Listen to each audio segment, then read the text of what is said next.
or whatever. I don't know. Fuck. Why does it matter? Time doesn't matter if you have zero control over any of it. Good morning. Hope you're doing fucking well. That's it. That's my day. I got nothing. I've already busted my nut today, man, guys.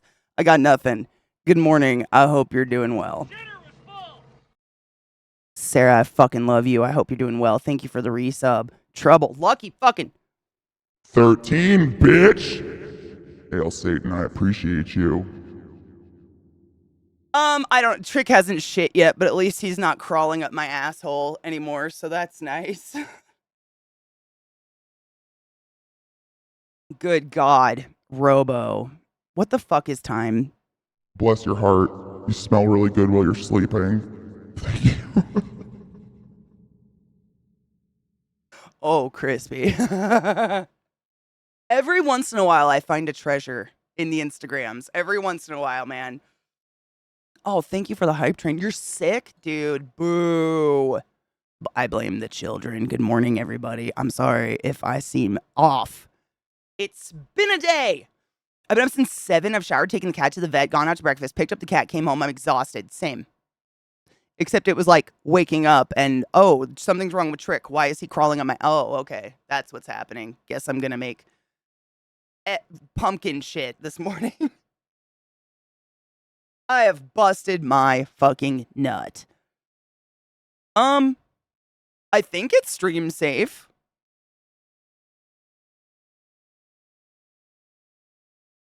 I think so. I don't see why not. Hold on. I gotta dig into the stupid Instagrams. It was, I mean, everyone, I mean, seriously, there are some amazing creators out there that are so fucking funny, and every once in a while you get a real good one. No, I do not want notifications. Suck my ass. Fucking Instagram. No. I think it's fine. I'm just trying to think, like, why it would be.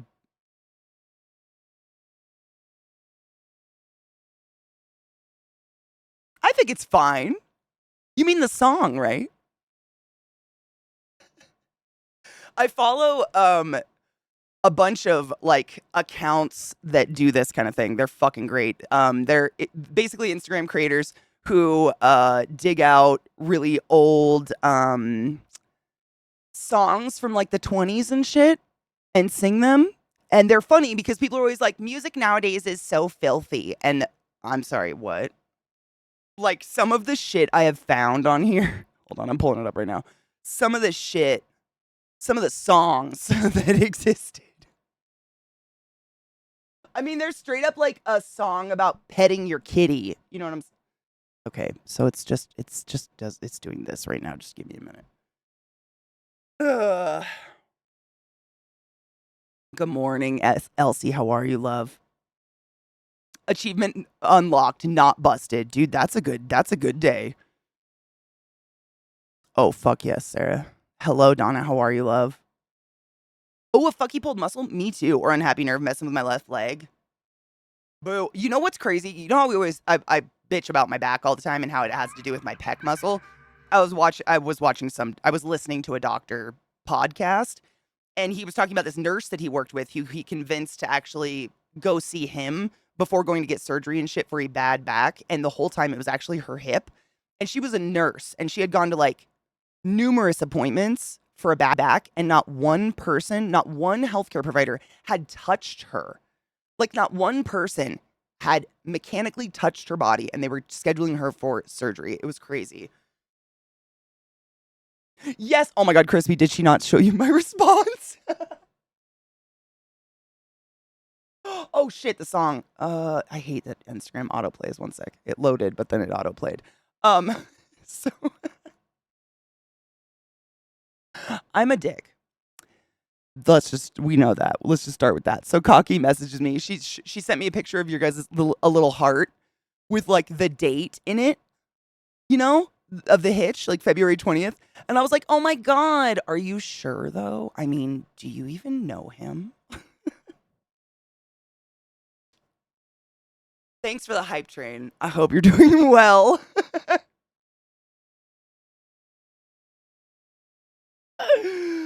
Oh, there's Revolticon. There's so many of these 20 songs. Some of them are sang by dudes and some are sang by women, but all of them are like petting your pussy over and over or stroking your dog or something. I mean, they're hilarious. Ooh, Donna, hold on. Let me grab. I almost missed.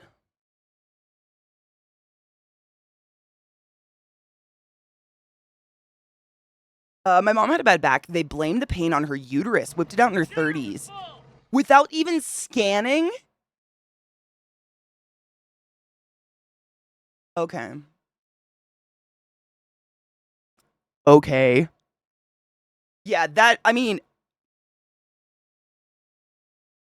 what was the craziest part to me was because we are all so, what's the word? Like brainwashed into the way the American medical system not functions, whatever you want to say. We're so brainwashed into it that even this was a nurse. The patient was a lifelong nurse in her 50s. It didn't even click with her that not one person had touched her body. Like, not one person even palpated a thing. They just looked at scans over and over and over, just kept looking at x-rays, looking at MRIs, never fucking touched her. And we don't even, like, it took another doctor to be like, no one touched you? The fuck? It's quite dysfunctional. I don't know what real healthcare looks like. Dude, I worked in hospitals for 13 years and I don't. I don't know. I mean, and like, fuck you guys. I'm gonna load a bowl. You guys know I got out right when COVID hit. And from what I hear from all my friends still in the system, it hasn't, like, the hospital system has yet to recover from COVID, let alone the already pervasive dysfunction that it was before COVID. You know what I mean? It's so, it's sad because it's like, what else do you do? I feel like I'm really fortunate in that I have a modicum of, healthcare knowledge, so I'm not so dependent on I mean, we're all dependent on the healthcare industry, depending on what's wrong with you, but like, yeah, it is. I mean, Pat, I don't know if you have family in the healthcare system, but like my whole family is nurses, respiratory therapists, doctors, etc. And they talk about the way that it was, but it wasn't that long ago. And that's probably one of the scariest parts is that it's gone downhill in like 20 years. Like, it's never been great, but it's like exponentiating how bad it is. Oh, Robo, 100%. Yes. Oh, yes. Oh, 100%. Taking forever for my mom to get sciatica treatment and root cause. At least the PT's helping and they might do some scans soon. PT is incredible.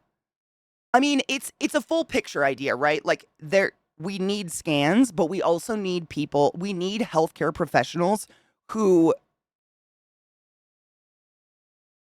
man, I don't know how to put it. It's almost like the advent of technology has made it so we can be lazy if we want. Like, I could just look, like, for instance, if I intubate a patient, we immediately get a CT to make sure that the tube is at the right depth in the, like, details. And like, I could just look at that scan, measure it. Yeah, 4 cm, we're good, and walk away.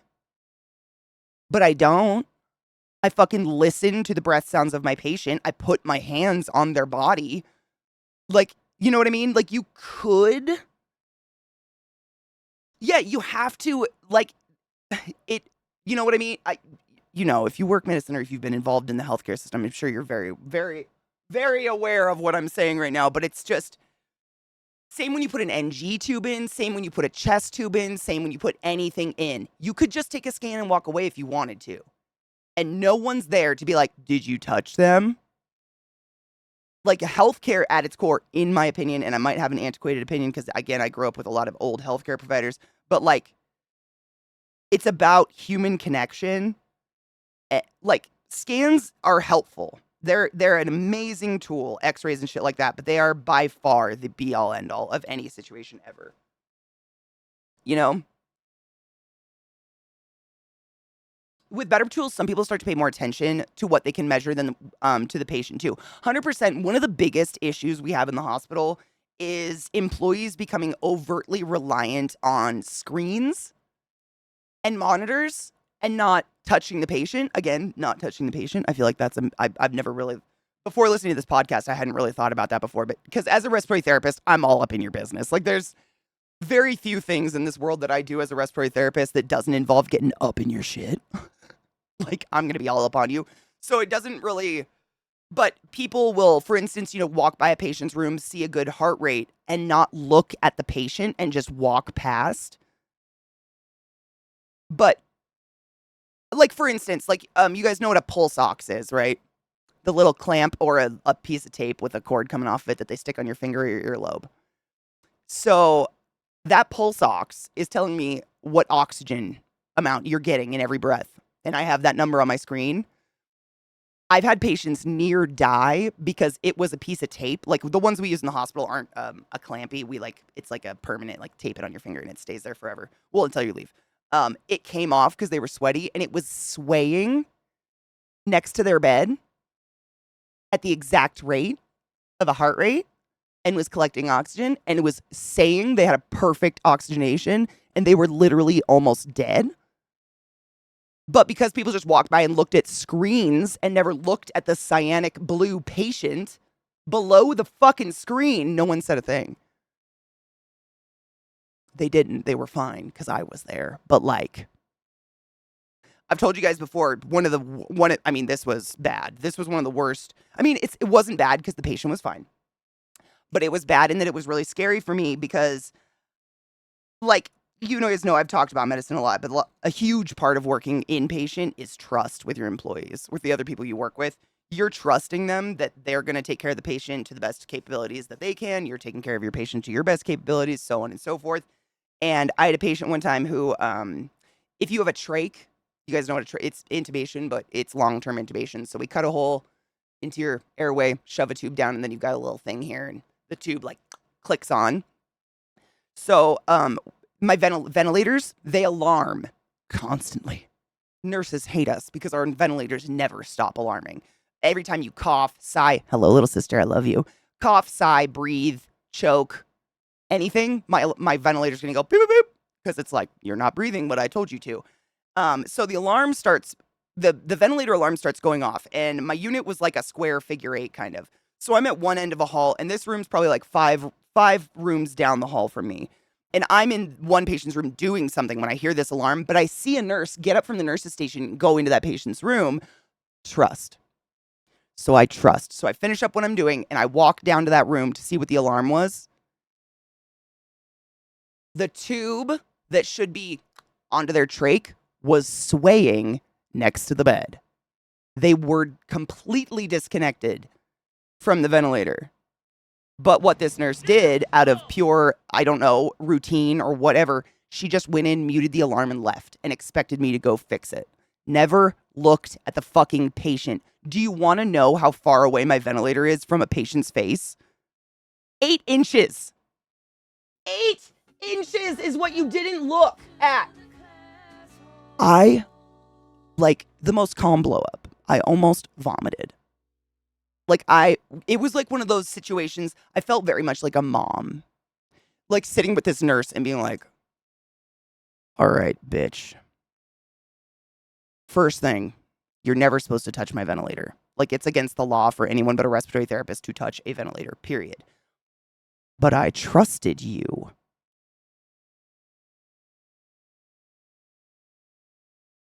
Fury. Look at your fucking patient. For God's sakes. Exactly. Literally, Crispy, the sheer amount of times that older nurses will say that out loud. Like when I was a brand new RT, you come out depending on those monitors. Like you're just taught to read them, taught how to troubleshoot them, etc. And no shit, the sheer amount of times that nurses, I mean, they would literally, like the monitors, they're similar to the monitor mount on your desk. You know, they spin and everything. They'd literally just smack that monitor and make it spin away from you and go, fucking listen to your patient. Get your hands on them. Like, the monitor's telling us all the things that we used to do by hand. You know, like it's got a constant blood pressure monitor. It's got a constant this, got a constant that. But we used to do all this shit by hand. We can still do it. And it's always more reliable. But seriously, I mean, man, I don't even know how we got on this topic, but just, I could blow up. I did. I mean, a calm blow up, but like, you almost killed my patient. You fuck. Are you idiotic? Drakus, thank you so much for gifting 5 subs. Wait, Pat gifted 3 subs to Dead Kel. Gifted 3 months of a dead. Oh my god, thank you. Kel, use a butt was the highest order. Go forth and be consensual in all the ways. You know what the fuck is up. And Kel just gifted 5 subs in the chat. Thank you. Rage Against. Laura. Quantum Noir. Sorry, it jumped. Can't uppercut and Frito. You're all butt was the highest order. Go forth and be consensual in all the ways because nothing in this world is sexier than pure sober consent. And I fucking appreciate you. I want to punch some of the worst nurses I work with. Sometimes me too. I mean, most new nurses, the moment you get a hold of them, I'm sure you're aware of this, you train them. Like, and that's the way it is with every new employee. And that's probably one of the weirdest caveats of medicine. And I know I've talked about this too much, but you graduate knowing nothing. Like, I feel like we graduate so stupid. And then, you know, you don't, like, at least for me, I really don't feel like I fully encompassed medicine until I had my hands on a human body. Amazing. Like, you know, you can read about breath sounds all day long. You can read, like, you know, there's definitions for charting. Various breath sounds, crackles, rails, etc., etc. You can just read about them all day. But until you fucking put your stethoscope on a patient and hear rails for the first time, you will never know truly what rails sound like, regardless of how many people explain it to you. You know?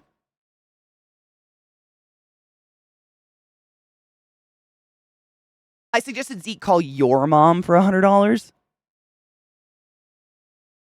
Rod, I thought we were friends.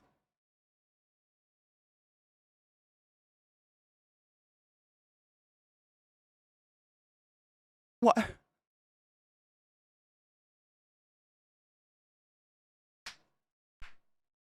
That's my man right there. Hold on.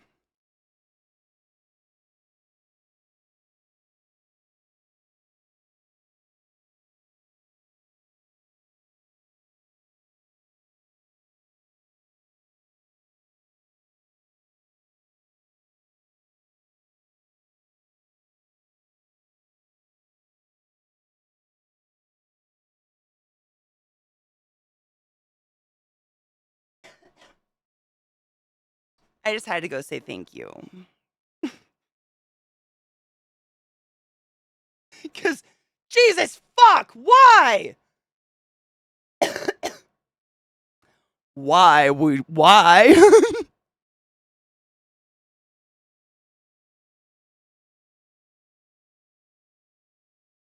No, she would not. The sheer amount of times I've just barely gotten my mom to barely consider this place. I'm not funny like you. Remember that one time you almost killed your little sister? Mom's banned. Never. She's not allowed on here anymore. I don't know if you remember that, Sarah. Last time she was on my channel, you and I were like, Mom, tell us a funny story. And she stood in the kitchen and flat face was like that one where you almost killed Sarah in the lake? Never. No, she's not allowed. I don't know what's broken inside, but she's not allowed. That's not a funny story. What?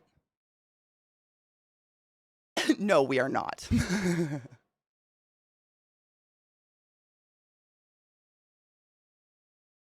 can call my mom for $100 that you get nothing but dead air. Thanks for the $100 though. I mean, true. I get up at 6 a.m. today with my hubby and was like, whose fucking idea was it for me to wake up this goddamn early? He's like, yours. Take your complaints to management. You should write him an email. To whom it may concern.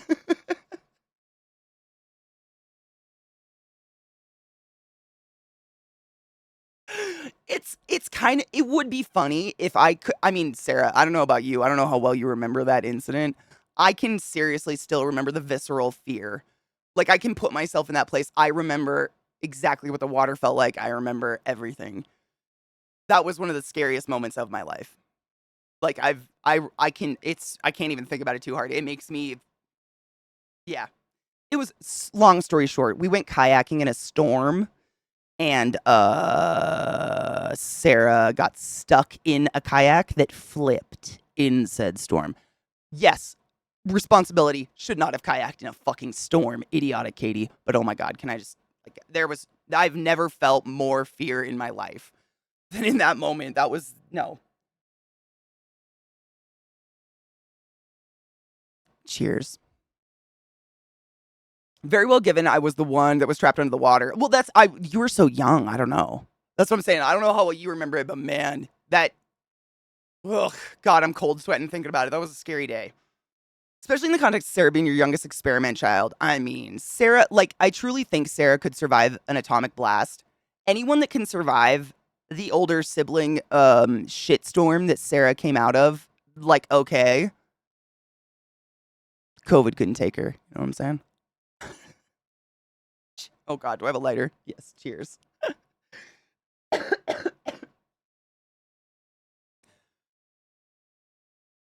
Truly a shocker that I'm not afraid of the water, given the amount of times I've almost died in it. Same. I mean, I'm afraid of big ocean creatures, but not the water in general. Cheers.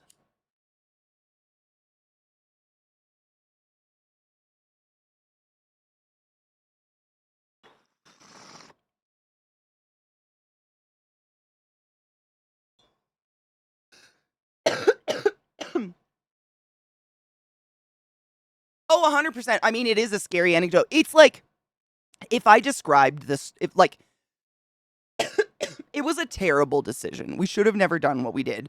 My mom has kayaks that are ocean kayaks. So if you've ever seen kayaks before, you've probably seen people doing like whitewater rafting kayaks. Those are like short and stubby, so you can do like sharp turns, and they're wider so they stay up. So the ones my mom has are fiberglass, and they're long and skinny. And the purpose for them is to slice through waves. That's why they exist. So you can go out in the ocean with them. Allegedly, her and my dad built them from scratch before I was born. I don't know. So kayaks are one person. If anybody's wondering, kayak versus canoe. Canoe, open, top, seats, usually more than one person can sit in them. Kayaks are, as far as I know, exclusively a one-person game. So usually there's a person hole with a seat that you sit in, your feet go forward, and then you kayak. And then there's a hole behind you that has a lid on it, and it's like bungeed shut. And that is usually where you would put a huge chunk of foam. So if your kayak does go down, it will float, like the tip will stay up. So me, Joshua, Katrina, Sarah, the four horsemen of the apocalypse, essentially. We used to kayak all the time, and there was a big old storm happening on our lake. And we lived on Lake Roosevelt, part of the Columbia. It's really a river. I still don't know why it's called a lake. It's miles long and miles wide. It's huge. And when there's windstorms, the waves get enormous. Like, they are epic. It's pretty fucking wild. And so it was semi-warm. We were all like, let's go kayaking and slice through the waves. Because it is. I mean, if you've never kayaked, it's phenomenally fun. Like, it's actually really fun activity. And if you've got one of these ocean kayaks, they really do slice. I mean, a wave like can be coming towards you, not a surf wave, but like choppy shit, and your kayak just cuts it. I mean, it's pretty fucking cool. Like you can go through really rough water like nothing's happening. So we all decided to go. Well, there's four of us, and we had two kayaks. So I don't even know how old we were. Middle school? I must have been like 13, 14. I don't know. I wasn't that old yet. But Katrina and I got the great idea to take the foam out of that back hole and wedge Joshua in mine, I think, and Sarah into Katrina's kayak. Like, because we all had life preservers on, thank fuck. But because of the life preservers, we like wedged them in because it was the tiny hole that's not supposed to be a person hole. And long story short, a wave hit the side of one of the kayaks and it went over. But because they were fucking wedged in, Sarah couldn't get out of the kayak. So the kayak flipped, started filling with water, and then started going down with little Sarah in it. It was so scary. All I remember is everyone capsizing out of their kayaks at the same time and just like the chaos of choppy water in your face as we ripped Sarah out of that kayak. And the kayak did go to the bottom of the lake, and we didn't get it back for a year, I don't think. My mom and dad even hired scuba divers to try to get it. We had to wait for the lake to recede with the dam. I don't know how long it took to get the kayak back, but that could have been Sarah. It was just a terrible time. Moral of the story, when you ask your mom for a funny story and she tells that one, no more. You're banned now. No more. The house was definitely built. Oh, yeah. And I mean, Sarah, correct me if I'm wrong, but didn't we go ask Ara for permission? So Ara and Bob's place must have been at least half built. Ara's our aunt. Bob, Uncle Bob, one of the drunkles. We were in a lake.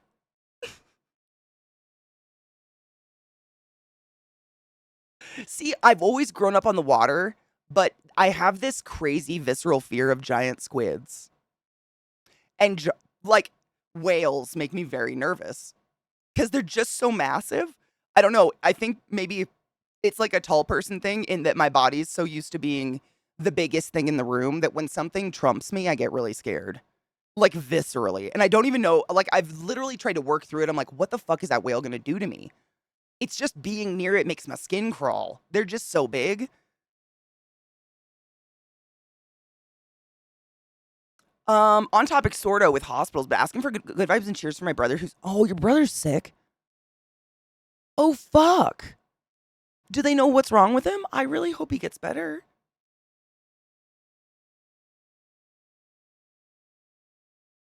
I just remember getting back to shore and straight up sprinting back to the house like, fuck you guys, I'm going home. I'm just glad you survived. That's it. Like, Sarah, I mean, seriously, that moment haunts me. It haunts most of my life. Like, it was so scary. I cannot fathom. I wouldn't be here today if we hadn't ripped you out of the kayak. Let's be real. I would have checked out a bit ago. I couldn't do it. Oh my God, Sarah. Have you ever seen the show 6 Feet Under? Oh, Carrie Berry, thank you so much for subbing to the class. Keeping the class alive and giving any swings for 3 months in a row with that Prime sub. Don't forget to use your Prime subs. You don't have to use them here, but please, for the love of God, use them. How are you, Korath? I just spent 12 hours yesterday vacuuming water out of the carpet. Oh, fuck. Due to a supply hose breaking? Oh, honey. Wait, your landlord? What? Okay, are you supposed to be doing that if you have a landlord? I know. Fast forward to just a couple years ago when mom flipped that same fucking kayak at the age of 68. My mom tried to go right river rafting, kayaking in an ocean kayak, flipped it, and laughs. To this day, she will laugh about how she almost died. She laughs when she tells her story. Laughs. Fucking parents. No more kayaking. Katie would have been like the outcast girl from No One Will Save You. I don't think I've seen that. What up, money? How are you?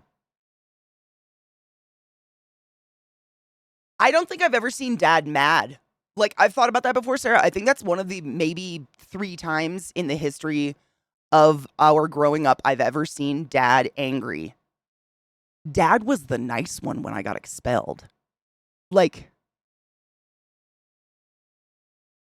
oh, Sarah. Okay, I just watched 6 Feet Under for the first time ever. I don't know how I missed this show because, like, you know, I fucking watched The Sopranos. Like, nobody's business. Like, I love that era of HBO.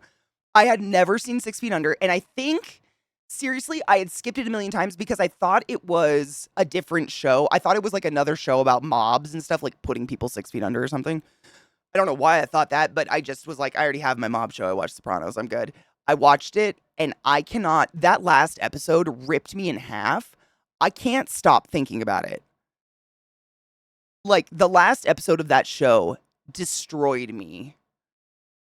I woke up the next morning after finishing it and just started crying because I immediately started thinking of it and just started weeping in bed. It's wild.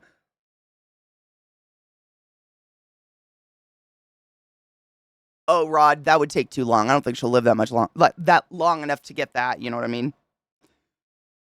Something I wanted to throw at you. We've been watching Hell of a Boss and Has Been Hotel. I'm betting money the name crossover Hell of a... Wait, they name the crossover Hell of a Hotel? You think there's going to be a crossover? Ooh, money. You watch it all on Prime. The However, if you didn't get to watch Has Been with us on Saturday, I highly suggest going to YouTube and watch the pilot, which is not on Prime. It has different voice actors. It was made like 4 or 5 years ago or something like that, but it definitely sets you up with some plot points that are kind of, I think, nice to have. And who doesn't want more? Has Been. Yep. Okay, cool. So you watch the pilot. So episode 1 is available on YouTube, but then the rest of it's on Prime. If you don't have Prime, me matey.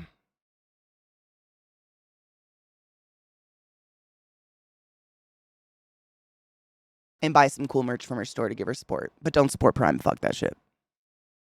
You got the internet. You know what the fuck's up. Yeah. You know what the fuck's up. Because his mindset was always, I've done worse, whereas mom was so good as a kid that everything was just blasphemy. God, which is so weird. So bizarre. We take accident stories very seriously here. Who dare laugh at a horse clomp stomping on a child? Okay, so no shit. The horse incident might be my sister's kayak incident for her. Because if you hear, if my little sister ever visits, I will stream with her and I'll have her tell her version of the story of the horse. She watched the whole thing happen. Like, I don't have very many memories. I don't even quite understand how it went down. Still to this day, I guess. Yeah. Sarah and Joshua were on horses just watching it. Watched me go down, watched my head on the boulder, watched the horse stomp on the head. They watched the whole fucking thing, man. The sound of that clomp stomp. I'm really glad the only memory I have is a weird gong sound in my head, which apparently was the clomp stomp. Oh my god. Followed by the "Is Katie dead?"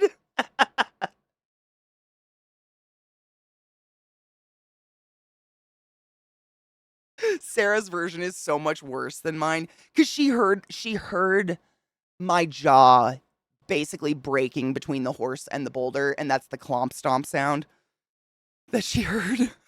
But for me, I just went down off a horse and heard like bong in my head, and then X amount of time later stood up, picked my face up, and said, "Am I?" Is it bad? That's what I tried to say, but like, crazy. I tried to do fun. I tried to do this one ended up so blue though. Zach calls this hospital green and I hate it. I love this color of teal and it is literally the color of Scrubs and I'm mad about it. I was trying to do a watermelon, but it looks more teal than that.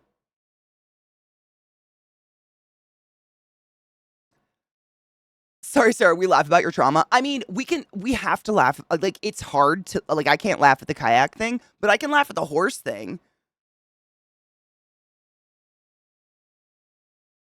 And then Joshua and I just casually left behind sitting horseback, like, literally, that was so, like, this whole accident with the horse thing happened. The owner of the farm comes over, like, picks my face up with a towel of ice or something and puts it back on me, which, oh my God, did I put a towel from Nancy's house against my open wounds of my face? How am I not dead? Anyways, um, and I, like, hobbled across the street, and my mom's boyfriend, who's now my stepdad of, like, millions of years and is my dad, but at the time he was my mom's boyfriend, had to take me to the hospital because my mom was like at a baby shower or something. And they just left Sarah and Joshua on horses just at the, like alone. Like everybody rushes me to the hospital and just forgot Sarah and Joshua were just chilling there after having witnessed this incident. They're just left.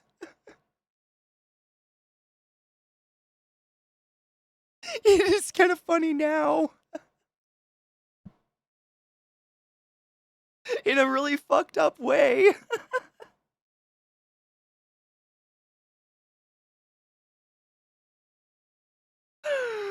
Oh God. Speaking of legals, I grew up in such a pirate happy household that I get a little jarred when people don't pirate things. Like y'all bought The Sims 4 and the expansions. I feel that way about a lot of things. Like when I hear about people my age subscribing to every single service out there for streaming movies, I'm like, didn't we trudged through the donkey shows of Pirate Bay. so that the youth of today could just easily pirate things. Like, what? What up, dudeist? How are you, love? It's type 3 fun where you think in the moment that you're going to die and or never recover from this, but then years later we can laugh about it. True. No, mom was at a baby shower. No shit, Sarah. I remember this part viscerally because it was really scarring to me, like at the time. Mom was at a baby shower and she gets a call while at the baby shower that this has happened. And I was already at the ER. My memory is a little jolted from it because probably a concussion. Who the fuck knows? But I remember I was laying in a bed in the ER and I saw mom in street clothes walk past the door laughing. Like mom's laugh, like that laugh. And in my child mind, I'm like, oh my God, my face must be that fucked up.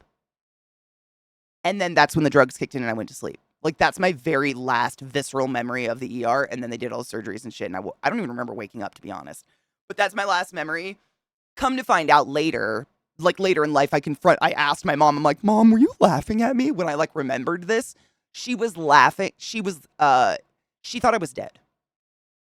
She thought it crushed my head. Like what the nurses told her was that a horse stepped on my head.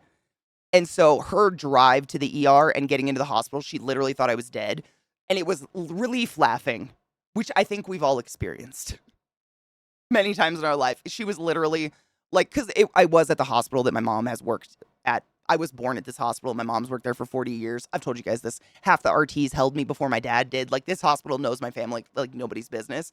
So she knows everybody in the ER.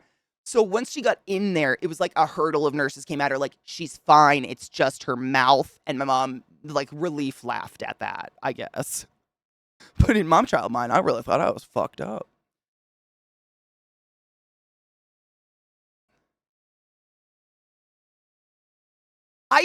Honestly, Chesh, it's not a bad idea to be, not necessarily, I wouldn't say paranoid, but like, be smart about it because how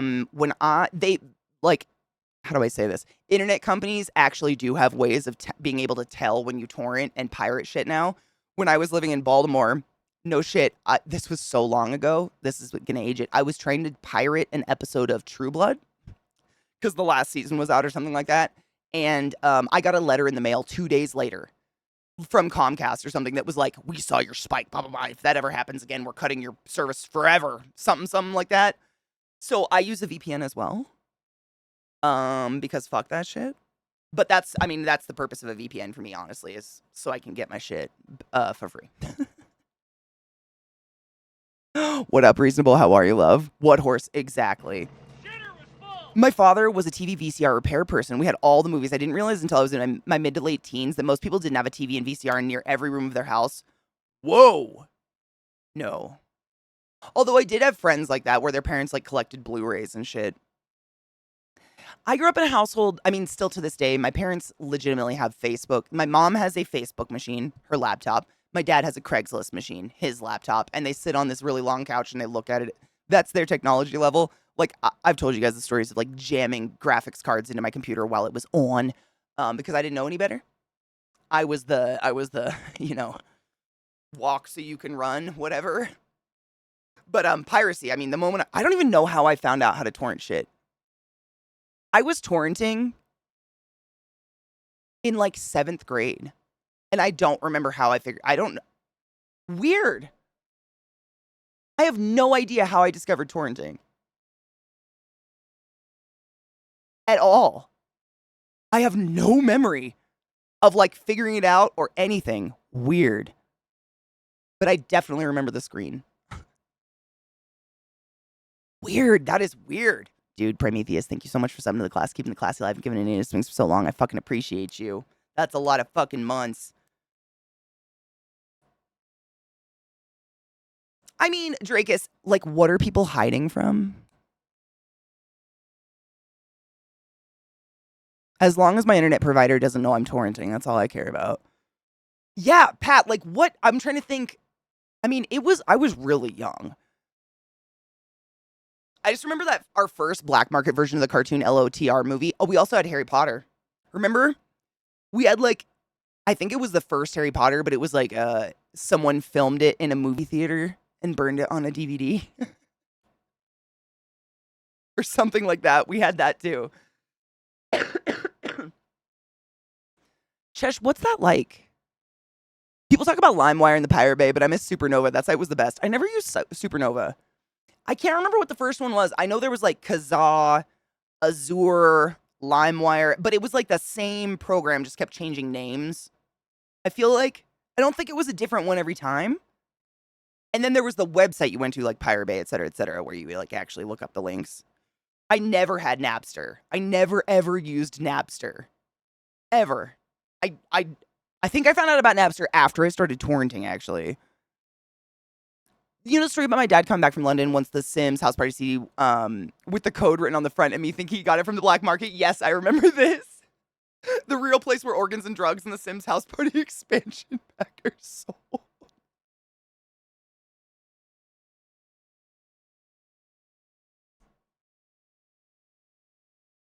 That's just glorious. Yeah, might same. I mean, but how did we all figure? Was it because of Napster? Because I feel like I was torrenting and then I found out about Napster, and I remember thinking to myself, like, who the fuck would pay for Napster when you could do this for free? Because Napster had to go pay for or whatever. They got in trouble for something. I forgot about Napster. Wow. I've sometimes looked up sites that have free anime when it isn't available in my country, or to find it uncensored. I haven't really downloaded a car. You wouldn't download a car, would you? Yeah, I would. What? Who wouldn't? Yes. Let's watch these videos. Hold on. I've got... Oh, thank fuck it did load. I don't know if it's my browser. I don't think it's the internet. I think it's my browser, but even I noticed it before stream. Everything of mine is just taking like, not even buffering. It's taking minutes to just load a page. I don't know. But yes.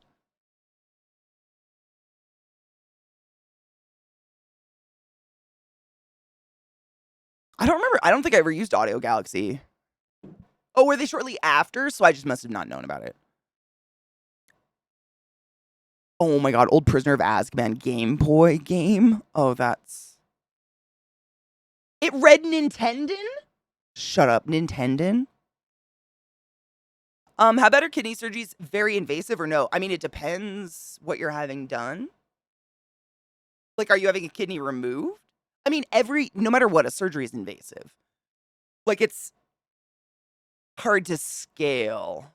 Essentially, the kind of like loose definition of a surgery is we're breaking the barrier of your shell to a point where even the mildest of infections could kill you, i.e., drawing arterial blood, surgery. Drawing venous blood, not a surgery. So it's hard to gauge. I mean, they're all invasive. If they're cutting you open, they're invasive. But it's like, what are you getting done?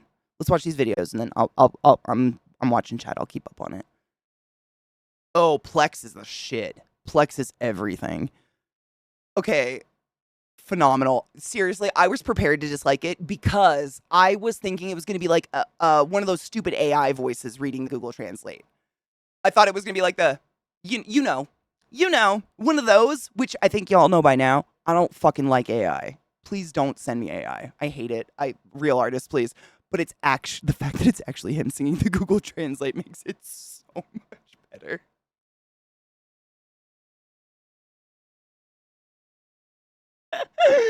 It's so good. Oh God, Luna, are you unaware of Jonathan Young?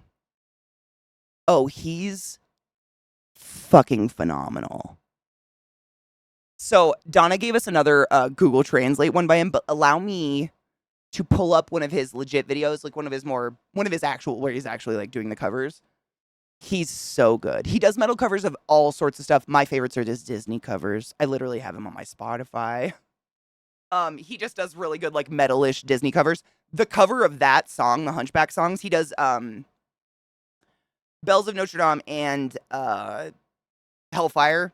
I've played those so many times on the stream. Like, I don't want to kill people with those again, so I'm gonna play a different one, but he's phenomenal.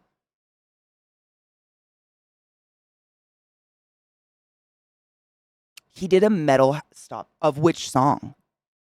Dawn, shut your fucking face. But don't. What? I was just gonna say, what's Caleb's last name? Because I wanted to shout him out too. I love the Caleb guy too, but what's his last name? Caleb something. Caleb. What is his name? I want you guys to follow him too, because they do a lot of collabs together and they're both phenomenal. Credit where credit's due. Cannot think of his fucking name. Caleb. Something. I'll figure it out. Just really good singers. Really, really good. Oh my god, he does Addict.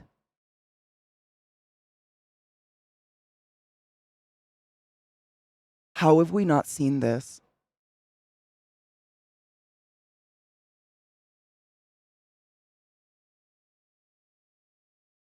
Oh my god.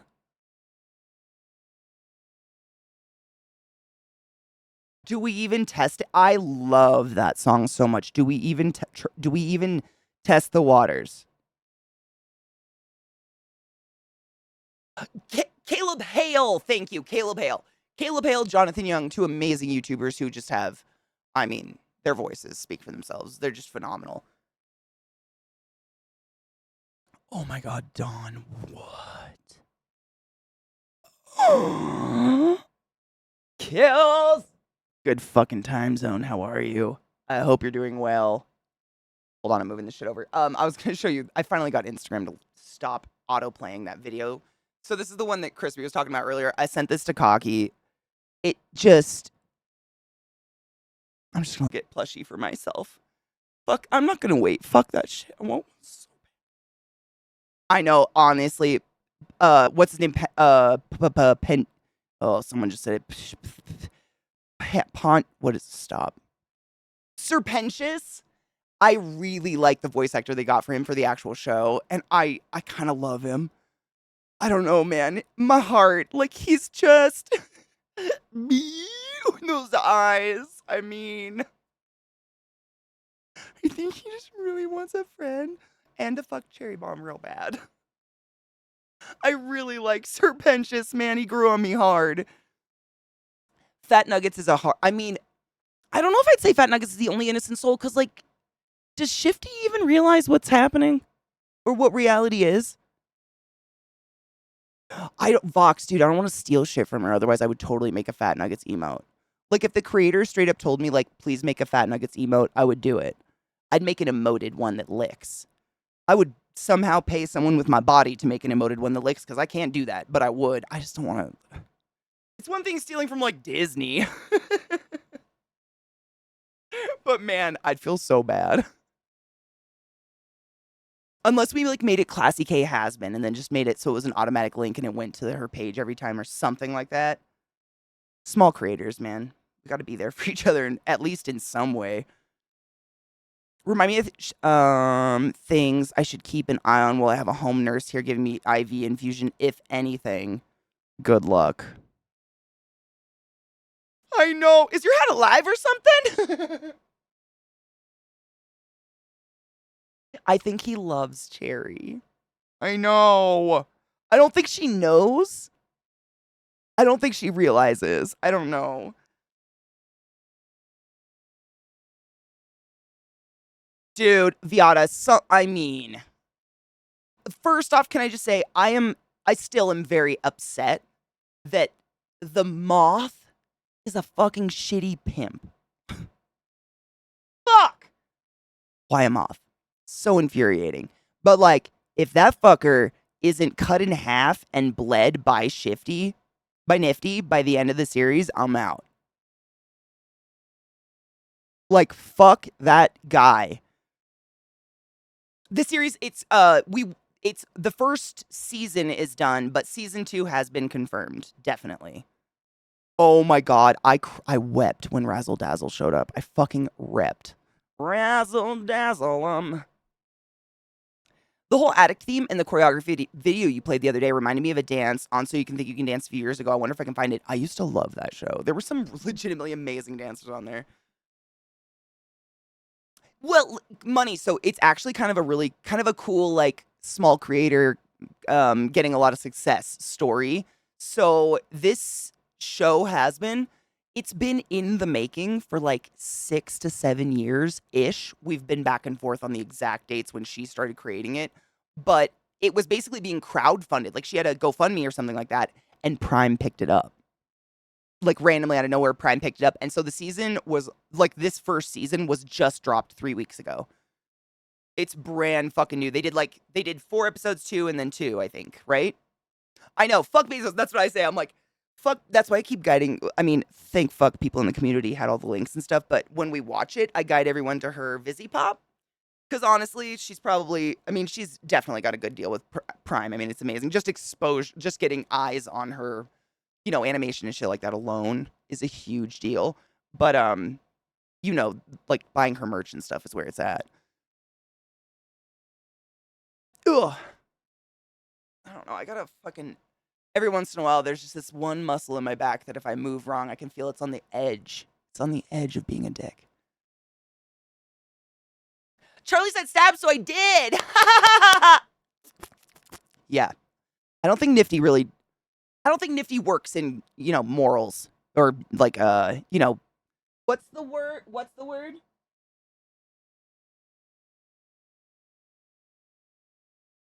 Good and bad? I don't know. You know what I'm trying to say. Hi, Jade. How are you, love? We're like 80% sure she's harmless most of the time. Most of the time. Can you ask a question about my makeup? Of course. I'm curious, Dawn. Apparently there's theories, like you guys were talking about in chat. There's theories on Nifty's backstory. I have a theory, but I think my theory was ruined by the end of the episode. No spoilers. Please watch this series. It's great. Has-Been is seriously fantastic. We watched the whole thing on Saturday. She's all id, exactly. She's instinct. She just is joyous. She rides that she's like the embodiment of the serotonin train. I had an ADHD thought at 4 a.m. that I think I have a white wig floating around and thought to myself, Angel Dust cosplay? Okay, no shit. While we were watching that music video, I thought to myself, I could cosplay one of these characters if I got some pink body paint. I could do this. It'd be fun. What's the word? Fuck the universe till it hurts. I'm not used to these kind of mental health issues. I just want to live in a church and find peace. Upon me brain. Oh, JJ. Finger it. She's like, humans, according to Douglas Adams, mostly harmless. Exactly. Man, I hate how I feel like they wrote Nifty based on me as a child, and it's like, you guys know, I got a thing for cleaning products and bugs. Is it that weird that the fucking, like, weirdest character had to have those as personality traits? Because I didn't think it was that weird to have a roach colony and clean a lot. I mean, if one has a roach colony, arguably, you probably should clean a lot, right?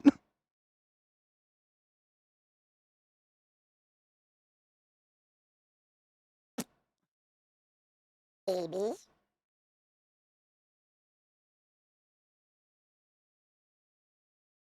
I used to wear guy liner, lipstick, and maybe some baby powder to lighten up my complexion. Wait.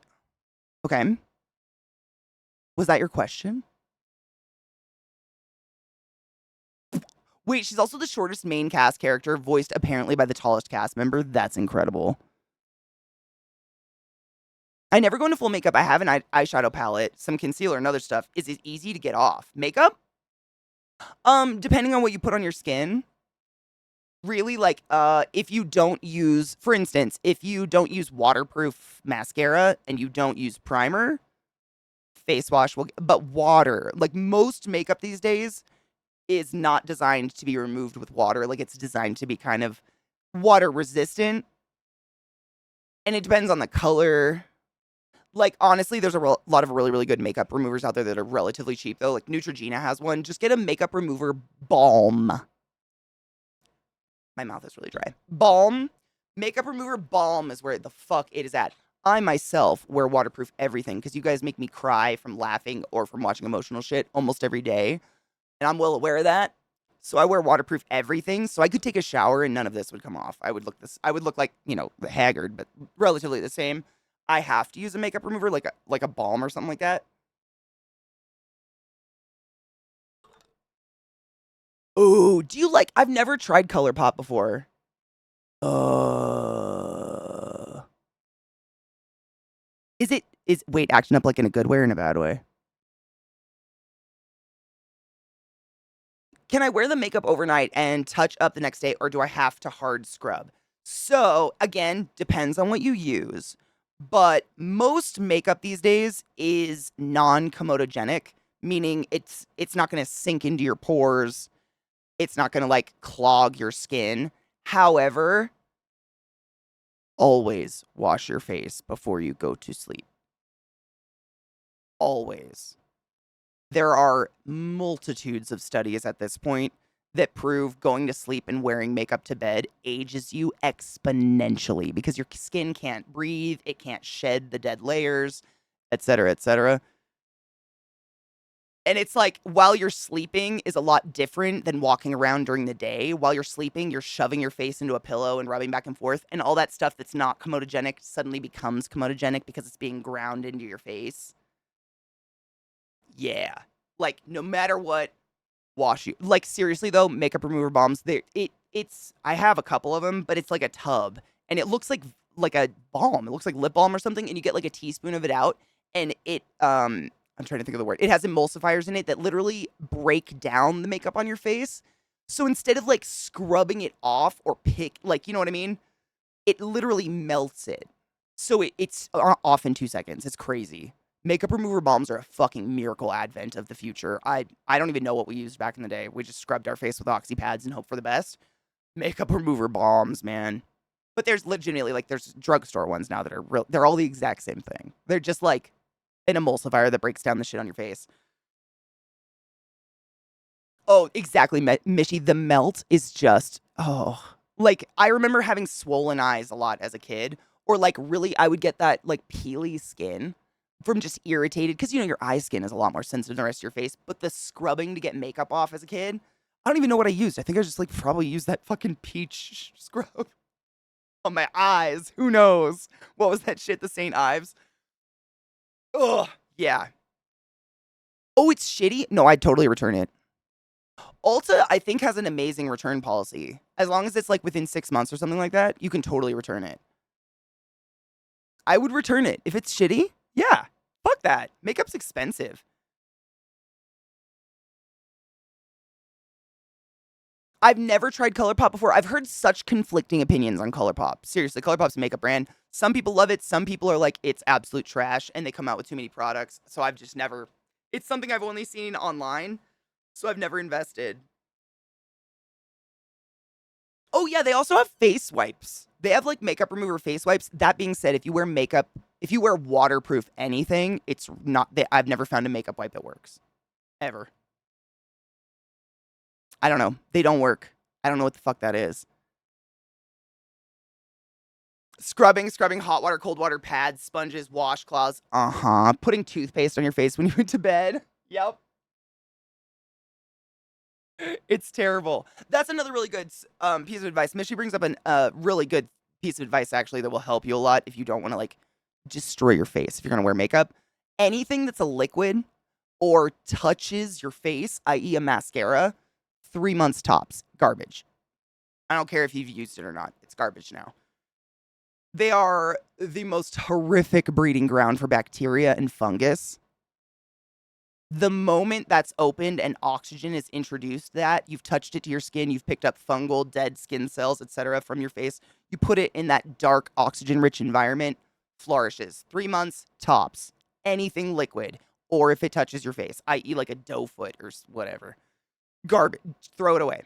You're done now. I don't care. There is no excuse. Throw it away. Stop. Trash. Throw it away. You don't want to know what that would grow on a fucking petri dish. Let me tell you. No, no, brushes are totally cool because you can wash them. You can wash them. What I do, honestly, like for a quick wash, because I don't do face makeup. Like I just have lotion on my face. I don't do anything. I'm lip balm this. Like literally from here to here, I've got primer and then all that shit, but the rest of my face has nothing on it. So I don't really use makeup brushes a lot. But for the eyeshadow ones, I just have this tiny little spray bottle and it has rubbing alcohol in it, 90%. I spray a little bit of this on a paper towel and then take my brush and just swirly on it. And then fluff it out and let it dry. And that's enough for a quick wash. Like if you're reaching for a brush you need and it's dirty and you don't want that color transfer, quick wash, but you still need to wash your brushes. Yep, baby shampoo is exactly what I use. Baby shampoo, or you can use Dr. Bronner's. Bronner's is also really, really gentle. Molly, only if it's liquid. Like a mascara, like a lip gloss where it's got like a doe foot that's going back in the applicator. Foundation, and again, depending, like, what is it? Fuck. I don't wear face makeup, so I forget the names.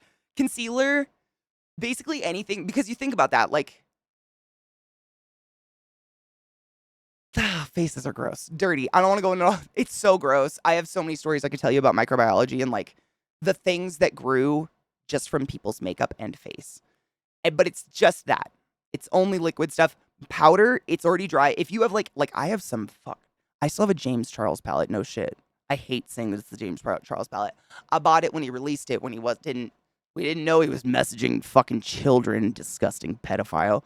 I have. Oh my god. I have the very first Urban Decay shadow I ever bought in my life.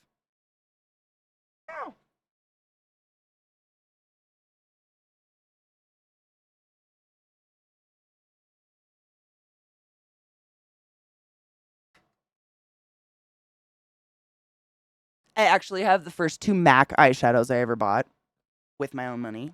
Trax is one of them, and then the other one I can't remember the name of because I never liked it. Dude, Eliza, you sound like my microbiology teacher. No shit. That was literally one of the very first days of micro. I'm not kidding you. She was she just opened. It was kind of cool. The way she started our class for the quarter was the first week of class. We just got to do fun shit like swab whatever we want, grow it on a petri dish, et cetera, et cetera. And one of the days we just got to ask any question. And if it was in her realm of study, like microbiology, she would answer it. And someone was like, so for doing dishes, washcloth or sponge? And the face that my teacher made when she said, please don't use sponges was comically glorious. Like my mom never had sponges in the house. I just don't. I don't know what the fuck to do with them. It's not a thing I ever had, you know? So I never had them around, but man, are they gross. Fucking gross. But yeah, this is the first Urban Decay. Look at that pan. But they fucking changed the formula of this eyeshadow, so I can't get the same thing. But it's one of the original. Before duochrome, the word existed. It's one of the very first duochromes ever. It's like red, green shift. It's called Lounge, and they fucked the formula. So like, if I lose this or get rid of it, but it's powder, and yeah, I touched it with my finger. What you basically can do to powders, and lipsticks. There's another trick as well. So I'll tell you about lipsticks because they're like kind of on the border. You know, they're like, is it liquid? Is it? I'm talking lipstick, not lipstick with the foot in the thing. Lipstick. There's a trick to that too. But with eyeshadows, basically all you need to do, if you're worried about it, like if you really have some old ass eyeshadow, like I have I have the Alice in Wonderland Urban Decay palette from like 2005. It's crazy. I have some really old palettes. All you do is spritz them down with rubbing alcohol and then take a tissue and do a light, like swipe over, get that top layer off. But it's a dry environment, and I have preached this to you guys probably too often. But what needs an aqueous environment to survive? Literally everything. Everything. Nothing can live in a desiccated powder environment with talc. So unless it's wet, it's fine. But if you're worried about it, spritz of, like literally my big palettes, I just do a spritz of alcohol on top of them and close them up when I'm done using them. Just to make it so I'm taking down the chances of getting a fucking eye infection because we are scrubbing shit into our eyes. With lipsticks, what you want to do is, I don't have any. I don't really wear lipstick. But roll it up, cut, I think it's about 1 millimeter off the top, and then spritz it all over with alcohol, put the lid on, close it up, and put it away for a day. And then it should be fine. Unless it's from Jaclyn Hill and it has holes and hair in it.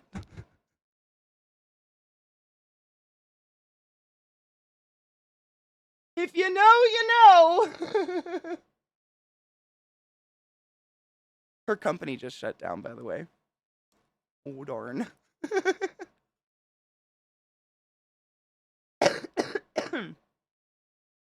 Dude, I know. And I don't know how.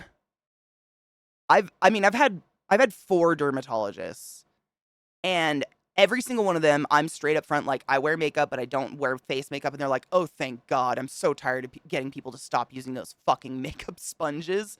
I think I have one somewhere. I use it for art stuff. It like came with something. I don't know where it is. But you know, like the beauty blender, there's no fucking way to get it clean. No way. It's impossible. It's locked environment on the inside. There's no way. If it's wet, it's done. They're so dirty. Again, I don't want to scare you, but like, holy shit. The funguses, my dudes. The fungus among us.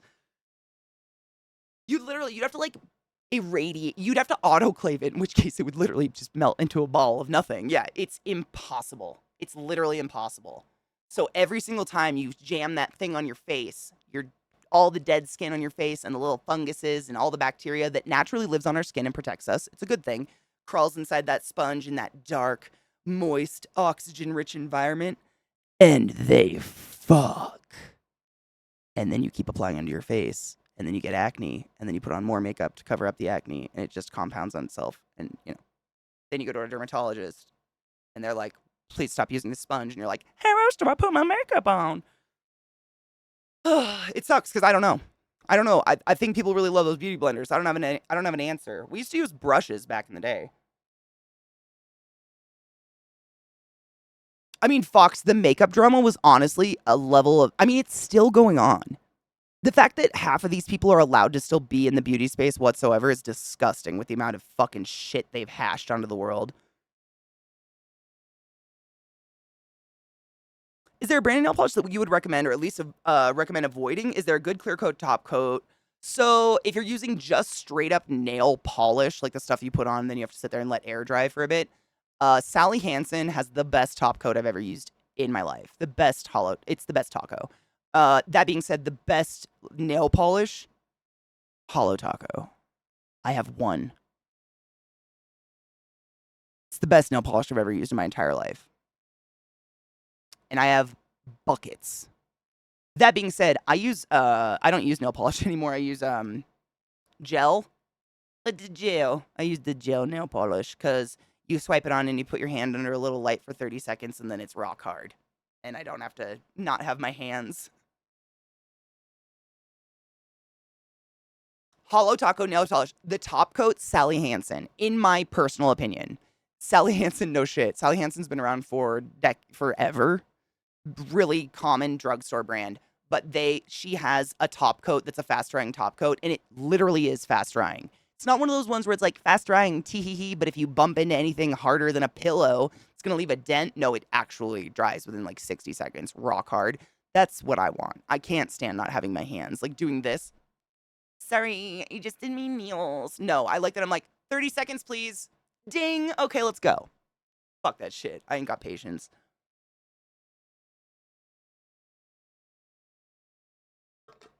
Hollow Tacos, it really is phenomenal. Like, no shit, you guys.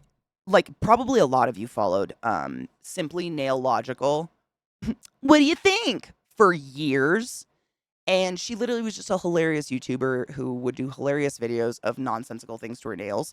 And she created her own nail polish brand. And that's what Hollow Taco is. Hollow Taco stands for holographic top coat, which I don't think she has a holographic top coat, which is hilarious. But because she's Canadian and apparently her accent makes it sound like she's saying hollow taco, we call top coats tacos now. What do you think? Jeffree Star's a waste of air. He should apologize to the tree who provides him oxygen. Oh, yeah, the bottle's still weird. Oh, yeah. Sally Hansen's weird. You mean Sally Hansen's? Because, yes, absolutely. But they're still the best. No shit. Sometimes when I did nail polish, I just stick my hand in front of my little fan. The Beauty Blender was designed to keep you using and replacing it. It won an internal advertising award for planned obsolescence. No shit.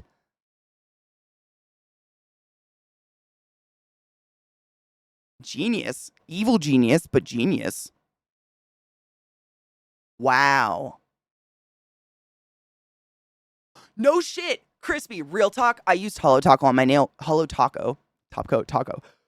On my nail when I cracked it. That stuff held it together. That's actually fucking phenomenal. My mom has a nail. One of her fingernails, she like, it got crushed in some accident or something. But it grows cracked like that forever now. So she always has to put a top coat on it to keep it together. And I think she uses the Sally Hansen like diamond hard something. Jeffrey's racist, amongst other very problematic behaviors. He has a lot of he's just an ass, honestly. Like, at the core, I've been familiar with the Jeffrey since, I don't know what year, but back when he was irrelevant and he just used to post, like, really dramatic photos of himself, like throwing up cereal in high heels on a kitchen floor or drowning in a bathtub full of milk, etc. Like he had a MySpace page of just these pictures. I'm not kidding. These aren't exaggerations. These actually burned into my mind because they kind of fucking freaked me out when I saw them, and I don't know how I found them, but this was back in the day. And he just strikes me as someone who desperately wants to be relevant and have attention, which I understand that level of damage and trauma, but the way he goes about it is really nauseating. But, like, aside from everything else, he's just I mean, there's literally video. You can look him up if you really want to. I wouldn't. They made me feel gross. He's racist.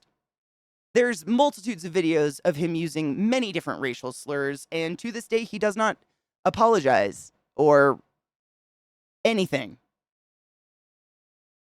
Which means he still is racist. And I tried one of his liquid lipsticks, and it was overrated. It balled up on my lips like a bad sweater. Disgusting. This was like right when it was long, like way back in the day. Yeah, he's been awful. I don't think he's ever been a good, nice person. Ever. Just in my, I don't even know, probably like 20-something years of just being aware of him. Even when because, I was always like, I was a little goth, running in those little gothy circles, and his shit would pop up because he was like, whatever that was the puking of cereal and shit. I don't even know. I have no idea. He reminded me of a clown, and you guys know my fear of clowns. He just would scare me. I think he freaked me out a little bit. So he was like on my radar for many, many years, and he never came across as a very nice person. Just someone who really wanted to be worshipped and adored, and anyone who didn't worship and adore them was enemy number one. But he's definitely a racist piece of shit. Seen that. I don't remember using Manic Panic as an everyday cosmetic, but they do have a good foundation. I've never used Manic Panic hair anything. Or, makeup anything. I've only used their hair dye, and I still use it to this day. It's pretty good.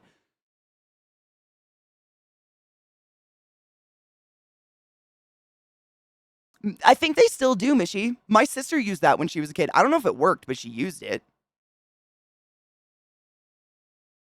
Shane Dawson. They're friends. Even if I knew nothing of Jeffree Star, the fact that him and Shane Dawson are still tight is enough for me to write him off. Because,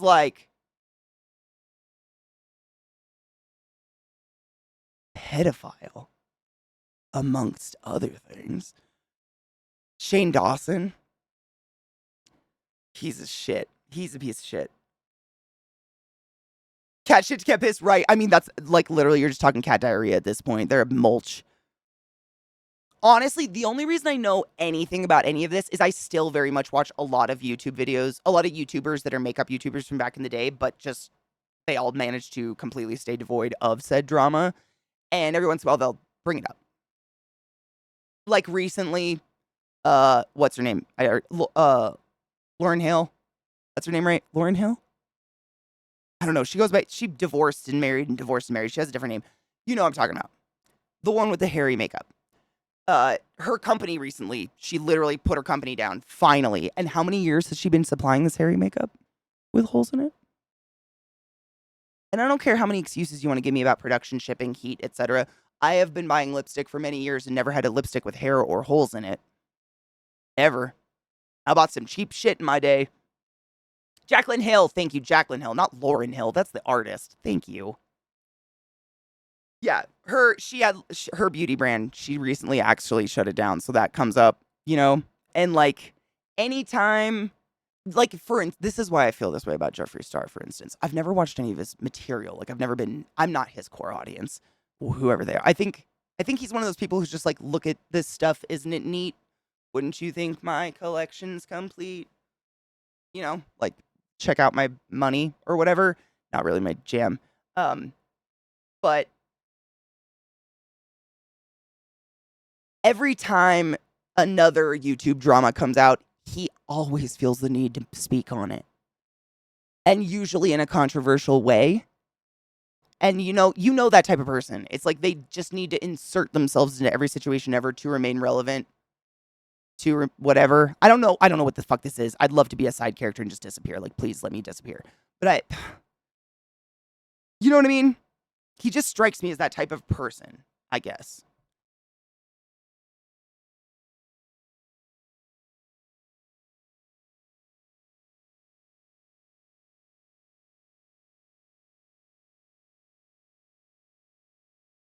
Swoop's pretty great. Some of her, like, she fucking details down, man. Like, I like that I really like Swoop. I do like Swoop. Yeah, I enjoy. Like the plague of reply girls on YouTube back in the day. Yeah. Yeah, that. Oh, did something happen to Trump today? Something sweet? Something wunderbar? Donna, that shocked the fuck out of me. Like, I've followed Glam and Gore for many, many, many, many, many, many, many, many years. I didn't even know they were friends. Like that. And then it was like, it clicked though. Like I watched it and I was like, oh my God, she is shitty. What's the news? What's the news? Dude, seriously, I spent my morning with shitty dogs and making weird pumpkin slop. What's the news?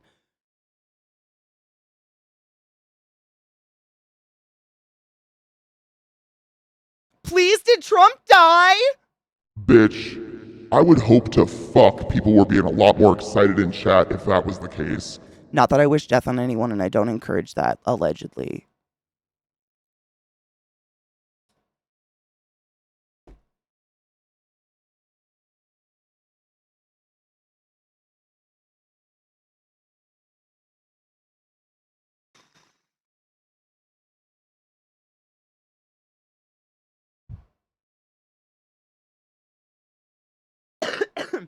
He's not immune, according to the 57-page ruling, by a unanimous appeal a court. Appeal a court? So what does that mean? Does that mean... I didn't even think they were taking that seriously. So we're stepping back a few minutes. So the courts actually had to regard the fact that he wanted presidential immunity, i.e., he was stating that if you were a president at any time, you have immunity from crime. Which court is this? Is this like a state court?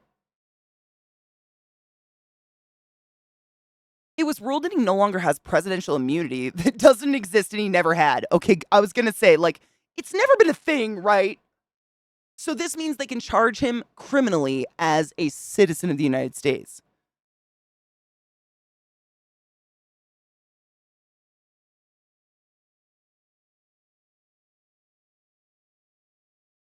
It's kind of a weird mentality, isn't it, Revolticon? I think about that sometimes, and I wonder if people realize it's happening or if they justify it. Like, oh, the other side does it, so maybe, you know?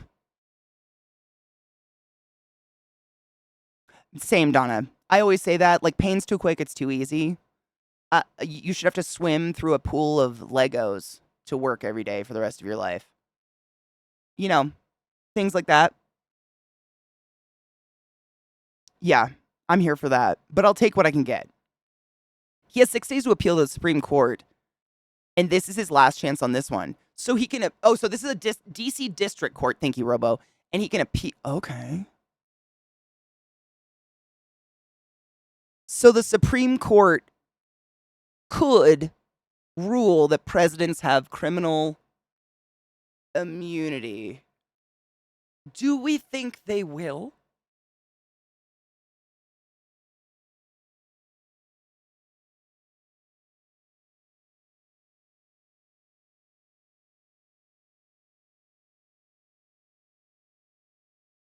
Cheers. They shouldn't, but like, would they?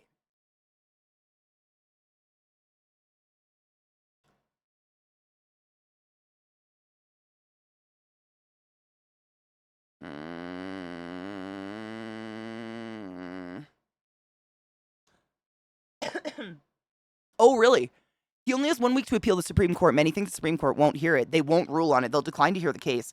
If they rule that presidents have immunity, it will benefit the actual sitting president. And they would never do anything to benefit him, right? I.e., this whole like Biden has a plan to deal with the border problem, and they're like, fuck that. We don't actually want that anymore. I mean, I've been listening to some like Philip Franco and shit talk on that. That is just crazy backwards talk. The other take makes sense to me, and I don't know why. I mean, it makes sense to me too, honestly, but again, I don't know shit about shit. I know. Dark Brandon. The same people screaming that we need to arrest Biden for some vague crimes are the same ones saying presidents are immune to prosecution. Like, pick one. I know, they're probably the same people that are all for Trump's wall, but don't want anything to do with Biden's plan to help people on the... Yeah, Ugh. Short answer, no. The 54-page document actually quotes some of the current sitting Supreme Court justices as well. Interessante. And the chance, so a lot of you are saying the chances that they even fucking hear it are really slim. People just look for reasons to be shitty for the sake of it. You can walk the line on many things, but never cross it with things like that. You can joke around and have some respect for your fellow humans and do it in a no pun intended moment classy way. No, I agree. I mean, how are you better than them if you're just mirroring that behavior? Ours won't vote to solve the border problem, then they won't have anything to scaremonger their voters about. Dude, for real though. That struck me real. That hit real deep, Shrek. That hit me real deep. That hit me real fucking deep. Dude, has Legal Eagle spoken on this? Where's our eagle? We should have a bat like the bat signal in the sky. It'd be the eagle. Hold on, I'm gonna see.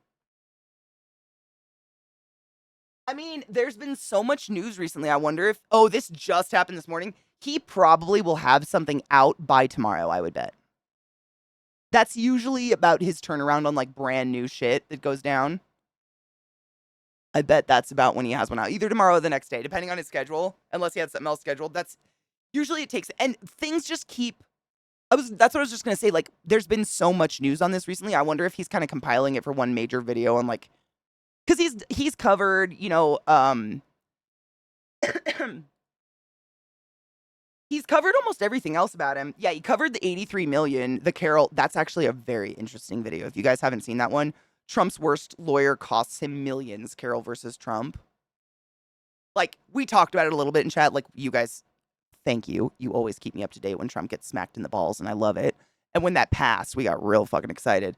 And then the second most recent video, can Texas really secede from the union? That was pretty interesting, actually. Like, he does some really, really good videos, but he's pretty fast on it. Yes! Oh my god, did you watch that one? Oh, god. Like, oh...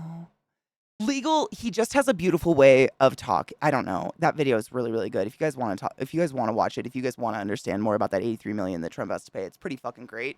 And then what is it? There's one more. There's a couple courts going after him, but another one's going after him. I think for another like, is it like 50 billion for something else? It's so much money. I just really hope he's buried. I know, Luna. I live in Colorado. I was proud. That was a proud moment for me. I was like, damn, dude. The state sucks like climate wise, but the politics are nice. We're also a sanctuary state for people who need trans affirming healthcare, which is also wondrous.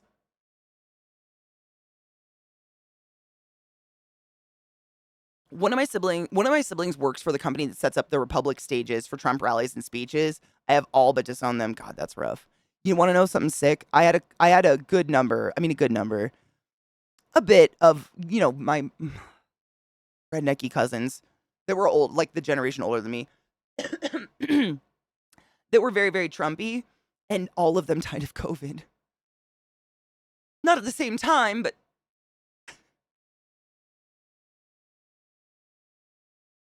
when can I laugh about it?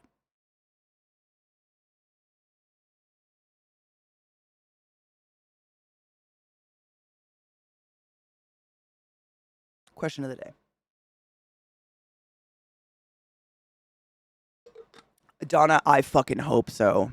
I fucking hope so.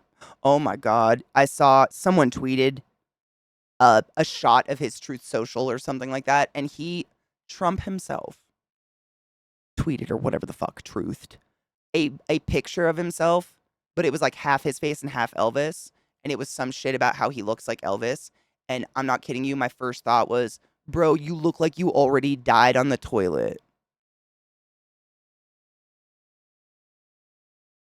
Who's saying that?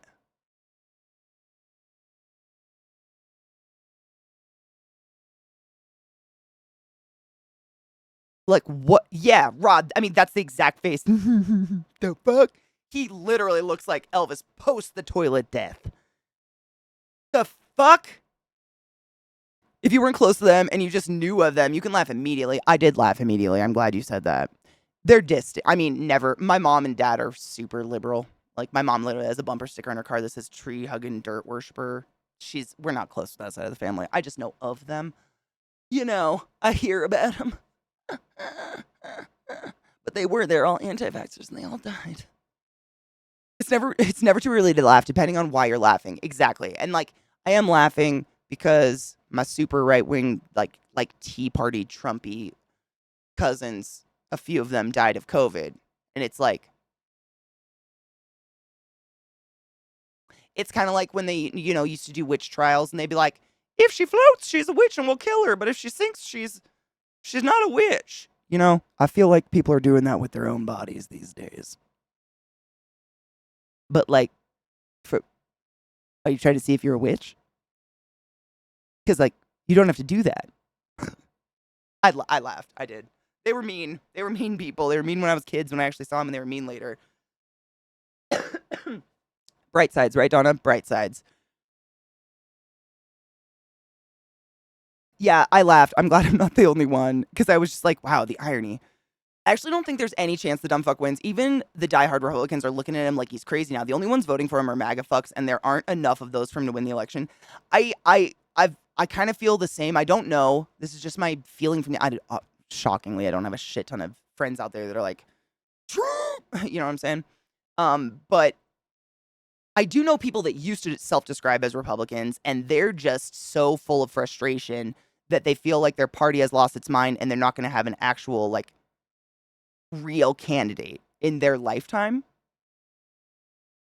And I do feel bad-ish,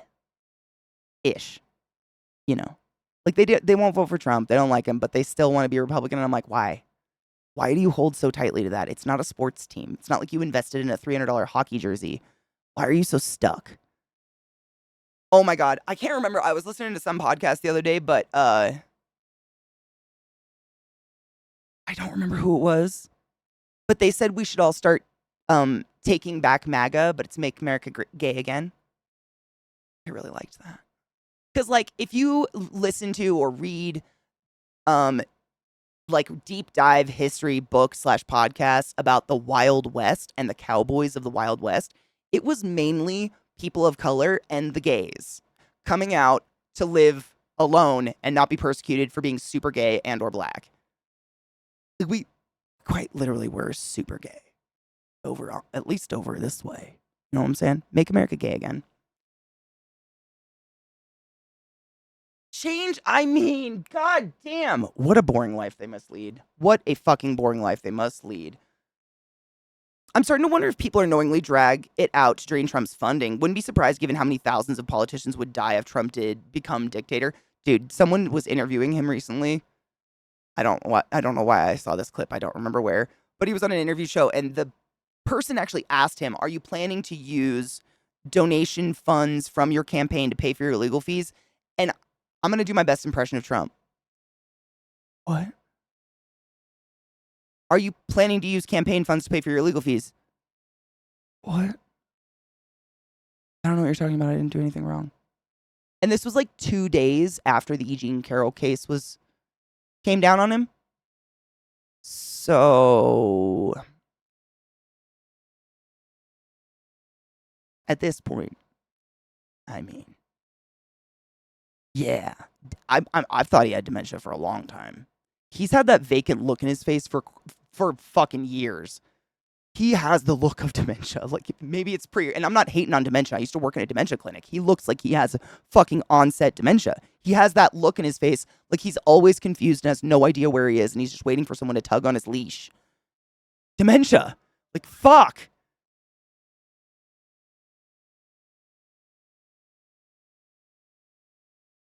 I mean, reasonable, let's be honest.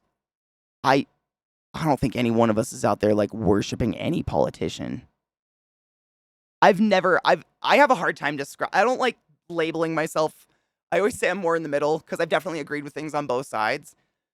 Not of the Nazi situation, to be clear, because that seems to be where both sides is a reference now. On politics, but like there's a lot of Democrats that go way too far left and they're insane. There are some fucking Republicans that go way too far right and they're insane. The world is so much more gray. You know, I feel like I live in this gray zone and people love to dance over it. I mean, Hail Taco Rilla. Is it Tuesday? All hail tacos. What's your favorite hot sauce? And why the fuck is it Tabasco? it is motherfucking Taco Tuesday. And look at that. It's motherfucking taco, bitch! What up, Honeybean? How are you? Me too. I'm still figuring out how horse dewormer could ever cure COVID. Son, I'm not kidding you. Before my mom retired, she said that there were some patient families who were suing the hospital because their family member who was a patient died of COVID, and the hospital didn't, quote unquote, regularly stock ivermectin just in case. So, like,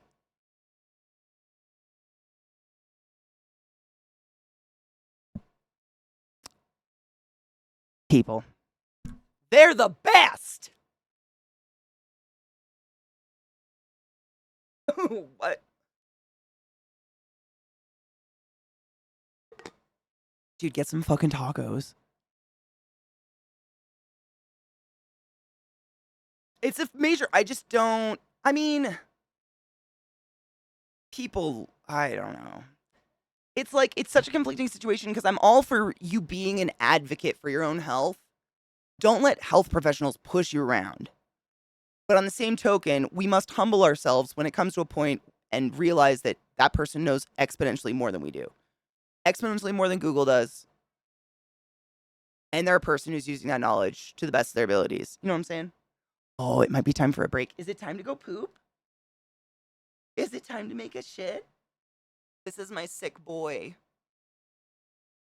Oh, Bubba. Hi, Bubba. Are you feeling better?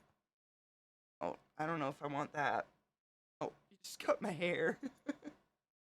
My poor baby boy. How you doing, bud? No shit. So he was, crawling up my asshole because he was sick, not feeling good this morning. And when Zach wakes up, he goes and lays in bed with Zach, and he lays on his back. And Zach starts giving him like tummy rubs, like tummy massages. And when I was walking by after doing my hair, Zach's like, dude, come listen to this. He literally was like massaging gas bubbles out of Trick's belly. And I've never seen Trick look more peaceful. Like his eyes were that half mask, like,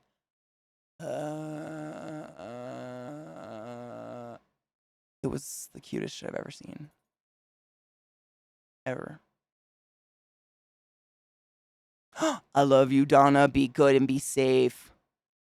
You can trust smart people. They're all commies. I mean, oh my god. And please, let's not let Joe Rogan give us medical advice. Let's not do that. He is a very sweet boy. And when I mean, he already has like puppy dog eyes. And when he gets sick, you can like, the pain is palpable. And his farts were hot and smelled like rotten popcorn. What did you eat? My poor boy. I don't know. Is it time to go? Oh, did you just fart? I think I can smell your ass. Sweet, sweet baby boy. But you got a sensitive tum, bud. Don't pull my shirt off, okay? That's a danger zone. Thank you. Luna, I think it's a treat we got them. I think it's some treats. They're like an organic treat, whatever. But I know I've told you guys this before. I am really, I kind of the way I think about my dog's diet and shit's the same way with mine. Like, if I take care of myself, work out, and eat vegetables, then I don't have to go to the doctor, right?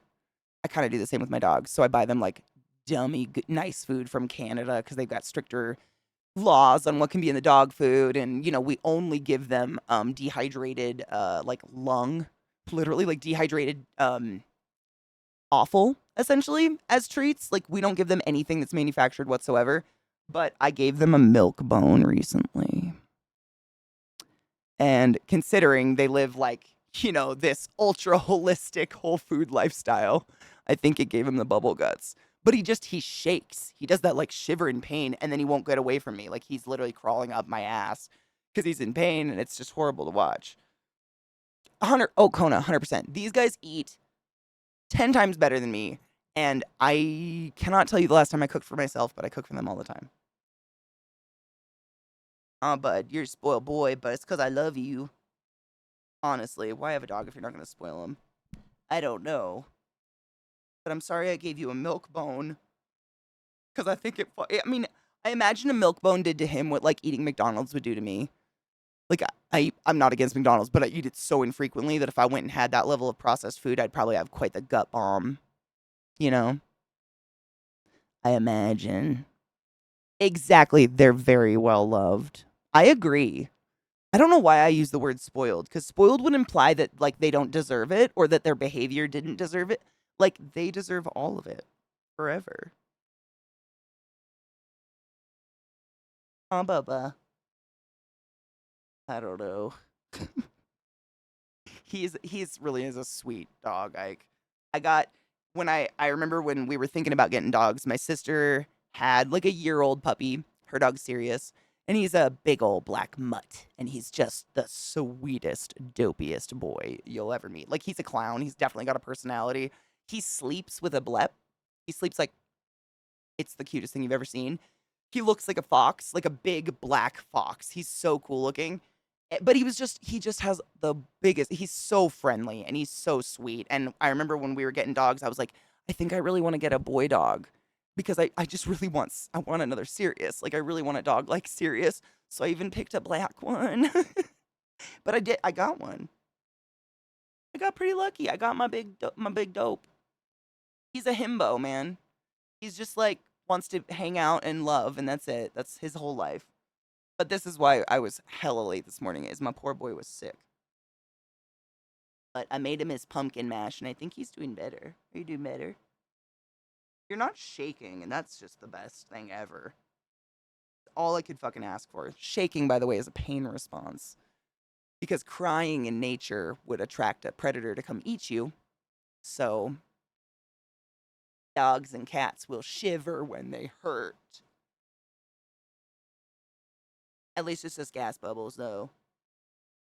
I got a little hole in my tongue. I got my little void. Everybody needs a void child. They're the best. Lil's just that bitch. Lil is like the popular girl at school when she's getting her way. Like when she's getting her way and she's getting 100% of the attention, she's the most perfect baby girl, sweetest baby girl. Oh my gosh, you'll love her to death. But the moment she doesn't get her way or you're not petting her, she's just a cunt. I love her to death. I love both my dogs equally. But Trick is just always the sweetest, derpiest boy. Yes, now he's laying on my desk. He is always a sweet dope. Girls, I mean, this is a theory. This is just a personal theory because I've had dogs my whole life. And y'all know my girl Millie, my moose, my queen of my life. Like before her, I had female dogs. We always had female and we always had like a pack of dogs, really. But like, I've always thought to the female dogs act different. Bitches are different. They have a look in their eyes that says they're thinking and they're problem solving around you. And like it's all the time. And that's all the girl dog Lilith does it too. All the girl dogs I've ever done. Like you guys see, Lilith, instead of coming up and wanting pets and being snuggly, she sits behind me and stares directly at the camera, at you, and waits to be acknowledged. It's different. And Millie was the same way. Millie didn't want to snuggle, but she wanted to be on the couch with you, just on the very opposite side of the couch and looking directly at you. She'd have her eyes on you, but she didn't want to snuggle. Like, they're just different. But all, like my boy Tanner in high school, big old golden lab, he was like, lived till he was almost 19, I think. Like, just himbos. Okay, it's shit time. Time for shits. Be right back. I didn't see him shit, but I gave him more pumpkin. We're gonna make it happen. But that just means I gotta keep an eye on him. Boo. Thank fuck for the job I have, because if not, I would have had to leave my dog with someone else and been like, sorry, he's gonna probably shit. It's gonna be terrible. So thanks for that. Glad I'm the only one that gets this. Yay. Ugh. What is this song? Do I know this song?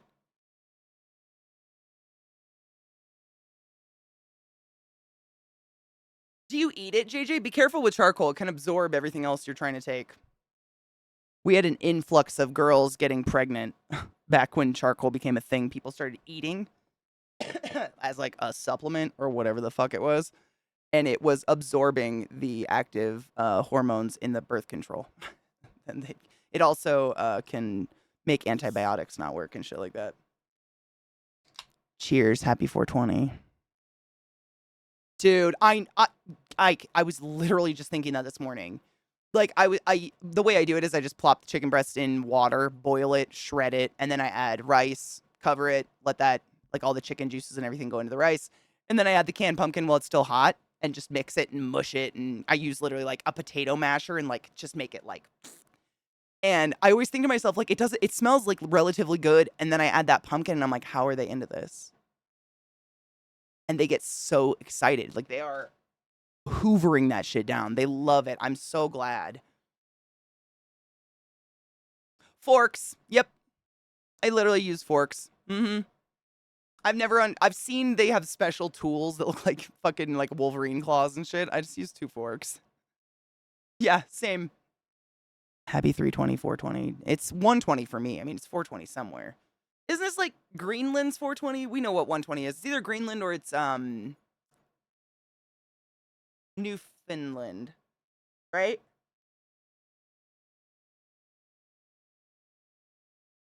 So you know what? Danica actually gave me that suggestion. She's like, next time you make it, and I'm gonna do it this time. I made a shit ton this morning. I just made this huge crock pot of it.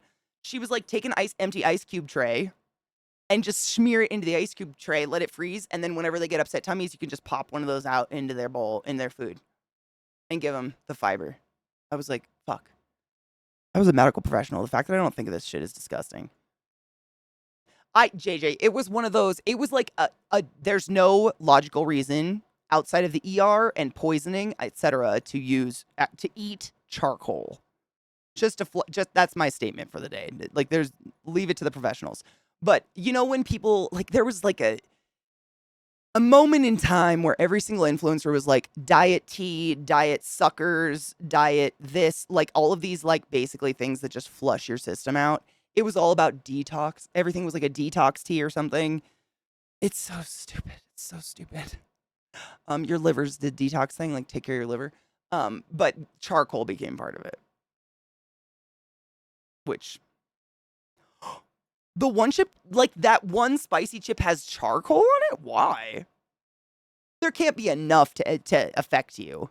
It would be black. 420 world clock is a thing. Shut up.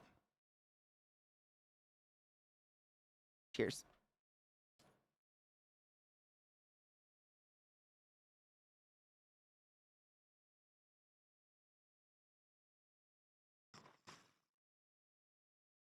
It is. I mean, there's like, obviously we need innovations in science and shit, but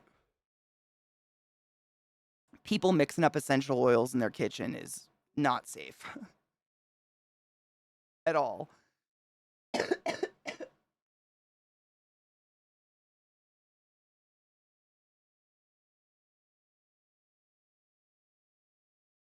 I mean, we get creative in the healthcare setting. I mean, seriously, Chesh, up until maybe 15 years ago, we were still handcrafting ventilators. Like, all the tubing, we didn't get it prepackaged. Like, nowadays, you literally get a big old package that's got the exact length of tubing. You can cut it up and shorten it or elongate it if you need to, but it comes with everything. Like, the suction tube already attached, everything you just, like, plug, done.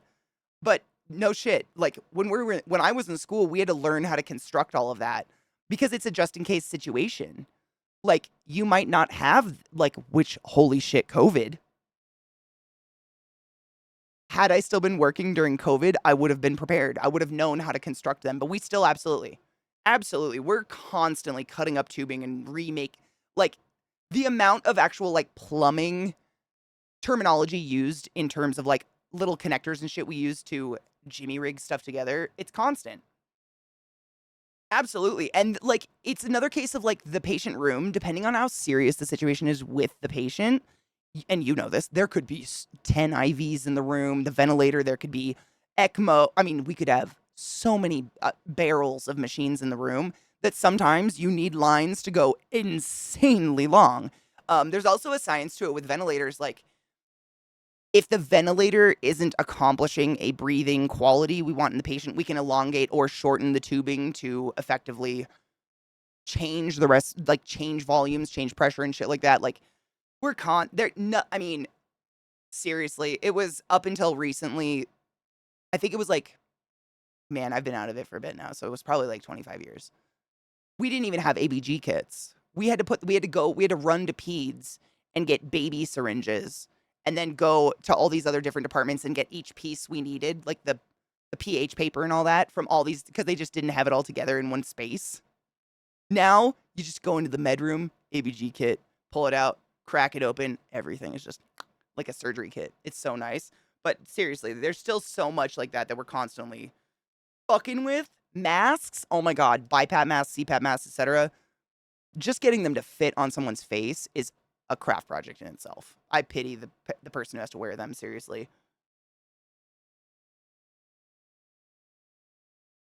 And see, ours is we have to make them roll proof and people proof. Oh my god, Chesh. I don't know if I ever told you this story. I'm trying to think how not to give identifiers.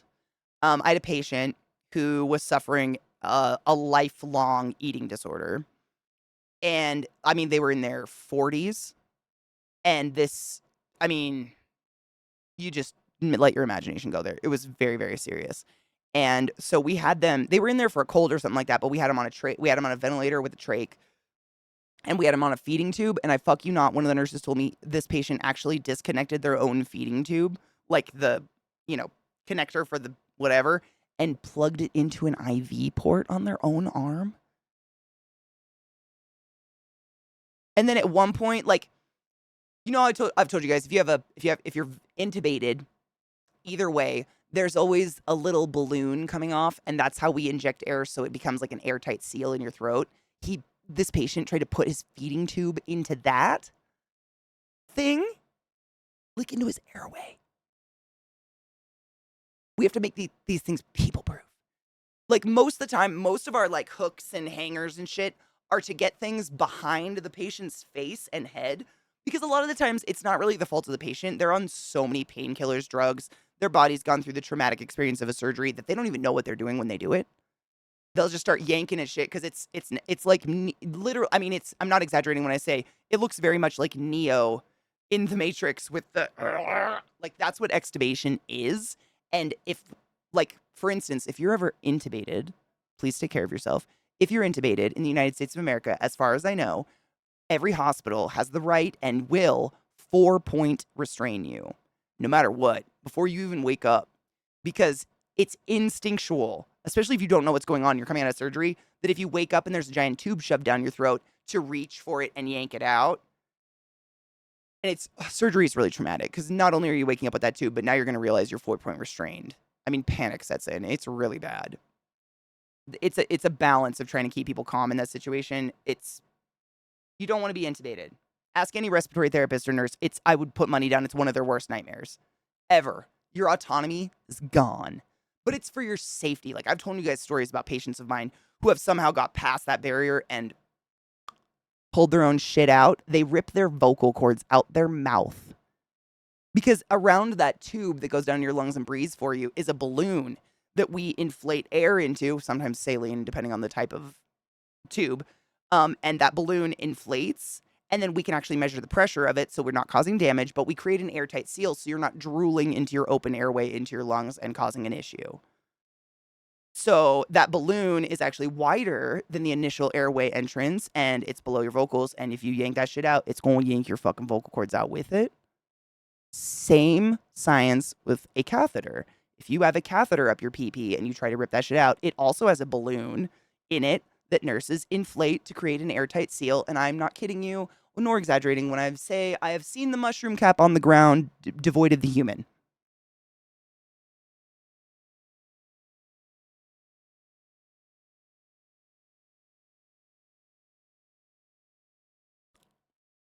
Take care of yourself. Nate, how the fuck are you? Thank you so much for subbing to the class, keeping the classy alive, and giving any swings. I fucking appreciate you. Critically endangered rhino calf was born in Oregon Zoo. Oh, I love rhinos so much. Cute. Probably that suddenly able to do the car lifting emergency response thing. Very much so. Yeah, the adrenaline rush. Uh-huh. I need to go to that zoo again. It's not even that far, and I never go. I'm meant to do all this. Dude, you should. Why not? Fuck it. I mean, seriously, it's one of those things, though, that I truly think being aware of it before you go into a situation like that, there's something subconscious in you that will kick in. And unfortunately, because I work, it's such a weird caveat. We've already talked about this a million times, but like, the healthcare system's broken. And working in inpatient, I don't see my patients before they're cut up and coming out of surgery. So I don't even know if this conversation happens. Like, I'm pretty positive the conversation of you're going to come out intubated happens, but do they go through the whole, like, we're going to strap your arms and wrists and legs down to a bed so you can't accidentally rip your throat out of yourself? Like, I don't know if they go through that. I just feel like knowing things like this, even if it's like a passing thought, it's something that you will, I mean, if anything, you might be able to pass that knowledge on to someone else going through surgery.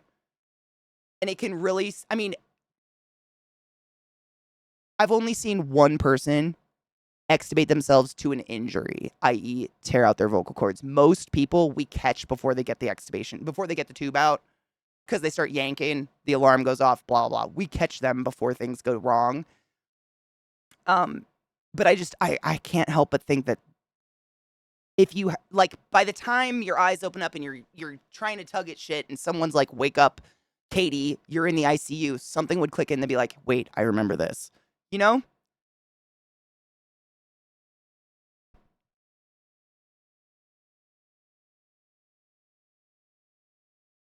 Oh, no, I get that. I get that. This is why I took the zombie meds when I had a cyst removed. Smart. I've seen ripped catheters in both a one.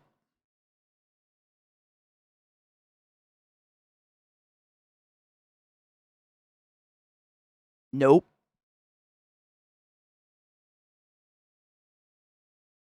Nope.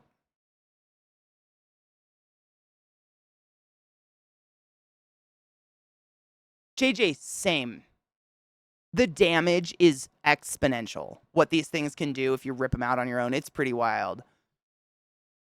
I've only been under once, and that was a colonoscopy. I don't think I've ever been under long enough to need anything. I've never been inpatient. Even the horse thing, I wasn't inpatient, which is wild. When Hubby and I have stayed overnight in Boston, we'll go to the aquarium first thing in the morning when it gets busy. And we get to see him feeding the penguins, 100%. I was just literally trying to think to myself, like, what would... I normally would say what's the best day of the week to go to, like, the aquarium or the zoo or whatever you want to go to would be a weekday. But the last couple times I've tried to follow that plan, there's been fucking so many fucking field trips. Parents, what day of the week do field trips never happen? Because as much as I don't want to be around your kids, I guarantee you don't want them around me. Because I'm going to take edibles to the aquarium. I mean, who doesn't?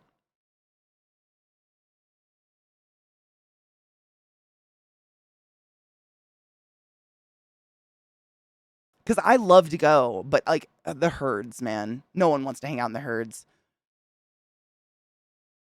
I would say Monday too. I feel like field trips are usually like a Friday or a Monday. I don't know which end. I've been out too long. But no shit. The last couple times I went to the Baltimore Aquarium, it was just swarmed with field trips. And like, I'm sorry, it's really hard for me to enjoy the aquarium with like 5. I feel bad for the teachers. That's it. I'm sure you do too.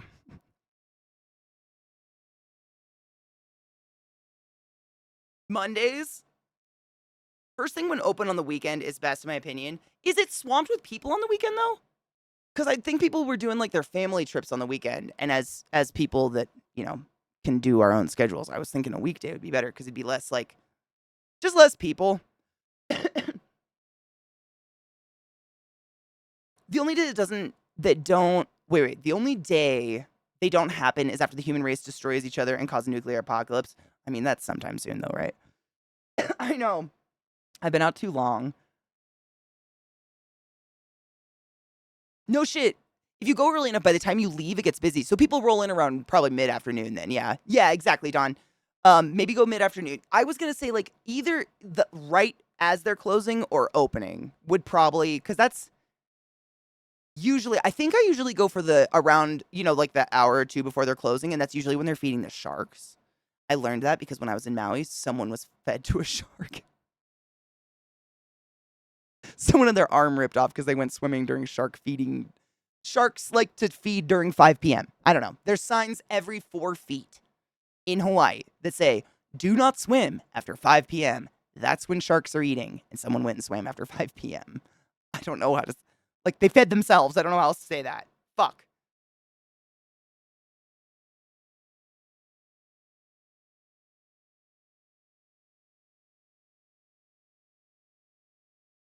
Chesh, you wouldn't be able to get out of bed early for the zoo. See, there's certain things I can push myself for. An aquarium, I can push myself for a fucking aquarium, man. I get real excited. Yeah, it's something. It's twilight. Twilight time, like that weird, awkward light time. Apparently, is the best time. The best time they have the best vision for hunting is when sharks hunt. Is like twilight. In Hawaii, it's real weird. Like 365, 24/7. It's just 73 degrees, and you get light from like 8 p.m. or 8 a.m. to 8 p.m. every day. It's wild. I've always lived places where we have pretty extreme seasons, like actual seasons where the light changes. It doesn't there. So I guess 5 p.m. is the general rule. You don't have to go by light. It's weird for me because I'm like, but wait, Twilight's different sometimes. Shark Week. Shark Week used to be cool. Nowadays, it's just like, I feel like it's turned into like a Fear Factor or something. Right before a dinner and a show. Me too. I'd shower the night before, literally, like, maybe even wear half of what I was gonna wear the next day to bed and just roll out into my shoes and get there because I love the aquarium so much. No, what's Pluto time?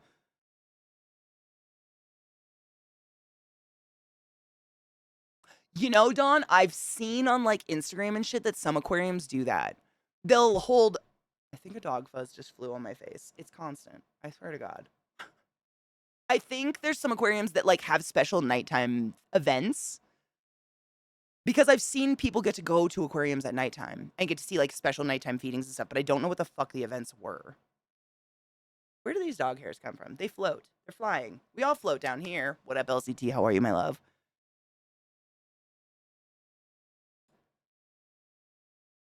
It's when the sunlight where you are is as strong as sunlight at midday on Pluto. Wait, but how would we know that? It's sensationalism. That's a good way to put it. Yeah. Like I like you guys know, what did we watch recently? We learned about that really cute little shark that has a sucky face and little antennas and it walks on the ocean floor. Do you guys remember what it was called? Oh, it was so cute. Oh fuck.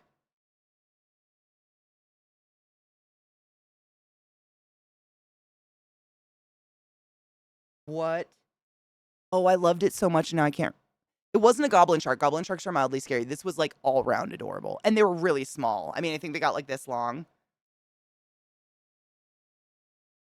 Similar though. But they were real small and they had spots on them. Hold on. This is going to bother me. I have to find it. But like, I like learning about sharks that we don't think about. Great whites are amazing. No shit. I actually recently ran across an Instagram post. Very recently in time and space and history, scientists have witnessed, like, they think the youngest white shark they've ever witnessed ever. They have video of it. It's pure white. It's a baby, pure white, great white. They think it's like less than a day old. Fascinating, but everybody, like, I want to learn about little weird sharks that I don't know about. Like a goblin shark. Something like that, you know? Like, I wish it was more like that. Just less known. Oh my God, CJ, I think that's it. Shut up. Hold on. How did you figure that out?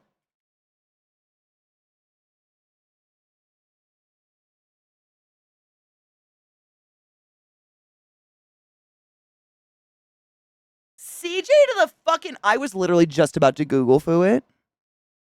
We can have our own fucking Shark Week. These guys. Yeah, we watched videos of them. I think it might have been. Was it a true. It might have been a true facts video. I don't remember. But these guys. Look at this. Look at them. They're so tiny and but they walk. They like a little dog along the ocean floor. And they're giant cute babies. They're cute. Oh, not yet. February 15th. Damn it. Sharks are all the time. I mean, I feel like we have Animal Week, all the time. Yeah, right? They're cute. And they really do like, yeah, rating him. Do you know he literally, Seatown, seriously, Clint's Reptiles, he's rated. I mean, it's so hard to even think of an animal that he hasn't done these rating videos for. He'll do them for anything, even things that are like absolutely never should be a pet, but he's very realistic about it. And he did one for his kids, and it's fucking hilarious. I went to the aquarium with my sister on the 30th after hearing Spirit Box and Architects the day before. That's like the way I want to die. That would be my last meal. What is Brave run on? Is Brave run on Chrome, though? It's still not loading. It's just sitting in this weird in-between state. Oh, really? Is it because I clicked on it from Google? What a dick. Okay, it took way too many seconds to load, but you're right. What the tit, CJ? Why?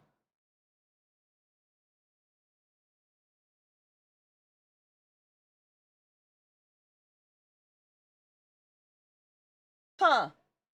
Interessante, I guess. That's the kind of sharks I'd like to learn about, though. And I feel like Shark Week's just like, you want to see something eat something else? Not my jam. Like, I'm aware things eat each other. I just don't want to be a part of it. You know what I'm saying? Like, I don't want to watch it. Fuck you. The next 420 is in 37 minutes. I'm going to save this website. This is amazing. The next 420 in 37 minutes will be in Cancun, Cayman Islands, I'm assuming, Bogota, Panama, New York, Toronto, Miami, Boston, Washington, Havana, Detroit, Montreal, Irunepe, and the Western Amazons. Sick. Oh, hell it will. Yep. I'm all about, like, I think it's the Baltimore Aquarium.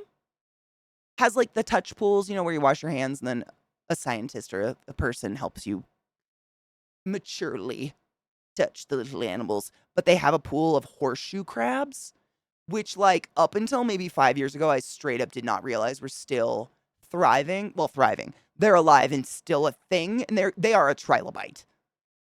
But they have them, and you can touch them. It's so weird. So weird.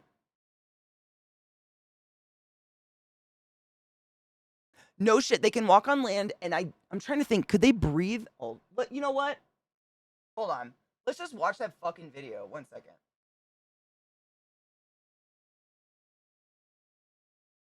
There was another video up there that might be shorter. Clint's are great. I'm not sure all you want to watch Clint again. But they do. They walk on land, and I can't remember if it's they can hold their breath for a really long time or that, because there are some fish who no shit have a mechanism of changing how they breathe. So they can suddenly breathe air. And then, like, oh God, there's one in the Amazon that has like a massive air bladder and it can swap. It's so weird. It's fascinating. I mean, nature is so cool. The fact that you can consciously be like, I'm going to breathe air today, or I'm going to breathe something else today.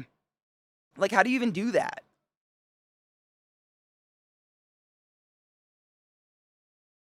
That's Seatown. That was pretty much, I learned about what Shark Week was way too late in the game, so it was just shitty by then.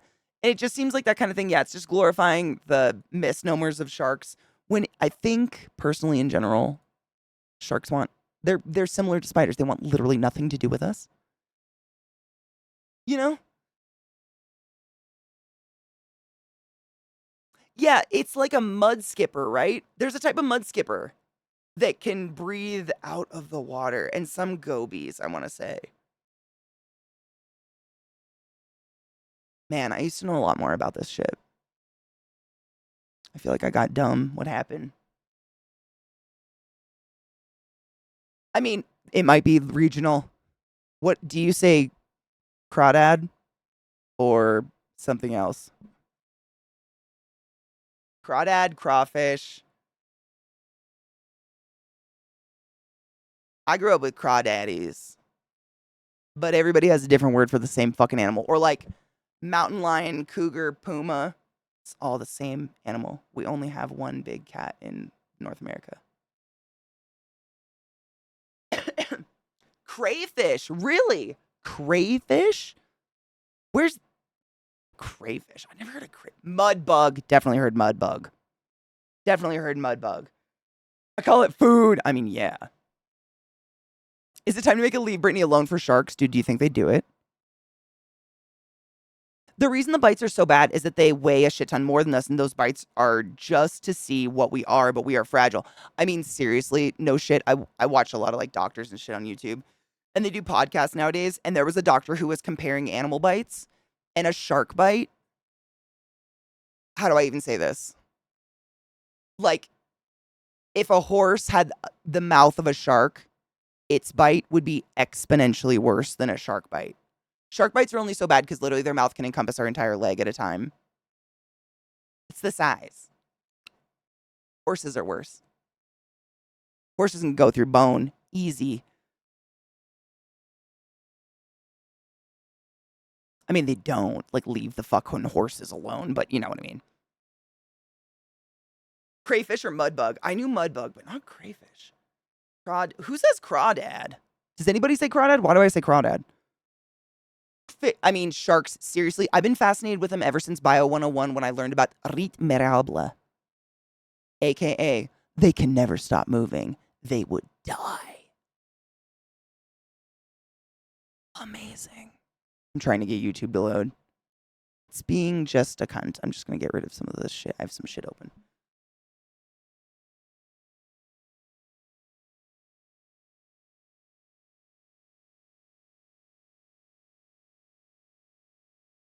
Oh, and all the teeth. I think we might. I think we need to give sharks arms. Oh my god, so they can learn to play and make. Oh my god. Sharks like think about it. There's no gravity in. I mean, there's but you know, water. Like you can go to the sky of water, or you can go to the ground of water. Like Quidditch. That's what I'm saying.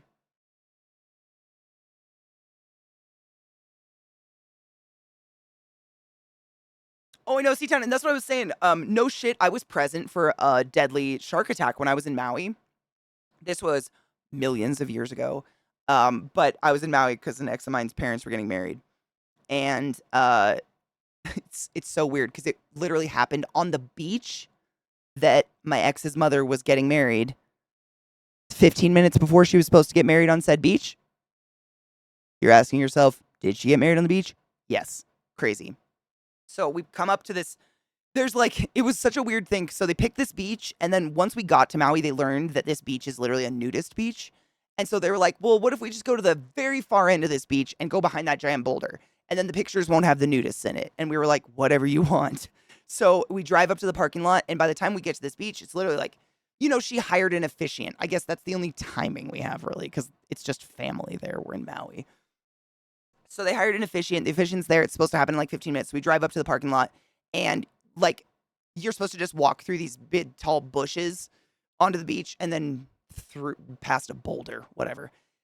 The parking lot's full of bright red vehicles, like danger red SUVs. And then a danger red helicopter goes over our head. And we're all like standing with flower bouquets in these flowy fucking dresses, like,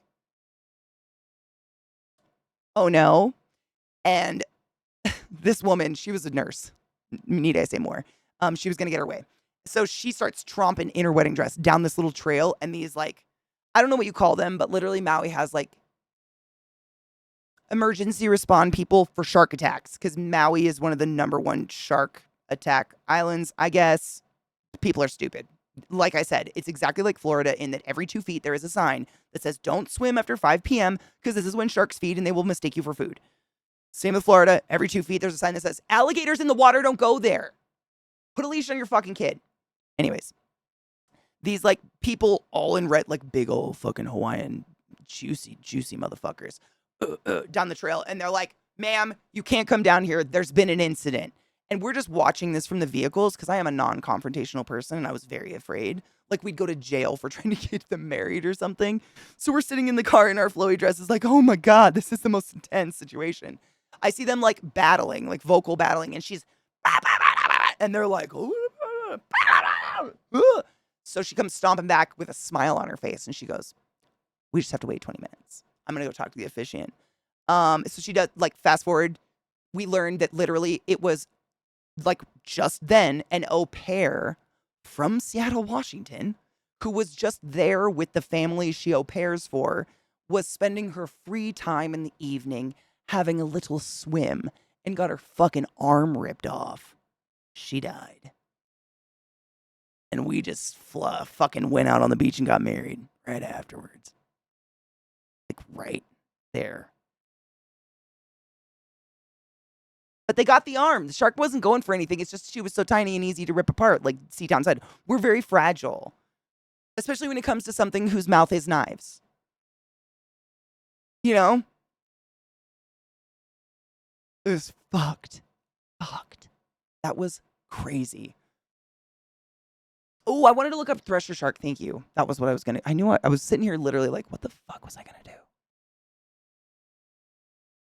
Oh, I think I've seen this one. They have the big black eyes, right? Like just kind of like a goblin shark is a little bit ish. They kind of almost look anime a little.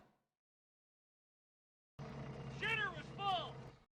Thank you, Poop Deck. I appreciate you, love. Oh no, goblin shark's the scary one. What's the one? Oh, ghost shark? There's a really deep sea shark they found recently that's actually a little cute. The goblin shark is not. Do not Google not uwu. Is it ghost shark? Ooh. Yeah.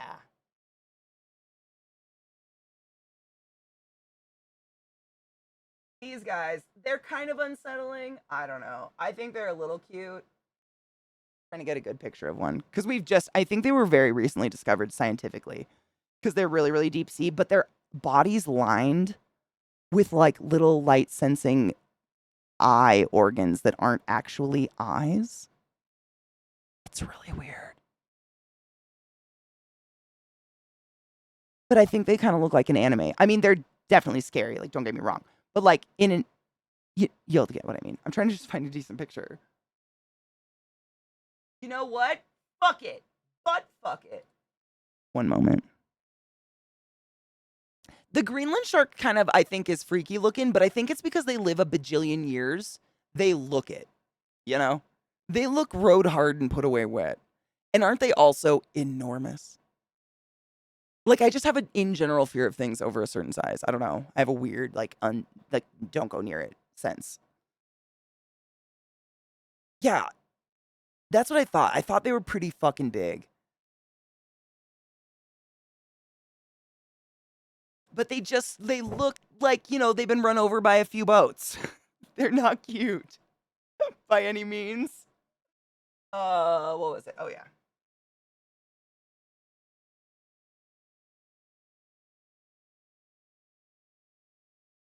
Oh, I mean, there ain't no part of me that moves 50 miles an hour. Fuck off. I want to say there's another animal that does something like that. Stuns fish. It's not orcas, is it? Orcas, like, do the screeching and they confuse fish, I think. There's something else, though, that, like, smacks. Oh, that was 7 years ago. There we go. Is it eels? I mean, eels shock, but there's another creature that uses its tail to, like, smack clusters of fish. I don't know. Oh, is it that fucking shrimp? What is it? Oh god, what is it called? Mantis shrimp? I know that one punches, but I don't know if it punches its prey.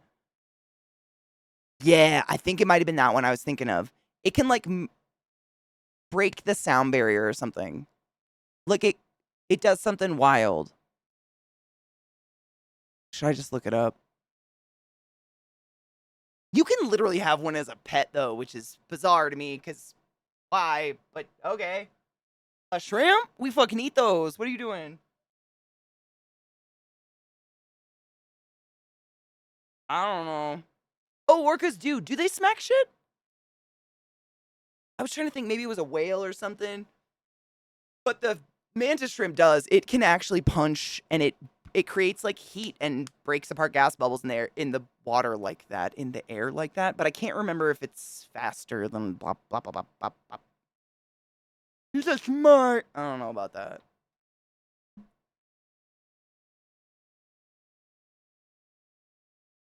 Oh, they smack seals and like confuse them to get them. Ooh. You ever been on a real shrimp boat, Forrest? I love that movie so much. It's definitely one of my there's my grinder. One of my favorite movies ever. Oh my god, they did stop. I was looking him up on YouTube because there's got to be a video that shows them doing that bubble with their fucking fist. Giggity. Uh-oh.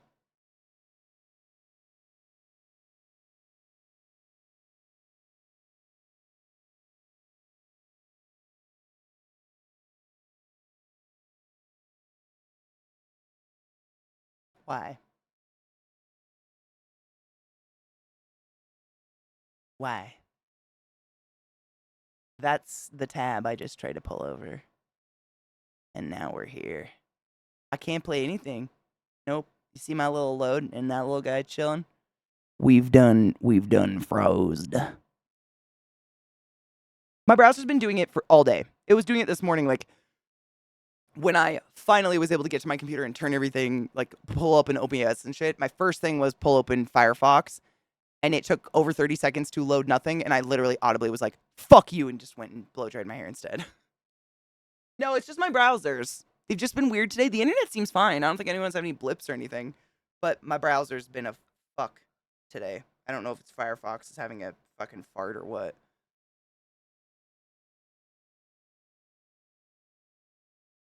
I've been on some big boats, but I've never been on a shrimp boat. I've smelt fish boats. I went to college in a boat in like a fishing town, I guess. And those crab pots smell like hot death in the summer. No, thank you. I'm good. Cheers. I don't know. We're still just frozen. I'm just praying to fuck nothing crashes. I love this. I just don't know. Is it the internet? Is it my computer? Is it the browser? What's breaking? It's still just sat. It's done sat there. I really did want to click on that motherfucking True Facts video. No, but I did burn sage the other day, and I swear to fuck, within 5 minutes, Zach comes out of the back office and was like, "What is burning out here? It's making me kind of feel sick." And I was like, "I'm sure it is."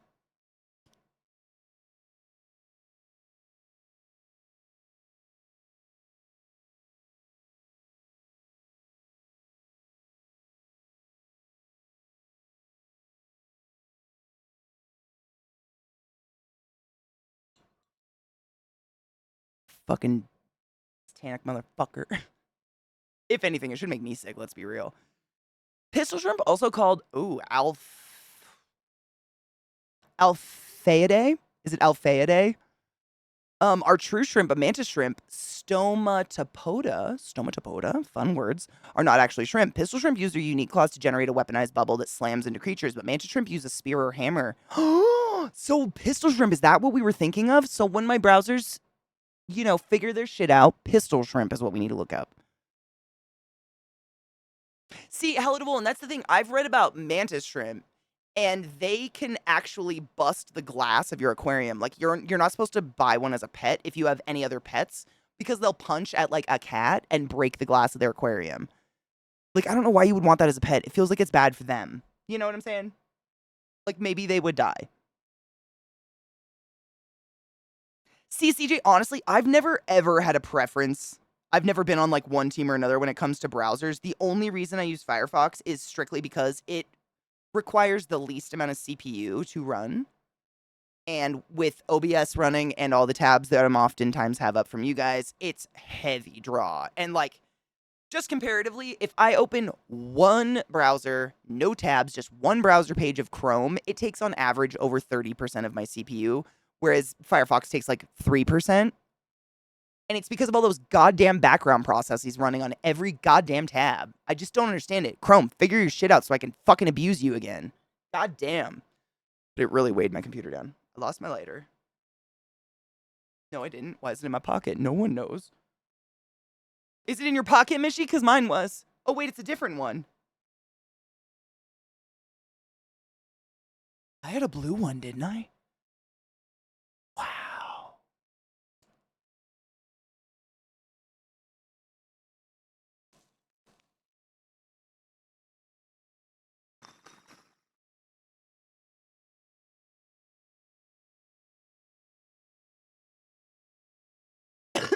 I just wiped my cookies like a week ago, but I'll do it again.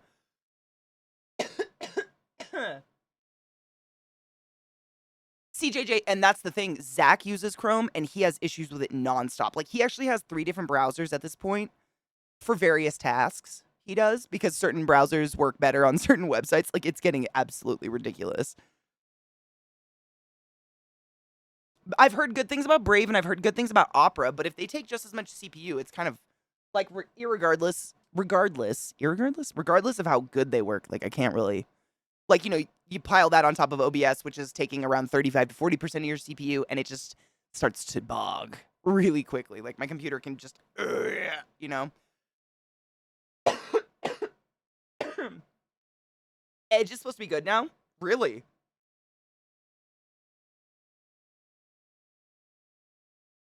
No shit. So it's literally the gas bubbles broken down by the punch that breaks the glass. That's fucking fascinating.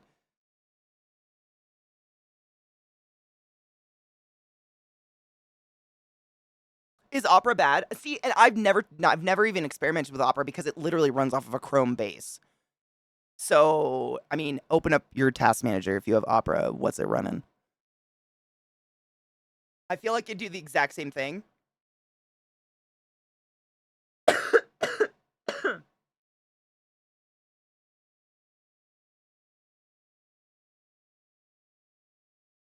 Oh, CJ. I mean, I'm gonna say no because I literally can't afford it. But the PC that is I run a 2 PC system, so I have a streaming PC that runs OBS, and then all the links and shit we watch, and then I have my gaming PC. And the reason I did that is because OBS runs so hot.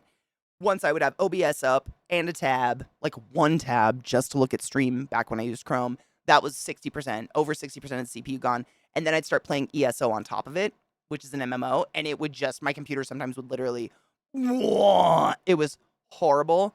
So I went to a 2 PC system because of that, and I'm glad I did. But the PC that runs OBS and everything is what I call my Frankenbitch. It's got parts in it that are as old as my streaming career, but it's got some newer parts. What's the thing? I replaced something it was the power supply. I replaced the power supply last year. But most of it, because it's just an internet machine, you know? It's literally just running browsers and shit. That's it. And it's just slowly I'm scared. I don't want to say yes because I don't know what to do when she dies. One of my monitors has 2 black strikes through the middle of it, which is not the monitor you guys see. It's the one that I shove over there and ignore. But when that goes, I don't know what like, it's just technology ages, you know? I've moved a couple times with these monitors. Guaranteed there's probably been some knocking around somewhere. Like, it's bound to happen. It's just like, you're never ready for it. That ain't what I fucking budgeted for, god damn it. That hit made me hot. Got red. Woo!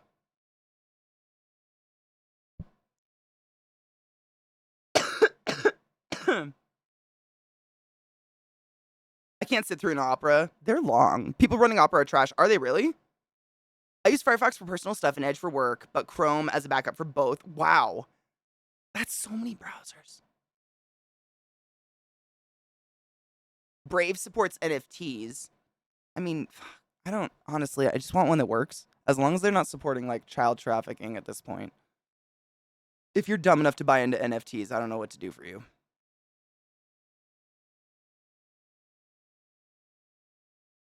Dude, Kona, no shit. So I dust my PCs pretty regularly because living in the desert, I've learned is just a dusty existence. But almost something very similar happened to me. I don't know if I was live when it happened. Do you guys remember? One of you might remember. I don't remember if I was live. And to you guys, like, my stream just went down. But for me, I heard a very loud, audible pop, like a pop crack mix of whatever that would be, come out of my PC. And, like, tweeted immediately, was like, oh my god, the loudest pop crack sound just came out of my PC, and now it's down, what do I do? And everyone was like, it's probably your power supply, and I definitely power checked, and it was. So that was an easy fix, but, I mean, it's just, what do you do? What do you do? You know what I'm saying? What do you do? I don't know. Pray the fuck that it just lasts. How much is a new monitor these days? Honestly, I don't know. I've had these ones for quite some time, and they're still great. Mine are Asus monitors. These 2 are the same, and I think this one is, like, a little bit smaller. These 2 are 27, and I think this one's like a 24, but they're all Asus sums.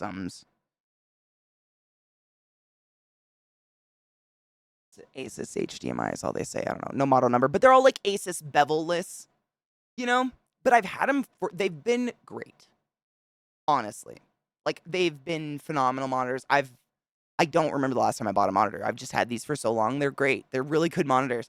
But this one, a couple months ago, all of a sudden, it's like just 2 black lines through the middle of the monitor. And that's the monitor that blinks and flickers a lot during when I'm like, don't do it. That one blinks. And I'm just like, you know, I'm just going to treat it real nice and hope for the best. Because I don't know what else to do. Hail Satan.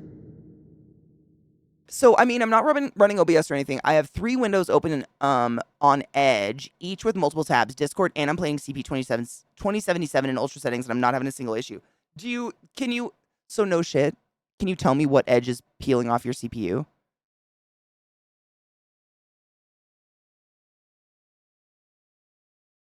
Exactly, Fox, that's why I always ask. I feel like it's a really snobby question to ask, but, like, I already know what Chrome does to my computer, and if your browser runs off a Chromium base, it's going to do the same thing. You know? The reason I don't use Chrome is it runs hot on my CPU. And any Chromium base does the same thing. They all, I would guarantee, open it up, you've got 10 processes running for each tab. Like they just, I don't know why, but they do. And it sucks. And that's the only reason I use Firefox. Welcome to my TED Talk. 2 and 7, that's not bad at all. That's actually, that's about exactly what Firefox does. But it's Edge. That's a rabbit hole.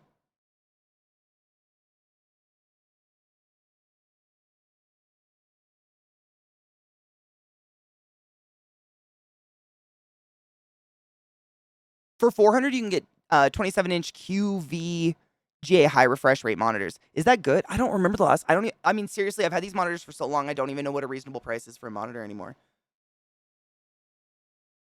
I don't know. Is that reasonable? Luna says you can get one for 70 to 150. See, I don't even. It probably depends on the brand, right? And whatever. The logistics if you're buying a brand name or something. I'm sorry about the existential silence. I hope you're enjoying music on your own. Both of my browsers are still up, completely frozen. In the exact same state that you saw them last. We're having a good time. At least my dogs didn't shit themselves. I have a Samsung and some Best Buy brand for monitors. I've heard Samsung monitors are pretty dank. I don't even know why I have Asus. I think someone probably suggested them to me, and I like them. They're good. They work. I mean, they've literally lasted me for God knows how long. I think I bought them when I still lived in Washington. I don't know. It's been a while.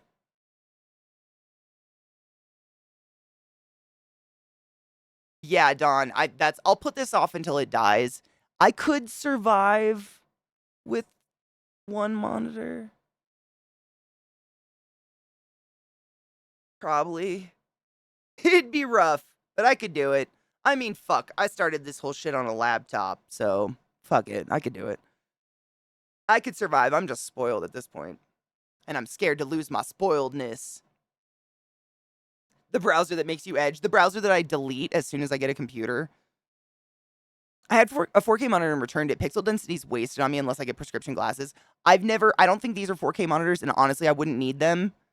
Not that it's necessarily wasted on me, but like the only time I really give a fuck about the best of the best graphics is when I'm streaming a game, and y'all don't get 4K. Best you're gonna get is 1080. So like, why?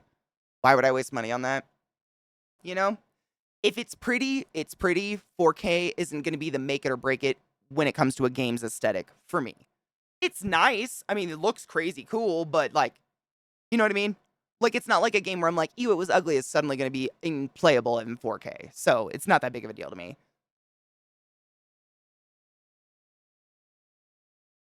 A ViewSonic, but it blew up? Okay, so, Kosh, would it be safe to say don't get ViewSonic?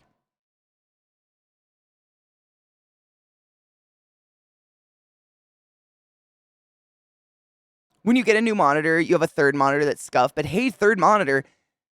Yeah, I think mine might be 3 different models of Asus's, actually. Like, it's been a journey. When you get a new monitor, you have a third. Yeah. I have one expensive Asus and one cheap one, and my expensive one died 3.5 years, and the cheap one burns in bad. What do you mean burns in bad? Like you get burn marks? Like from your desktop? Monitors still get burn marks? Wow.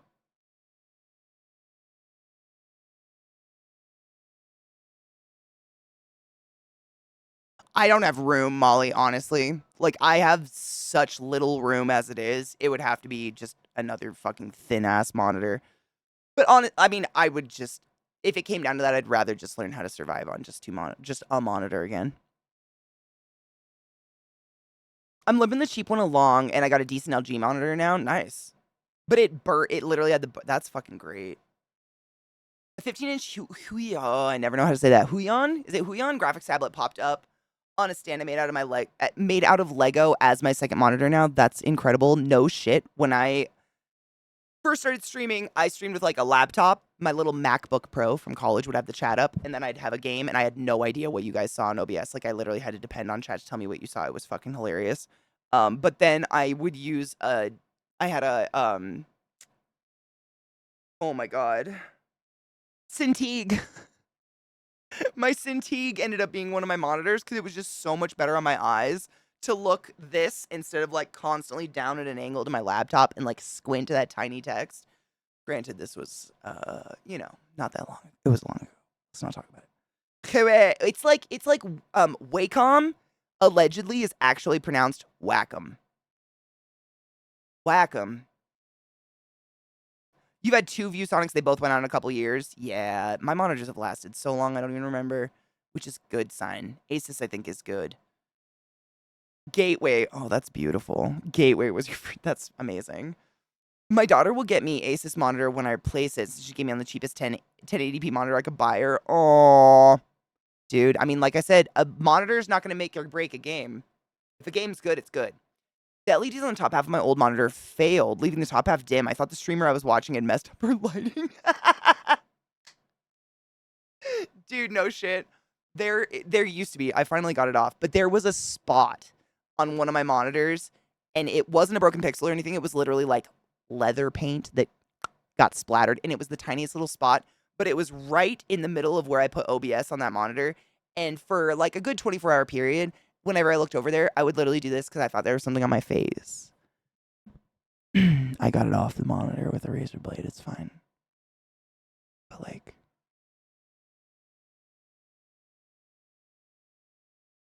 how did I not realize it wasn't moving with me? Idiot.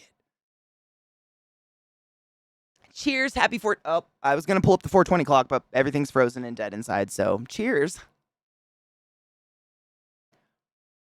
Cow stickers? Wait, what? A 2001 Dell LCD monitor that still works. Dude, that's pretty good. I love my 1080p monitor. The higher the resolution, the smaller everything else gets. I've always thought that like it kind of at a certain point it can make things look a little shittier too. Like the higher resolution your monitor, it shows the flaws and stuff more. Literally, is it a dead pixel or is it on my fucking face? I thought it was a piece of glitter or something, so I'd just do that. And then I finally went to the monitor. It wasn't.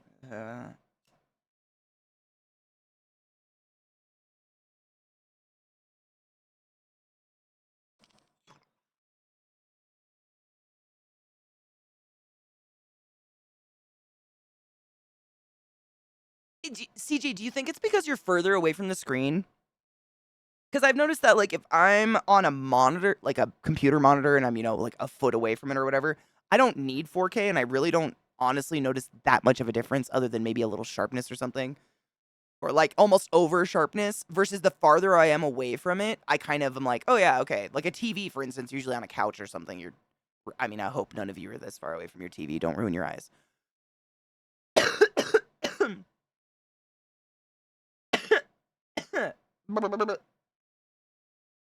Opera GX has a history of corruption. Corruption? Is that even a word?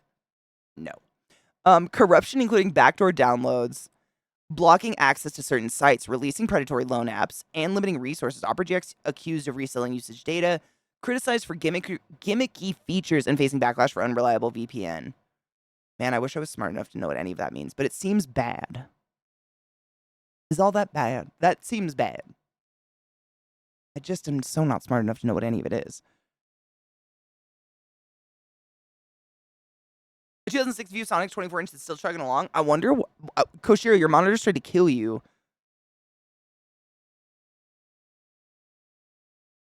I just got 4K monitors after using 720p for years. Now, if I see something not in 4K, it looks so grainy and it's very noticeable. So I remember when, not necessarily 4K, it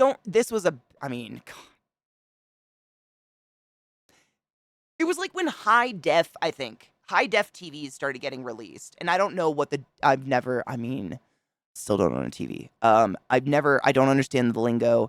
But basically, I remember going into like Best Buy at a certain point, and it almost looked like the footage was bad. Like a movie I'd seen 10 times would be on a TV there that was in this new resolution, and it would look shittier than I'd ever seen it before. And I was like, is this like the rough cut? Is it because it was filmed without that taken into like, what the fuck? Why at a certain level of resolution does everything look worse to me. Like, I don't know how to explain that because I don't have the language for it. But it's almost like I don't know, like if the lighting is too strong on a photo and it's so sharp, it's almost like too much. You need to soften it for it to make sense to your brain. True, Crispy. True. I shouldn't. You're right. There's a huge difference between not being smart and not being knowledgeable. This is true. I'm always open to learning and I want to learn. I just feel like for as much as computers, right? They're similar to the human body in that the more that you know, the more you realize you know nothing, Jon Snow. I I feel like every time I learn something new, I'm like, oh fuck, there's a bundle I don't know at all. Shit farts. You know? Similar idea. Tell me if I'm wrong. I know there's a lot of computer science here, people, but it feels that way a little bit. Like I got the hardware down at this point, but everything on the inside is just like, whoa.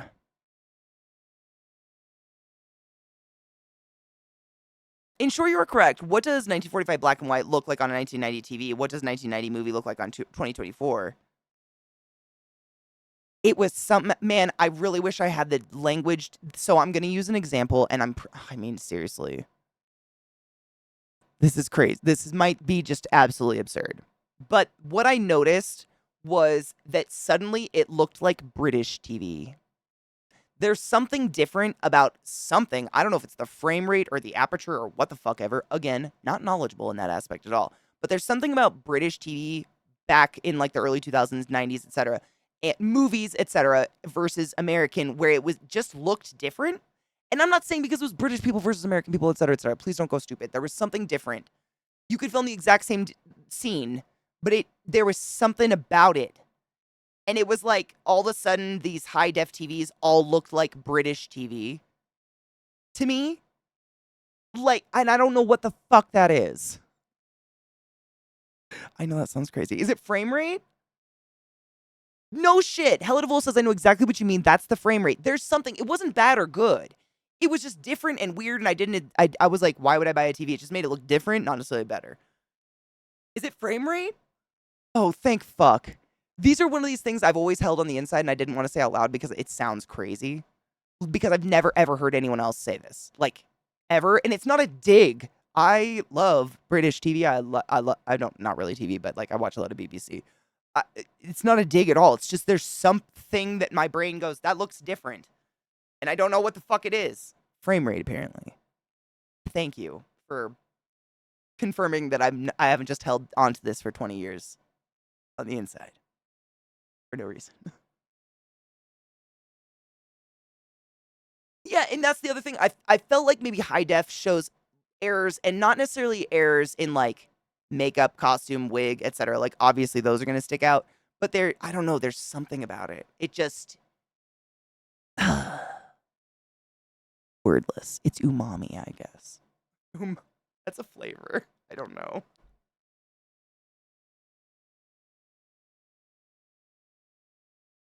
It's got panels, JJ. That's insane. Reminds me of when they released a film in 48 FPS, 48, and everyone complained that it looked bad because there was less motion blur, so the motion looked weird to people using 24 FPS. Maybe it was something like it's the frame rate, right?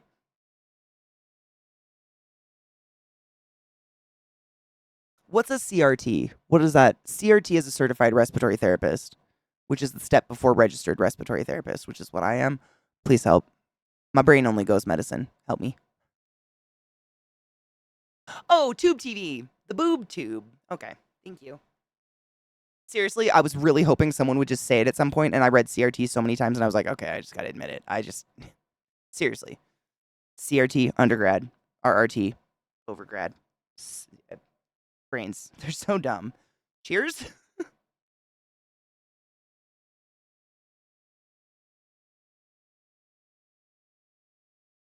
The human eye can only see in 34 FPS, but on MHZ megahertz monitor, it's just different. Is that what it is? Hollywood and other film industries shoot at like 24 FPS, and our TVs will often try to smooth it out closer to 60. There's options to turn it off sometimes, but Not always. So what does British TV film in? Or British, I guess, nowadays I feel like they all look exactly the same, but I don't know if that's because they're filmed by, I don't know. Like, modern British television looks exactly like the way Americans do. It doesn't, I don't feel like there's a weird difference anymore. But like, I'm trying to think of, like, Mr. Bean. No shit. There's something about it. What is that frame rate? Is it faster or slower?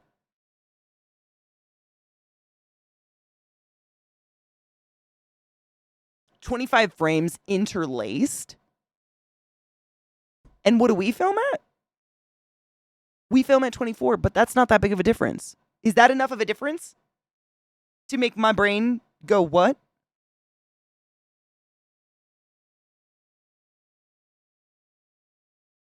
Interesting. So how's it the frame rate? Explain like I'm 5.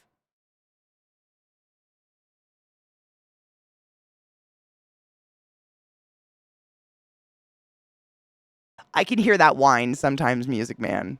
Every once in a while. I used to think it was the static of the screen. No shit. I had like a little microfiber cloth and I would wipe the screen down once in a while because that whine would start and I thought it was the static. It wasn't. I don't think I have that hair anymore to hear that pitch though. Everything's still frozen. Just living in a state of chaos. I love this. PAL is an abbreviation for phase alternate line. This is the video format standard used in many European countries. A PAL picture is made up of 625 interlaced lines and it's displayed at a rate of 25 frames per second. So, what's interlaced? I know I'm asking a question. I don't know. This is fascinating to me. Feel free to ask just as many questions when I start spitting science. By the way, I don't know what that means.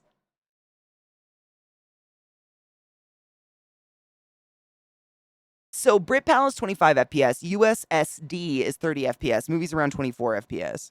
I just feel like that's not big enough difference to fuck with my head, but I don't know anything about anything.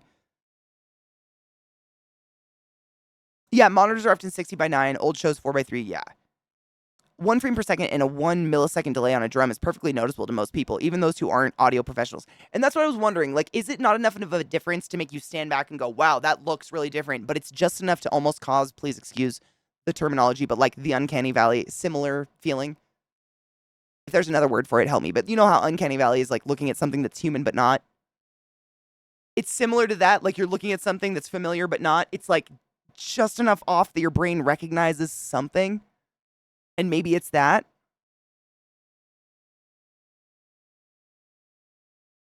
I don't know.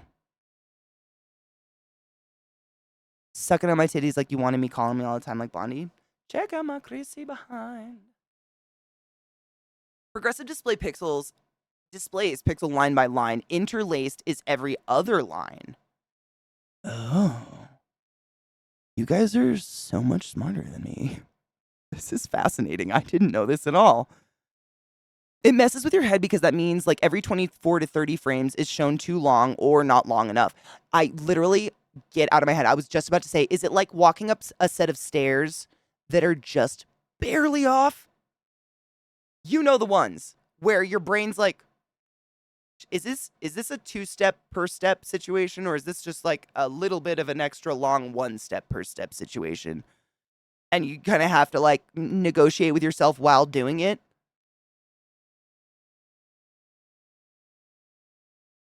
That's what it sounds like.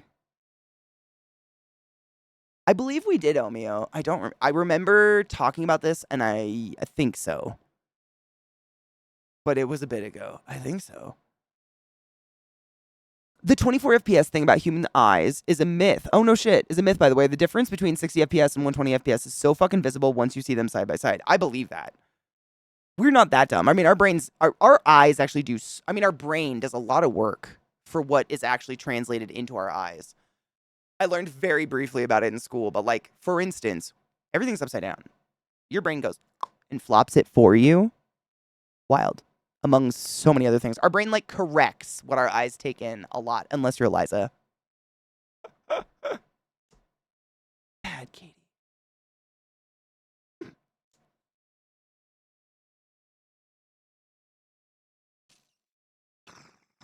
Stairs. You know exactly what I mean. It's not significant. It's not like a huge stair where you're like, can I make this with 1 step? It's like this stair is just so slightly off. Or like I growing up in the sticks, a lot of people made their own houses out there, and some people's stairs to go upstairs would be like narrow to the point where you couldn't fit your whole foot on that stair, so you'd inevitably jam your toes into the next stair every single step you took. So you just kind of learn to walk like a ballerina, I guess.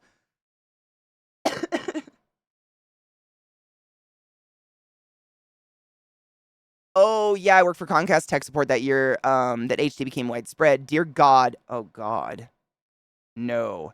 The jackoffs that didn't understand that HD TVs operated differently. Dude, movie theater steps. That is such a good example. Has there ever been a movie theater that could figure steps out? What the fuck is that? And then they always coat them in like strangely velvety carpets. So if you miss one, you're gonna fall. Like you drag a foot, you're down. You're down. Hopefully the lights are off. No one's looking at you because you're down. Not that I've ever fallen in every fucking movie theater I've ever watched. I'm clumsy, okay? I'm tall. Shut up.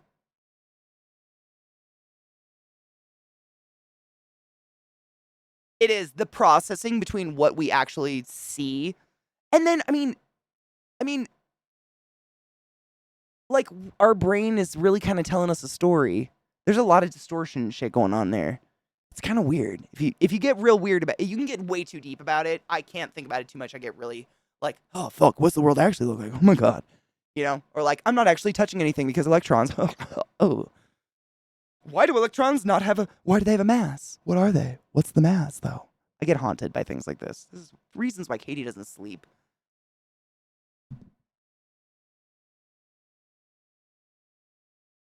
Oh yeah, those ones where the words I actually read that shit really fast, but I think I learned how to skim in school.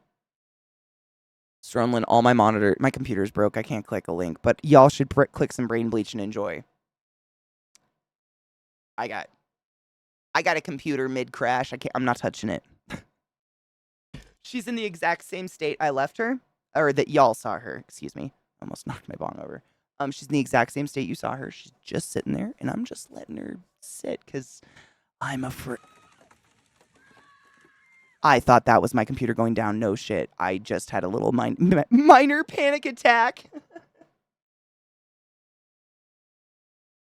Thank you, Sally, you generous bitch.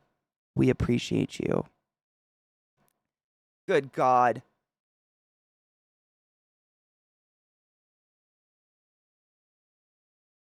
Have you heard when they gave people glasses that flipped everything upside down, their brains adapted in like a week? No. That's wild. Just the fact that they adapted. Oh, that's fucking weird.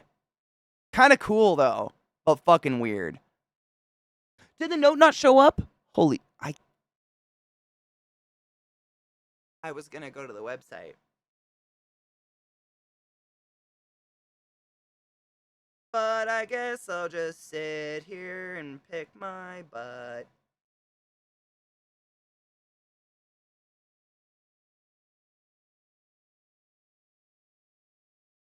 No, I was gonna go to the website where all my, like, I can see the list of tips and shit, and it'll actually say the message. That's it. Like, our eyes are constantly making tiny movements, and while moving, they basically turn off. So our brains fill in the gaps. That I was gonna bring it up, but I feel like I talk about it too much. But the fact that our brain finishes the story for us a lot of the time is real weird. Yeah. Like, your brain just adapts and tells you a story to make you feel good about things going behind things for a minute. It really fucks with me. And when they took them off, everything looked upside down. No shit, I believe that. I totally believe that. I was thinking about that in terms of like video games and shit. I played a lot of video games where zero gravity is definitely a feature of it or something like that. And it takes you a minute to get used to it, but you definitely adapt. And I feel like, you want to do something enough, like C, you'd probably adapt, right?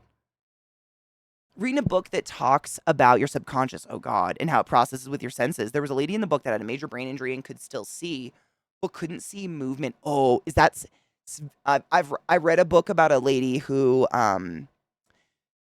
she went through a traumatic brain injury or some. It was actually like a surgery gone wrong, which was really sad. But she couldn't tell you what something was until she touched it. But she knew what it was. She just couldn't connect until she. And the moment it'd be like, oh my God, Mike, it's a microphone. But she could not get her mouth to say it until she touched it. It was wild. May the night mother never catch you in her web, and may Sithis allow you to escape for one more year. Hallelujah and a fucking men, bitch. Thank you. Cheers. I'm sorry. It's like we were talking shit about my PC and then it just decided to do this. I just gotta not talk shit about it anymore.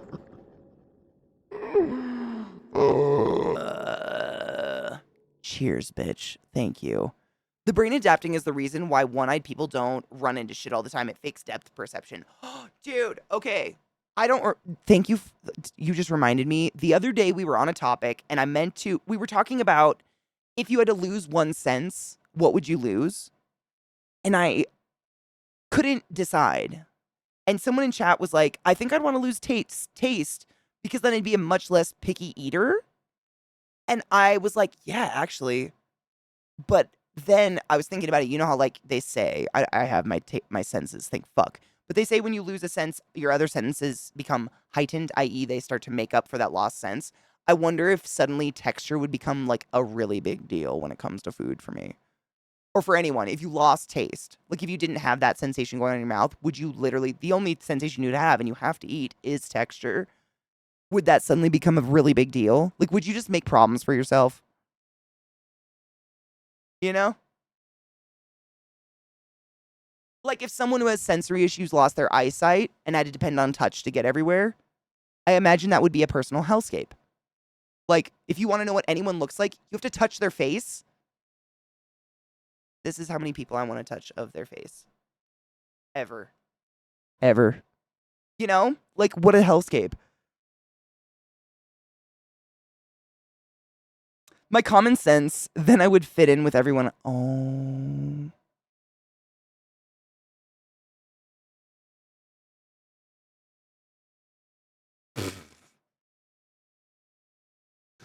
It's too early, man.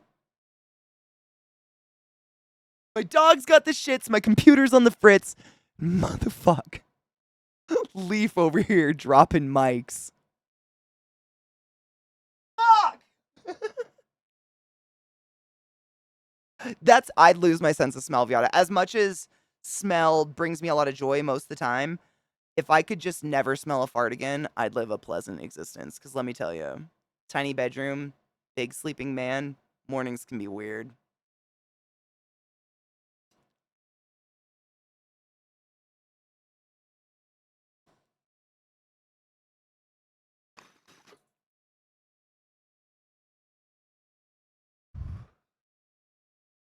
Coach, I imagine, absolutely.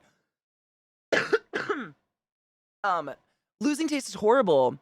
Aryan, Lucasen, the guy behind the Arian project. Arian? I don't, Arian sounds bad. Arian project lost his sense of smell and taste, and it sent him into a depression. I mean, I'm saying I love food.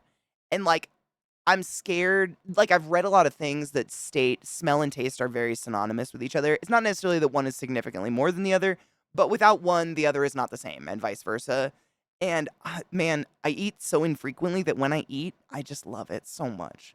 Like, it's a really big deal. I definitely do the, like, little happy bounce, and I just sit there and, like, yes, you're so good. You know, like, I don't just eat to eat, like, I eat because it's fucking good. And, man, yeah, I mean, we've got our senses for a reason, right? Let's just hope to fuck none of us lose them. Because I don't think any of us want to. It seems to be a big full picture. Really, she doesn't have smell or taste due to some sort of fungus that got in her lungs. And it was gone. Oh my God, that sucks. Same, Don, right? I mean, food, I've told you guys that before. For as infrequently as I eat, I travel for food.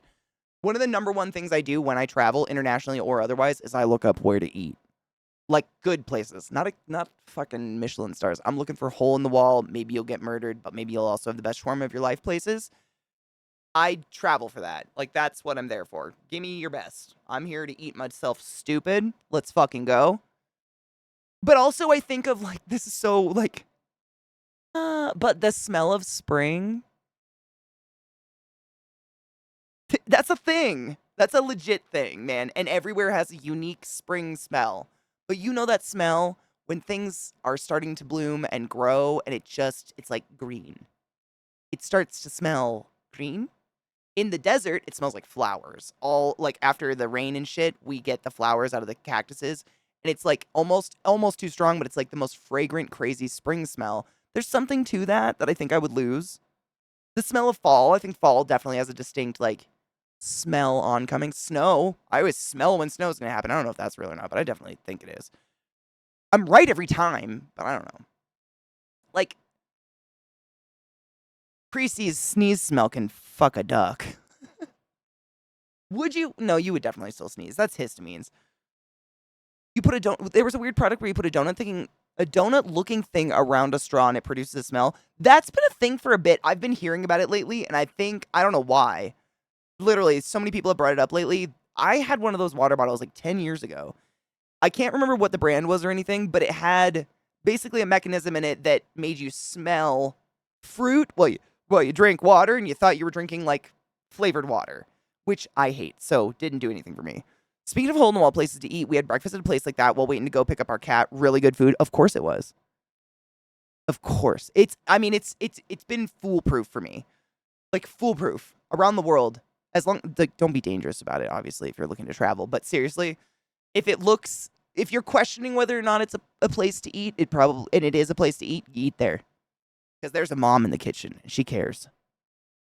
She hits people, she cares so much. You know what I'm saying? Like that's been pretty foolproof for me. I walked into a Godfather's Pizza for the first time in almost 20 years last summer. The place smelled the exact same. I wonder if we have one around here. No shit. My aunt slash godmother ran one for years.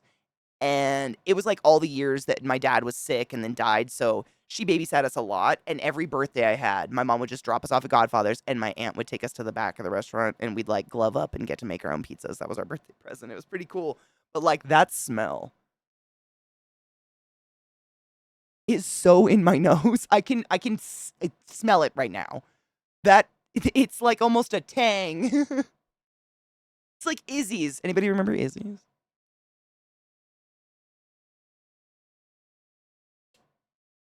100% heritable. It's the random places. Like I usually look up places like generally like I'll look up like where in the city is the best places to walk around and find food. You know what I mean? Like cuz they tend to be in the same general like kind of like a little sub community or something like that. There'll just be a bunch of like hipstery kind of owned places, but it's fucking good. Best chicken I've ever had. A coworker took me to was at a gas station. Was it oh my god. Was it in Maryland?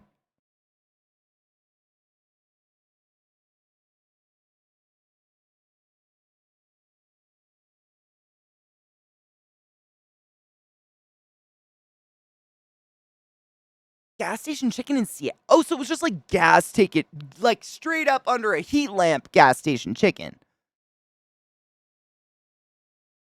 Oh, they dipped it. Oh, yum. I wonder if it was pecans, Viata. I love a crunch. I'll add a crunch to anything if I can. A good crunch is worth it. I'm trying to think. Fuck. I mean, I was going to say Royal Farms. Royal Farms, hands down, is the best fried chicken, in my opinion, and it's legit a gas station. But it's a gas station dedicated to fried chicken. I mean, it's a gas station second, I would say. I don't know. Anybody here Royal Farms? Anybody? PA probably has it, I think. Virginia, maybe. Maryland, definitely. It's the best. And I've tried a lot of chicken, and I'm not a chicken connoisseur. It's just truly really good fucking chicken. I don't know why. Try it, kills. It's so moist. It's so juicy. They take it so seriously. Like, they don't have a major menu or anything. It's just like Wawa or Sheets where you go in and, like, they have a computer screen, where you just pick your squares of what you want. and then you go pay and you bring your receipt up and you get your bag.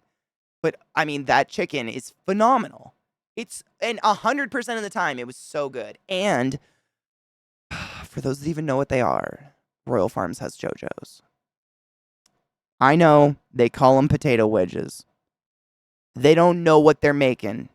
They're JoJo's, and they're fucking great. I don't. They call them whatever. They make JoJo's. They are legit JoJo's. Like the way they're not fucking like home fries or something. Me too. And outside of Washington State, no one has any idea what I'm talking about. They call them something else, but they always are something else. Like, you know what I mean when I say JoJo's are very specific. It's like they've almost got this coating on them. Like they're almost like deep fried in a batter or something. I don't know what the fuck it is, but you've got like this crazy crispy outside of a potato and just the soft, wonderful on the inside. And it's not a fucking potato wedge. They're different. Stop it. Royal Farms. They call them potato wedges, but they're making JoJo's over there, my bitches. Go get them. By the pound. Mm-hmm. Biscuits ain't bad.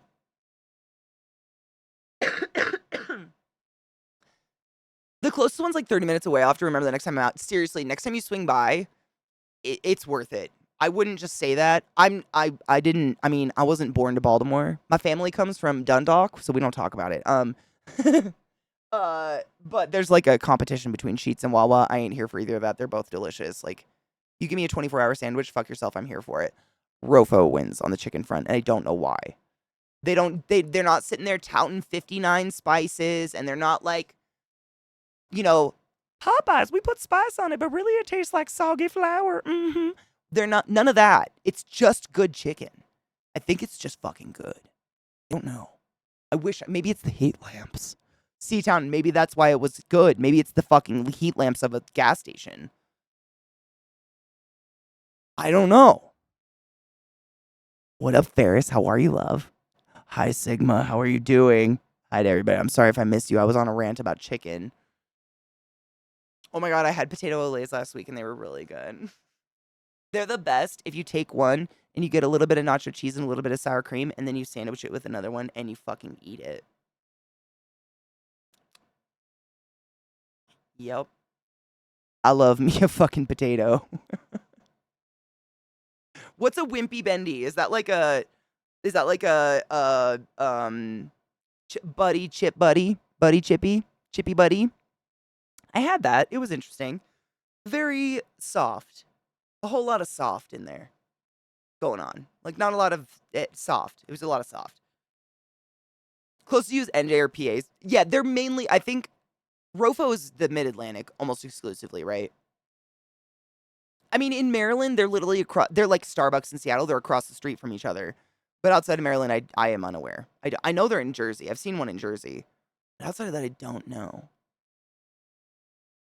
Dude, C-Town, that was when we were kids. That was how my mom used to shut us up, is if we went to like Safeway or some grocery store, Fred Meyer's, she'd stop by the little deli area and get a pound of JoJo's, and Sarah and I would just sit and walk behind her like, just in silence, just in heavenly silence, munching on. I mean, I have such warm, fond memories of JoJo's, and there's so many places that claim to make a JoJo and they aren't doing shit. Like, stop it. You're not doing shit. Don't get my hopes up. I mean, JJ, I agree with you, and I think it's because a lot of diners have died out, and truckers still know what the best food is. Therefore, like, gas stations took over. Gas stations were like, "All right, tell us what's up," and the truckers were like, "This is what I wanted," because truckers know what's up. I mean, I'm here for a diner any fucking day. It's the best food you're ever gonna have. My teenage years were fueled by many a 6-pack and a pound of potato olays. Oh, yes.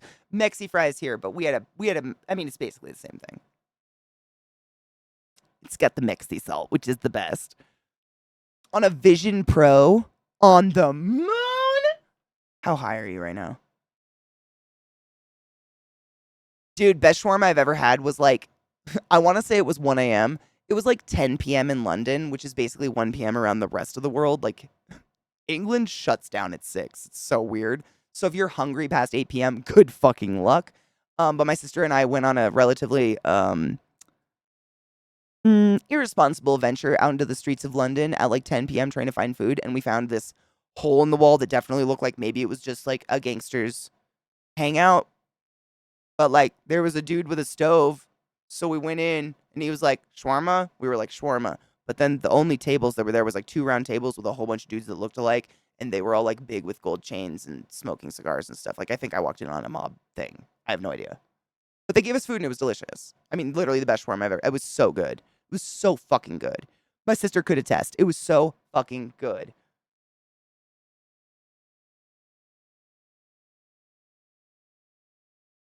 Wait, are we on a vision quest right now? I hope not, because my vision quest is way too. I need music during my vision quest, and my computer's like mid crash, so no.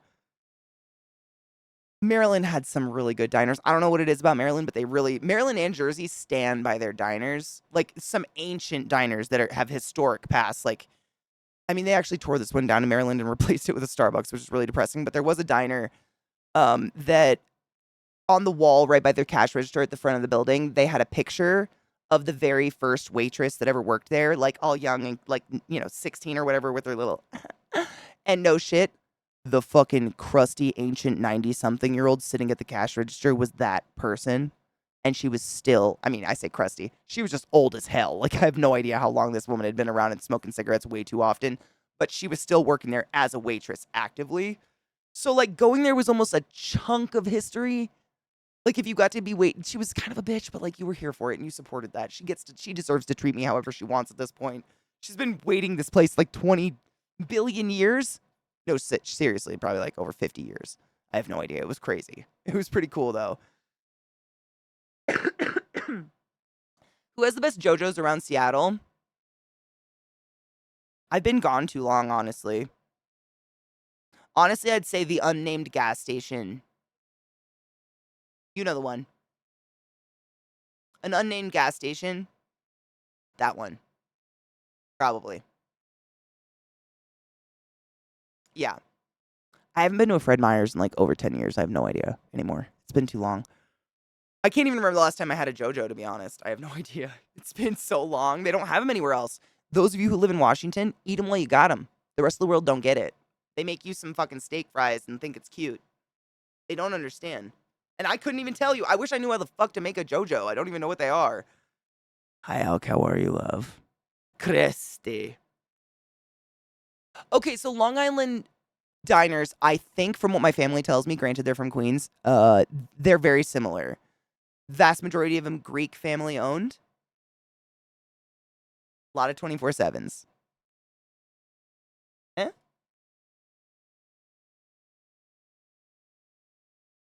Oh shit, I just unplugged my headphones. I could not tell you why, but they're all Greek. They got a mean fucking Greek salad though, and I'm fucking here for that. Opa, bitch. Know what I'm saying? Like spanakopita off the charts. What's that? What's the crispy honey pistachio? You know, baklava. Fuck my dick. You're not gonna find that anywhere else. Like you go to a diner on the West Coast, they ain't gonna just fucking have a deli case full of baklava made by the Nona in the back. It's not gonna happen. But on the East, we got it. Technically, I guess, according to whoever decides these things, New York is the most northern mid-Atlantic state. Because you ain't New England. I don't know who decides these things, but I guess you are. Can't confirm, right? They're amazing. I mean, it's just, I don't know. It's a strange phenomena I noticed living there. They're all owned by Greeks. The person running the register is usually the Greek father and mother who speaks very little English, and the waiters and waitresses are much like they come over to help out and shit. But they make they make fucking dank food, and they're well priced. It's the children. Our Persian stores have a shit ton of baklava. Baklava is. Isn't there different way? I think there's different ways to make it because I've seen it outside of. I always thought it was just a Greek thing. I had no idea. I've seen it outside of Greek restaurants though, and it's like I don't know if they all make it with honey. I think they all make it with honey and phyllo, but sometimes it has walnuts. Sometimes it has pistachios. I don't know if that's like a regional cultural thing. I honestly have no idea. But it's definitely, they make it different in different places. It's fucking good everywhere. Eat baklava when you can. Life is short. Dude, a good Greek salad with a pita and a fucking chunk of baklava. Oh, I miss those diners on the East Coast real bad. I want to go back. We don't have those here. I don't think we have 24-hour anything, to be honest. Oh my god, an article on JoJo's like, can't click. Does it talk about what the fuck? Oh my god, I can see it in the link. It says the history of the American. Oh my god, wait, I can click it on my gaming monitor. It's not going to play audio, right? Oh my god, stop it. The history of the American JoJo, which is definitely not a potato wedge. I knew it. Confirmed?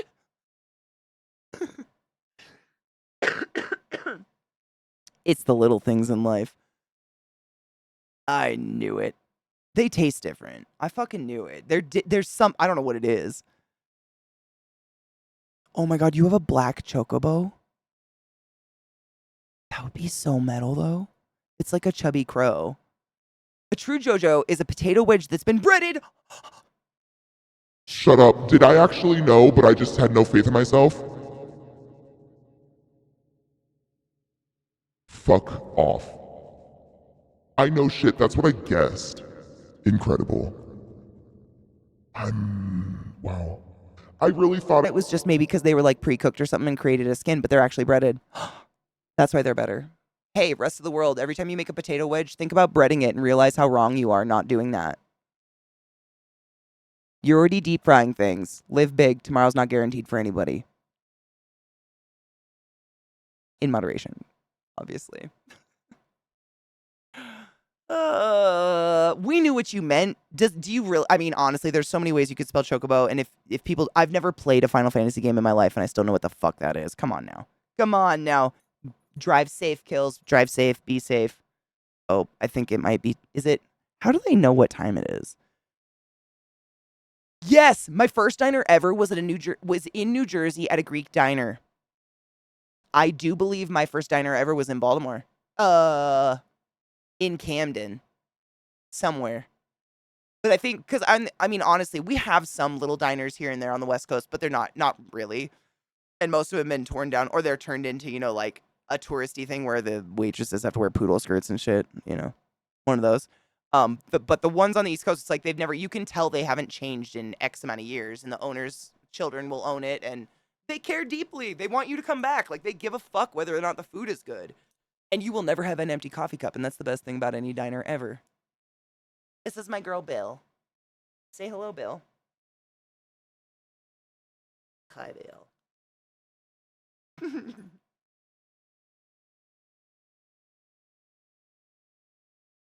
I have a pressure cooker and I have an air fryer. Dude, Sleaze, I learn shit every day.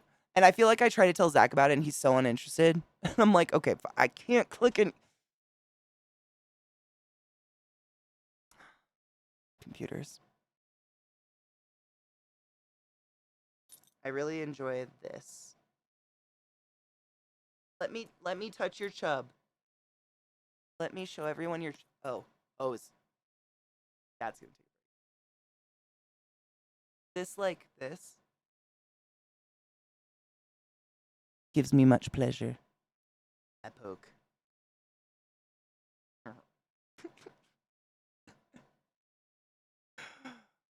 Oh no shit, Blue Sky went public. No shit, you don't need an invite anymore. Please join Blue Sky so I can leave Twitter. Please, please, please. Please, please, please.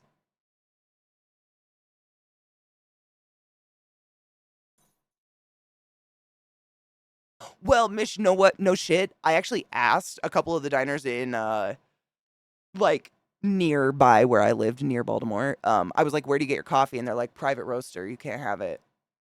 I wonder how long they've been getting their coffee from a private roaster. And how long that motherfucking secret has been kept. They don't give a shit whether or not I have it, but it's delicious. They do have really dank coffee, like always. I am on Blue Sky as ClassyKatie, of course. Literally any social media platform that takes off, I will attempt to sign up. I usually try to go, I just try to get my username. I don't want anyone pretending to be me for nefarious reasons. So if I can, I go get it. So I'm on Threads, and I'm on Blue Sky, and Instagram, and TikTok, and blah, blah. ClassyKatie. But honestly, it's literally, I really want to leave Twitter. It's just like, there's no one place everyone's going. It's like some people are on one, some people are on Threads, some people are on Blue Sky, and I'm not going to tweet 20 times a day. I can't. So I've just been tweeting until, and this is the chance. Like, if Blue Sky goes open, I feel like this is going to be the platform everybody goes to, yeah.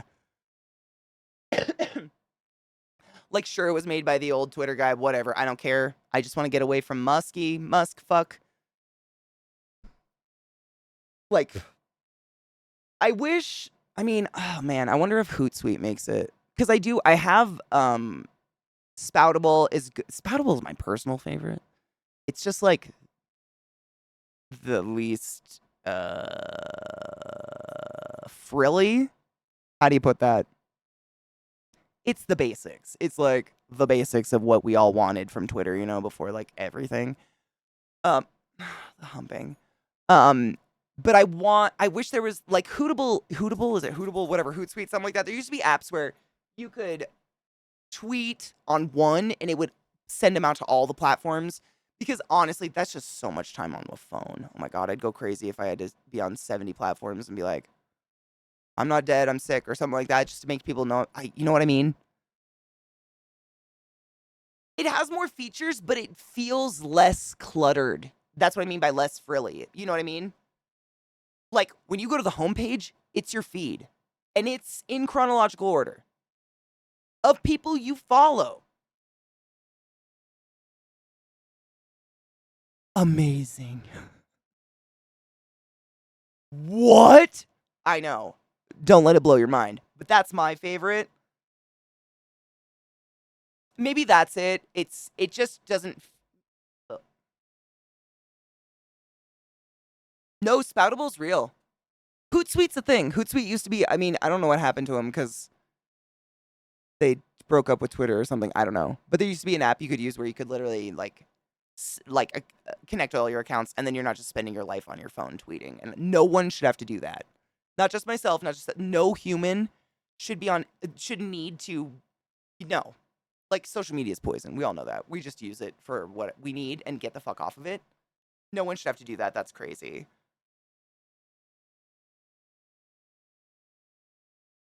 I know. That's her way of like like I said, she's like the cool girl. She's your best friend until she doesn't get her way, and then she humps someone awkwardly to make it weird. My poor sick boy. How are you feeling? You're not shaking. That's the best. And I don't feel your stomach bubbles. My boy. I heard that if you find, whoa, I missed it. If you find a shitty looking pizza place where the shitty's cheap but great, it's probably a front for a mob place because they aren't concerned with making a profit on the pizza, but damn it, they want good pizza. Is Bop run by the mob?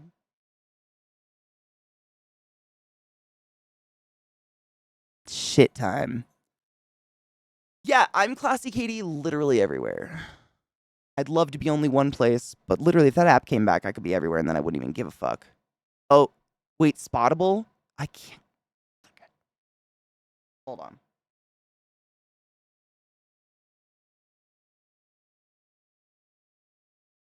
When did this happen?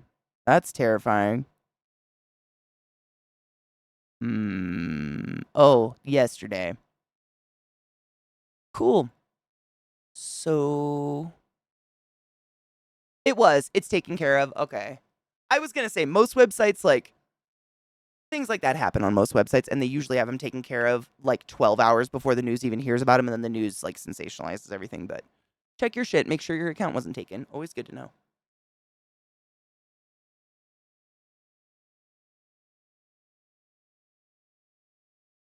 I love King's Coast. King's Coast is so good. I've never had a bad bag from King's Coast ever. Really, music? Day before yesterday. Oh, really? Oh, you're right. Holy shit, time. I know it's just so spread out. I feel like not only like selfishly do I not want to post on 7 different platforms every day or whatever, but also I don't want to look at 7 different platforms every day. You know? Like I think it's kind of like when you buy a set of kitchen knives, you will inevitably start to just naturally lean towards only one of those knives and you will learn how to do everything you need to do with only one knife. And I feel like I would do that and then I would just miss out on a lot of shit going on in a lot of my friends' lives or stuff. You know what I mean? And I'm worried that's what's going to happen. It's kind of like diluting the pool. It's similar to what they did to the Democratic. They try to do the Democratic voting pool. It's like split the vote up between Democrats and the middle people, and then there's not enough votes for any one member, and then the Republicans just win by like ta-da. You know, it feels like that, but like no one wins. You know what I mean? You know what I mean? If they have us everywhere, then it's a lot harder for us to share real news with each other, which is kind of what Twitter was becoming, you know? Versus if there's a bunch of social medias and everyone has their personal favorite, then it's a lot harder for us to actually talk to each other in real time. And that scares me. So, I don't know. I could be conspiracy theorist though. Whatever. Who the fuck am I? Nobody. Um, on that note, it is about that time. I know I started real late today. I'd go late, but I need to take care of my dog. I'm gonna take him out and try to. Oh, he has something. I'm gonna try to walk this shit out of his body or something. Because I still have yet to see him poop today and I'm worried. But as soon as y'all figure out the best social media platform to just like share funny memes and, you know, not ever hear about Trump again, that'd be great. I'd love to know. But until then, I don't know. I'll probably just be sad about all of them. Elon polluted Twitter destabilized. I wouldn't doubt it. Call me a conspiracy theorist, but that's what it feels like. It's like you dilute the people. So, like, you know, a portion of us will be on Spoutable, and a portion of us will be on Threads, and a portion of us will be on Blue Sky, and those of us who are lazy, myself, will still be on Twitter. And they're, you know, communication really starts to break down and it becomes like teams again, kind of like politics. And I hate to say that about social media, but social media has become to the point where it's kind of important. A little. In terms of like getting actual events, world events, and news and stuff before media can take it and fuck it. You know?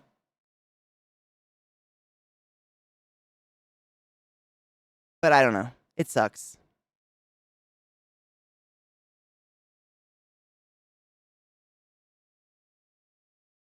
Which one? Glad, are you talking to me? Read what? I pulled the article up, but it's my shit's frozen. Is it terrible? Hi Vex. Cheers, love. Is it really, really bad? I believe you. I mean, that's happened before. That happened on I mean, not exactly the same, but what's the password saving website that everyone was using, and then they just like they got I don't even know the terminology for it. Sorry, my brain's breaking down. They got hacked or whatever. LastPass. Yeah. LastPass shit. Like, and that's I mean, it's literally a password managing website. Like, fuck. Can you get worse? It's bad if you don't use a strong password. Good thing I use those horribly strong passwords I can't remember on my own. Because they're apparently able to pull password and two-factor info straight from API. Oh my god, they can get past two-factor? Okay, so what would...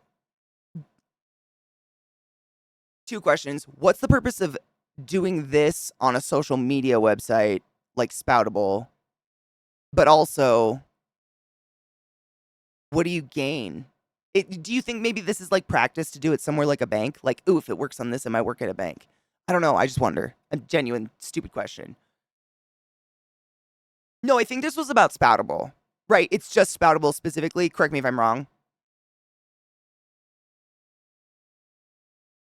Oh, that was me for years.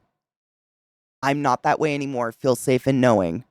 But holy shit, I quite literally had the exact same password for everything. That password is nowhere in existence anymore.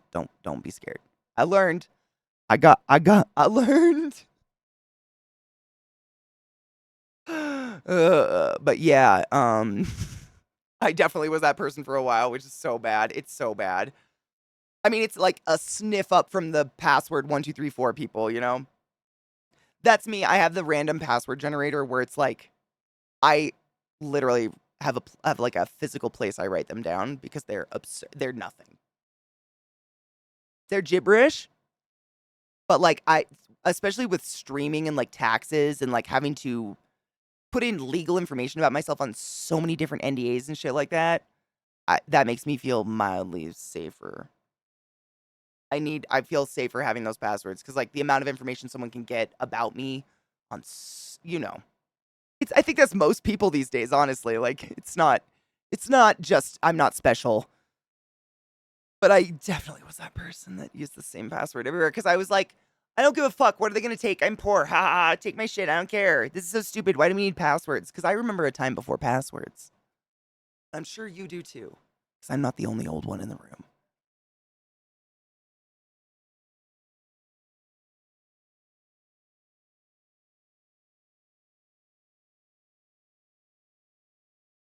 They still need to individually crack each person's database, DB, I'm assuming database, DB, which would take a lot of time for each, plenty of time to change stuff.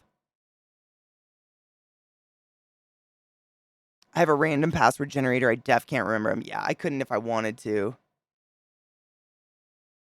Dude, Kels, do you remember I remember my very first password I ever had to make. I don't remember what it was for. Probably signing up for an email or something. This was like mid 90s or whatever, you know. Soccer. It was just lowercase soccer. What was it?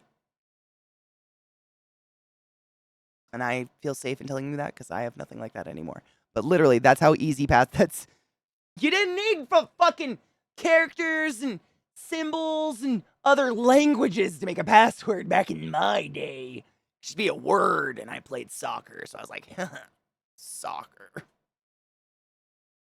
Those were the fucking days, man.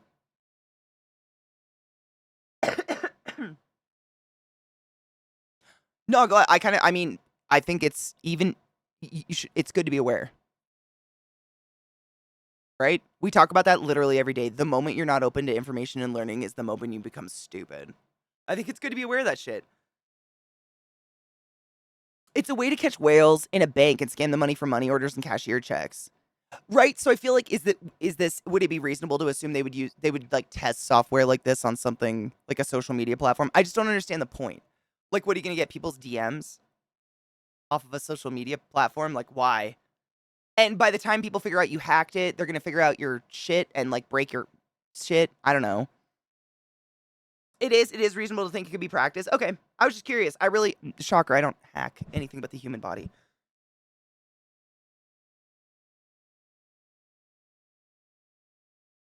There was no time before passwords, just a time before you had to use them yourself. I guess maybe that was it. I just remember being able to go to websites and you didn't have to sign up to look at the website. And then all of a sudden, I mean, seriously, I'm not just being nostalgic and old right now. Like, this is my memory.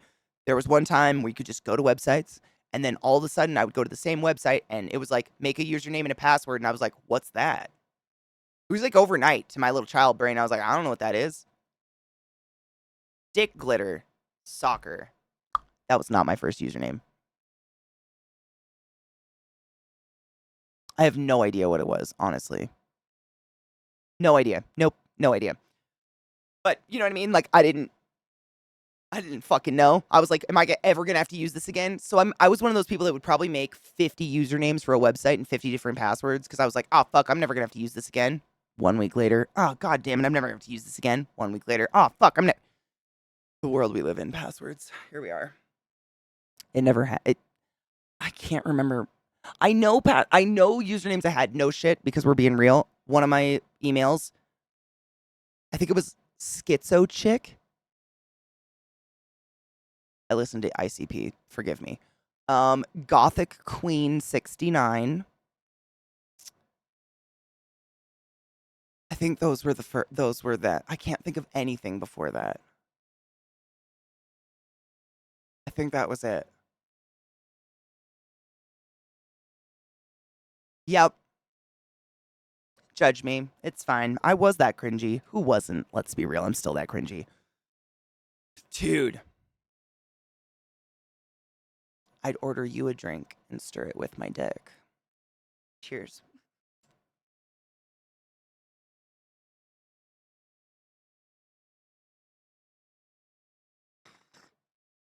Soft tax. That's the word. I knew someone here had said it before. Skank bait? Shut up. That's hot. No shit, Revolticon. I had an account. I mean, literally 20 something years ago on Gothic something. It was like Vampire Freaks. It was like Gothic Personals or something. Oh, yeah. Me sitting in my basement listening to like Avril Lavigne and Mudvayne at the same time, like, and such a little goth. I put a safety pin in my ear. You know? Yeah. Been there, done that. Very much so. Immature, 100%. Still there. On Gothic, I think so. If that's the one I'm thinking of. There was a bunch back then, but yeah. One of them, yeah. Because that's the only reason I had an email. Like, literally, the only reason I had to go get an email was suddenly websites needed you to put in an email and a password to use them. And I was like, what's an email?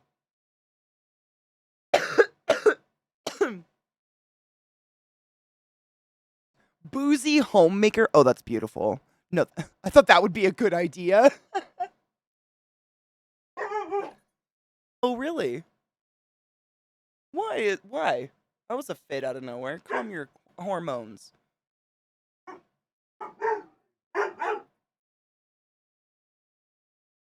Uh,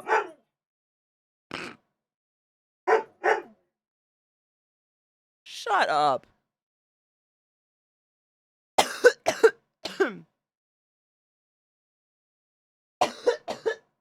That was a big hit. Good God.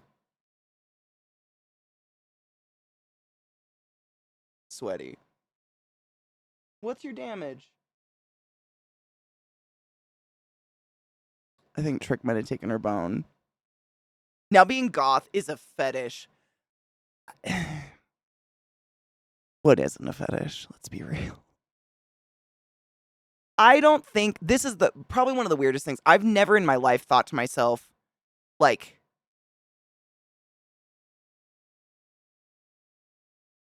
I'm aiming to be goth. I told you guys this just a couple days ago, the story of some girl in middle school walking up to me and saying, "Are you goth? We think you're goth because you wear dark clothes." Tee hee hee, and like running away. Literally quintessential giggling hot girls, like, you know, the popular girls. Because I wore the exact same like dark blue hoodie every day. That was it. But then that's when I found Gothic Personals and I was like, what's goth? And I just wanted to find out what the fuck it was. And that was like my introduction to that culture. But I've always just like, I liked the music I liked and I like to wear a lot of black. And I guess that makes you goth. And that's how I found it. And then I was like, oh, I do like goth. Give me them piercings and tattoos. Let's fucking go. But unless people had bullied me and made fun of me and tried to label me that themselves, I would have never been even cognizant. I just, you know, when you wear colors, you kind of got to think about how they go together. But if all you do is wear different shades of black, they always match. It's called a lazy hack, you fucktwats. Duh. It's like you and your beige obsession, fuck. I wish I had a name for the beige. What's with the cum suit you're wearing? The what? Everything you're wearing is the color of a load. What's with that? What's with all that? Seems easy to fuck up. Why are you doing that? You look like a hospital wall rolled up on a person. I don't know. Emails like an e-girl only listen to hiding. I've never heard. Oh my God. That, did you, that whole stutter is how many seconds it took me to.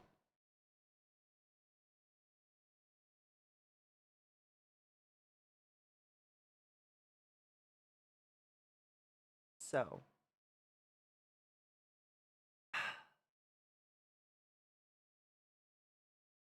That's where I am. What's a lemon is right. Absolutely.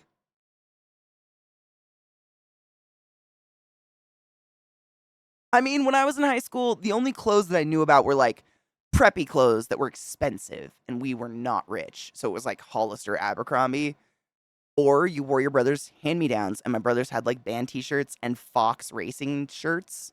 So I just wore those. And that got me labeled a goth, which I didn't know what the fuck that was till I looked it up. And then I was like, okay, they're hot. Let's go. Looks like they put a lot more thought in their appearance than that sweaty fucker. Let's fucking go. Beige load. Wait, hold up. You know, it's slightly off white. I mean, if you're coming white out, you should go see your doctor, please. I don't think. If it looks like motherfucking gesso your ass to the clinic, motherfucker. That's too white. What's happening? There's a concentration issue we've got here. I don't know what to say. No.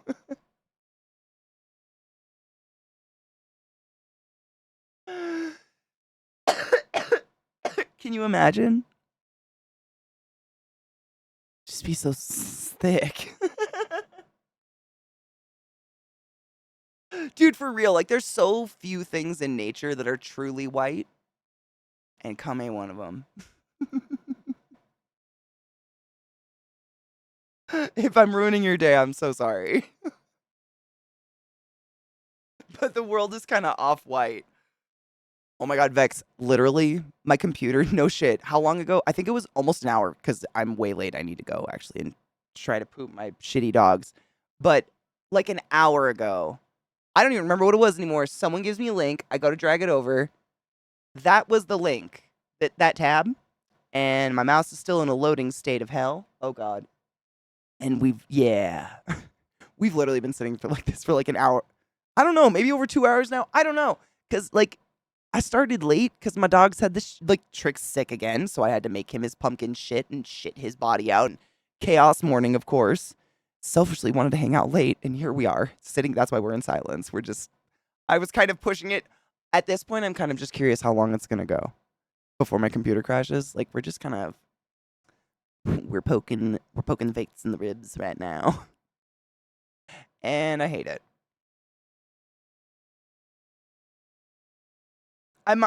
Mine is off white, but has the texture of paste. Okay, so paste as in like spackle or like bechamel. Like, do you kind of have to like wring it out like a weird chalky worm at the end? Or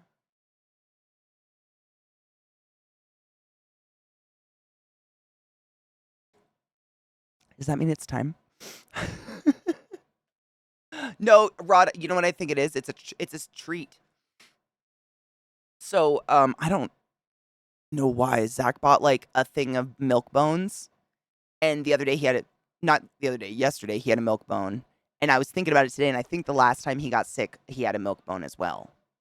And I don't remember why we even have these, but they're not that milk bones are bad, but they're just so our dogs eat nothing but like the highest of quality Canadian dog food that's all virgin lamb angel meat and like dried lung and shit. We just don't feed him anything processed.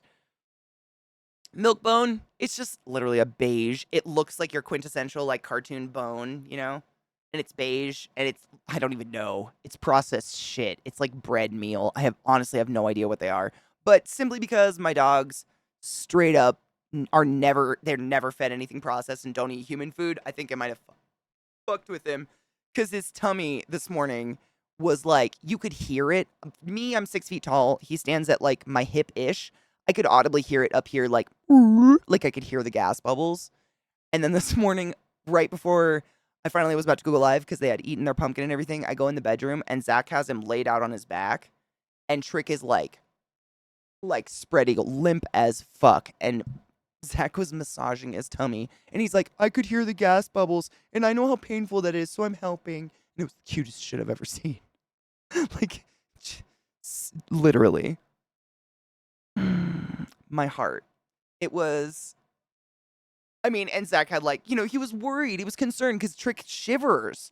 Like hard shivers when he's in pain like that. And it's horrible to watch. I'm sure all of you have seen an animal or a loved one in pain. I mean, seeing someone you love in pain and they can't tell you what's going on is, oh my God, did a bad link happen? Oh, what a.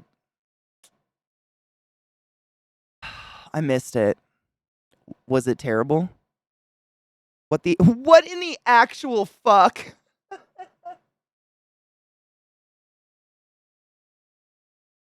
Is this the universe's sign I should have. Like actual porn? Was that on accident? I think one of my dogs just puked. Oh, God. With chaos, I literally just heard in the background. What the fuck is going on with today? What is going on? Y'all. No shit. Puking aside. What's our one fucking rule? Pretty sure it's the only word that will get you purged in my chat, auto. It's like one word, one rule.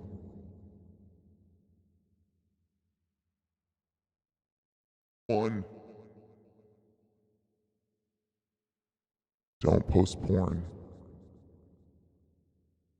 Don't say OnlyFans. Cause Amazon will shut my ass down. Seriously. I am pro sex work, pro, ethical porn, not forced, icky, shipped or, you know what I mean. In no way, shape, or form am I against that stuff. That being said, quite unfortunately, I am completely responsible for every single thing in my chat, and Amazon and Twitch together have stated pornography is a permanent bannable offense.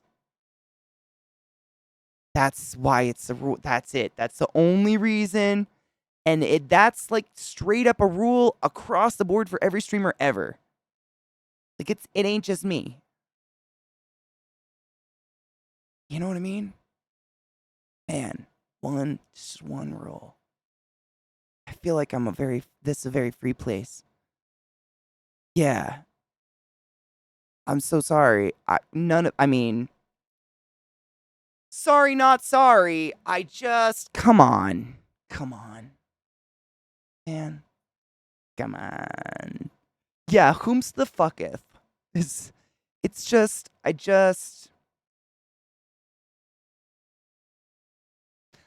don't think I've ever seen that happen before. That's why that's why I said, was that an accident? Cause like, sure, from like a bot or a rando that's just here to give everyone a bad time. But outside of that, I don't know if I've ever seen that happen before.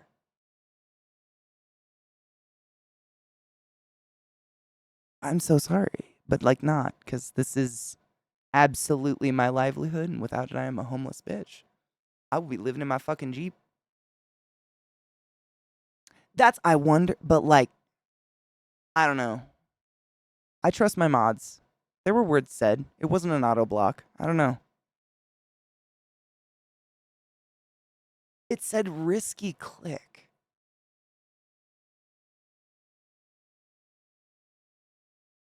I don't know. We have like a thing where you can like contest a ban, and if it was a total innocent accident, I'm here for it. I've had a nip slip or two. My VODs get deleted. I've been slapped on the wrist. I understand accidents, but like, it's just the only rule, man. And it's just because I just don't want to have my shit shut down. And I dance the edge already, just being myself. I have no filter, say what the fuck I want, talk about a lot of medicine shit. I dance the edge. Like, I've never had any problems with Twitch, but it's just, if it was an accident, appeal, that's the word. Please appeal. I beg you to appeal if that was an innocent accident. I totally get it. But I trust my mods, and I did see they had some, I don't know. We'll see, because I totally get it. Accidents fucking happen. I have never purposefully shown a part of my nipple on Twitch ever. Because not the place.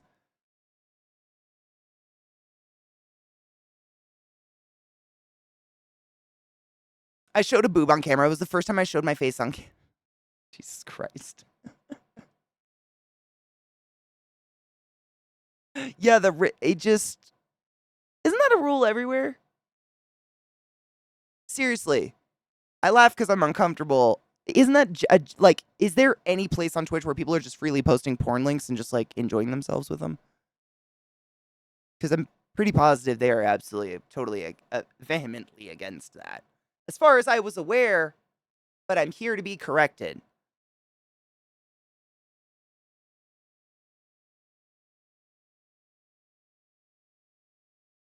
Cool.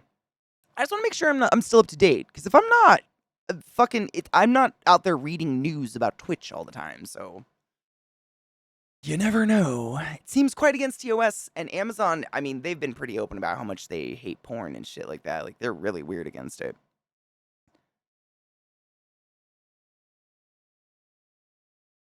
Yeah, not the fuck. I'm not risking a strike. I've never had one. I'm gonna keep it that way. No, totally. And that's what I mean. I mean, that's why I trust my mods. I know you guys aren't out there being emotional on our viewers. And seriously, like, there's so few things to get you permabanned in my chat. Seriously. I have one rule. Please don't post porn and don't type the word OnlyFans. That is it's a purge word. Just simply because I don't want friends of mine who have an OnlyFans to accidentally say they have one and then Twitch see that and completely eliminate their life. Because again, against porn. That's it. We say OnlyCans, OnlyBans, OnlyFlans, Only Schlans, whatever the fuck. You can still talk about it. You just can't use the word. That's it. It's like the only one. And then the like, I guess, I think of them as like, I shouldn't have to state the other bannable things in my chat as rules. Wouldn't you agree? Like, I'm not even going to state them right now, and I bet you know what they are. Because we're people with common fucking sense. And we're not racist bigots out there just trying to ruin people's days. You know? So, I don't list those rules because if you're dumb enough to use that language, my mods are hungry. They've been in a closet for weeks. I can't remember if I even gave them litter, let alone cleaned a litter box. I ain't got time. There's a lot of cool people in this world that don't involve that person, you know?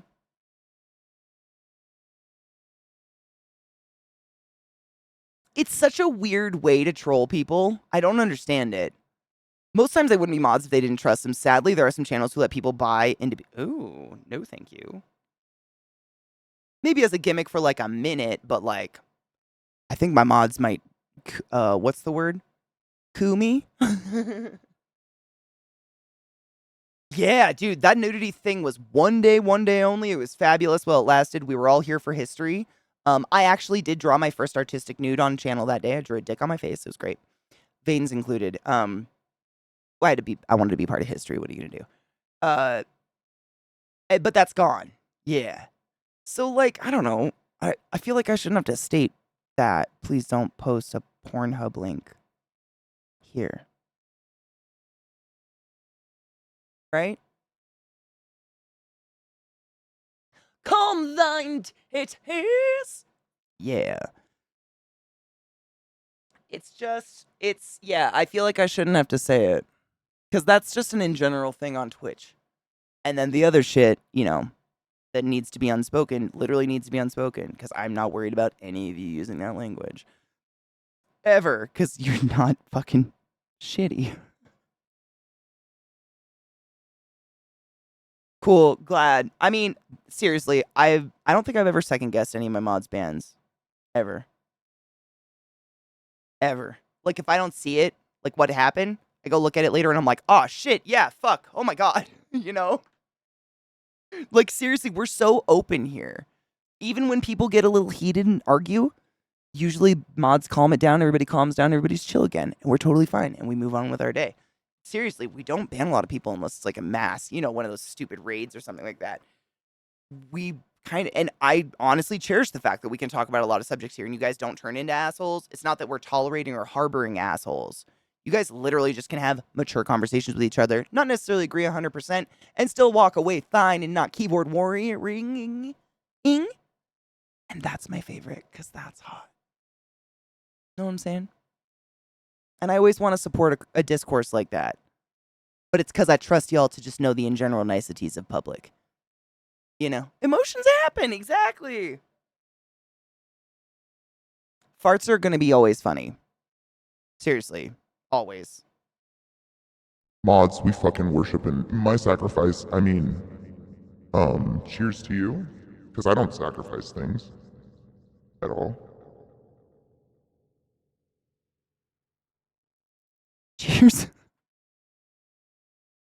But literally, I don't know if it's that I can't fart, but literally just don't fart. Zach waits for it. I don't know. I haven't farted in years. It's crazy. My body, I burp a lot. Zach farts all the time. And I don't know if you guys have seen these fucking TikToks, but somehow he learned about Guess My Fart. And it's his new favorite game. And I'm going to be honest, I'm fucking here for it. It's hilarious. I've got a good 50% on it, to be honest. Like,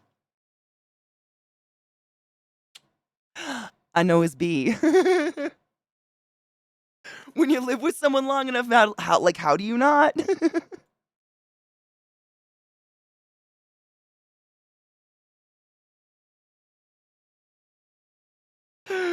We're mature adults, not children or Karens. Exactly. And it's like, it's so funny what some people define as maturity. Like, they would consider us immature, you know, because I wear fun, colorful makeup and have blue hair. You know, but they're out there hating people for the amount of melanin in their skin. And it's like,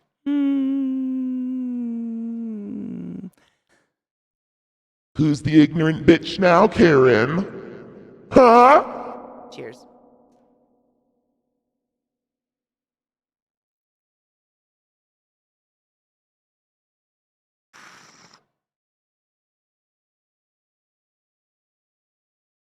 Trouble, I'm the opposite. And I mean, I just don't. I don't know what it is. I mean, it sounds crazy, but Zach, he like waits for it. He's like, I swear to God, one day you're going to fart while you sleep. And he stays up until like 4 or 5 in the morning while I'm dead asleep. Never. I don't know what it is. My digestive system's amazing, but I do burp literally constantly. I don't know.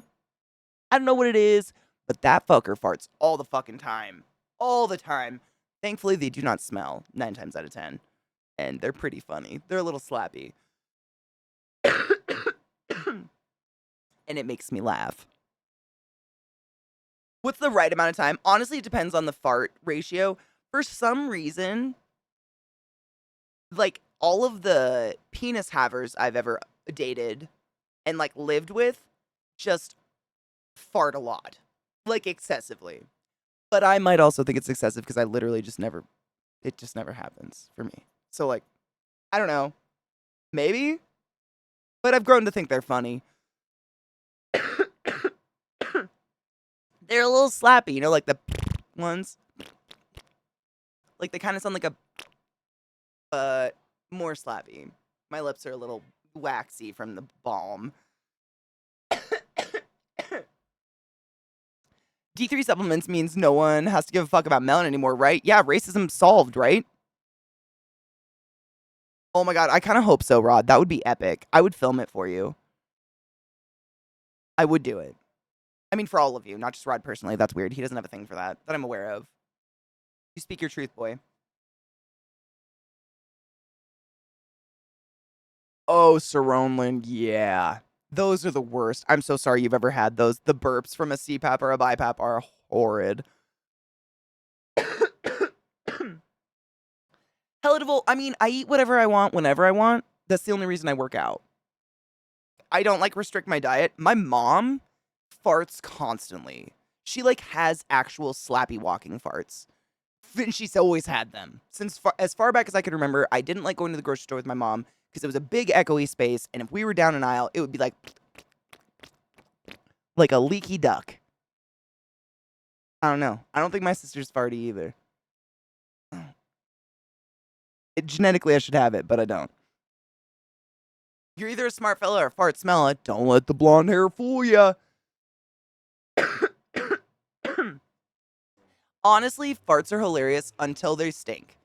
Like I don't want to hang out with you in your cloud of gross. That's some nasty. But if they don't stink, they're fucking funny. Should we go out? Probably. I'm sorry. I know. I selfishly hung out for too long, but I was seeing how long we could stretch this frozen computer. It's still sitting there. Still in the exact same state, which is crazy. Is she okay? Yeah, I think she's always on a fad diet, which racks her digestive system to hell. Like, she had me on one at the age of like 8 up until I could get the fuck out of that house, and I think she still does it. Like, every time I see her or speak to her, yeah, I'm on the cabbage soup diet. Yeah, have half a cup of cabbage water twice a week. It's I think she's just wreaked. I think she's destroyed her, like, the gut biome, which I hate. But the actual definition of gut biome, I think she's literally wreaked havoc on with all the fucking diet pills and shit. Or replacing food with just coffee 24/7, just the acidity of it alone. I think it's just, you know. So when she eats, it's just the bacteria in her colon are like, oh my God. You know? Because that's what farts are. Farts are like the byproduct of bacteria breaking down the food in your colon so it can be digested, blah, blah, blah. Yeah, I think no microbiome. I think it's gone. Yeah, because she's also like, not to be too open, but since we're on the medical side of it, she's chronically constipated, like, all the time.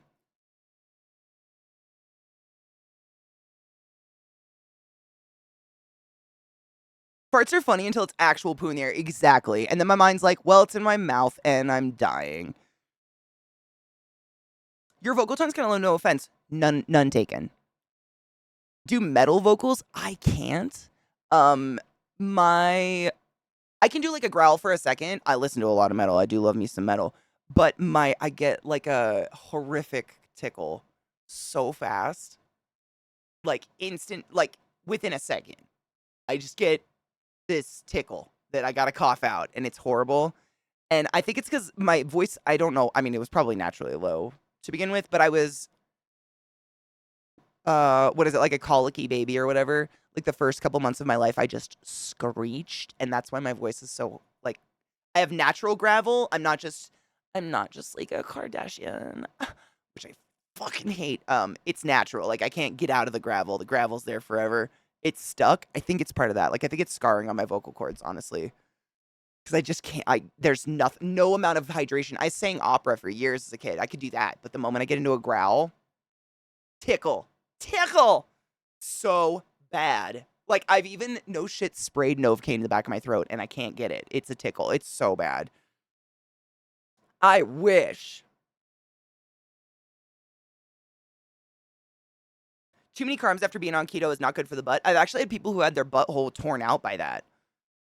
Farting and being constipated together seems uncomfortable. My dad used to say that farts are just a turd screaming to get out. I don't know how legit that is, though, as in I don't fart. The growl, I wish. I can do a growl. It's just like for a second. And I mean, it's just a tickle. It's the worst tickle in the world, but I wish. See, I don't even know if I could sing anymore. I haven't sang in any capacity in so many years. And I smoke like a lot of hot, smoky pot. I don't know. I don't know. I don't know if I could ever get anywhere near what I was or anywhere near anything decent anymore. It's pretty rocked. Because I kind of didn't give a fuck about it. So I kind of was like, not, protective of said vocal cords. I did it because I had to do music. My mom was very insistent that all the kids had to do music because it made our brain do something. And I wanted to quit piano. So she was like, what do you want to do? And I was like, I don't know. Sing? And then we did it. That was it. But now it's this. This is real. I mean, this is real dry because it's the end of a day of talking all day, but it's normally I always have a gravel. It never goes away. Drakus, have a beautiful day, honeybee, and thank you for hanging out. I am probably going to take off as well. My dog's calmed down, but I should go shit them. My worst gas, most painful, smelliest, nastiest is when I'm getting impacted. Yeah, see? I can tell when I'm moving beyond just constipated that way. I wonder if there's something to it. See, I'm not a gastrointestinal anything. I just know what I've picked up by being around those people, but I wonder if there's something to it. I wonder. Dude, save it. It's honestly just, I need to just shut the computer down. It's totally frozen, and this is the computer that runs OBS. So to get browsers to work, I gotta just restart. And we were so close to the end anyways, and now we've gone an hour after that. I was just like, fuck it. I'll just sit here as long as I can. And at this point, my body's running off just like the pure adrenaline that we've made it. I mean, it's still completely frozen and we're still alive. It's kind of crazy. No, nope. I've been literally frozen for like 3 hours now. No shit. That's how long we've pushed this. It's just been sitting here. I tried to drag a link over, and this little guy's been in the loading wheel of hell. That was the tab right there and that's about the moment she died. And we've just been here ever since. And they both, it's like all of it. Yeah, we just got fucking stuck. But all I have to do is, I mean, it'll probably be fine with a restart. Clear my cookies, all that shit. It's just, unfortunately, it's the PC that runs all the live shit. Well, what's funny you say that, Trouble. It fucking crashed randomly yesterday, so I figured that was good. That was your weekly restart, bitch. Like, literally, I was just standing at my desk doing nothing, watching a YouTube video, because standing is my base mode.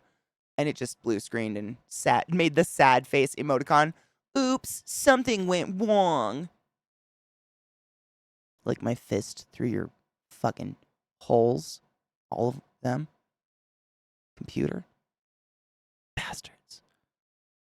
I can't tell you what's going on, though. It's just, I don't know. Computers be pewtering. What the fuck are you gonna do? I don't know.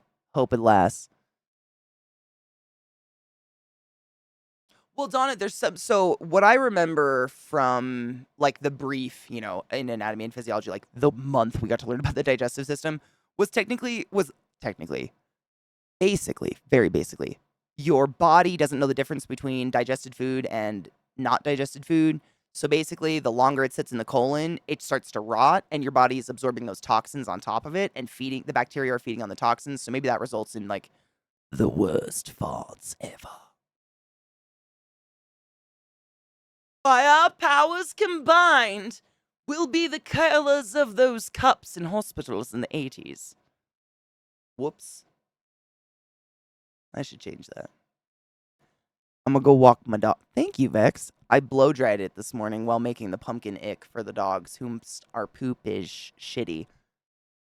I got some time. The best sin, arguably. Yeah, let me look at. Oh, I can't. Okay, yeah, I literally just have to turn. This is the best. The whole computer's just frozen, so I'm not gonna be able to raid anyone. I just have to get up and hard turn that bitch off with the There's a button on the box of your computer if you didn't know. Yeah, crazy what you gotta do when shit goes wrong. I think I just have to. Feels weird. I'm just gonna walk away. Real talk though. Today was fun. This has been a chaotic like 2 weeks. I don't know why. It's like the planets collide and everything goes wrong. I don't know, but the fact that y'all stick with me, still even want to hang out at all, is the best. I don't know. I appreciate you. 'Cause fuck, man. I feel very alone a lot of times. I'm gonna cry if I think about it too hard. I'm really alone a lot of times, and you guys help a lot, and you have no idea. That's all I'm gonna say. I'm gonna get up awkwardly and just go turn my computer off. I love you. Hello, darkness.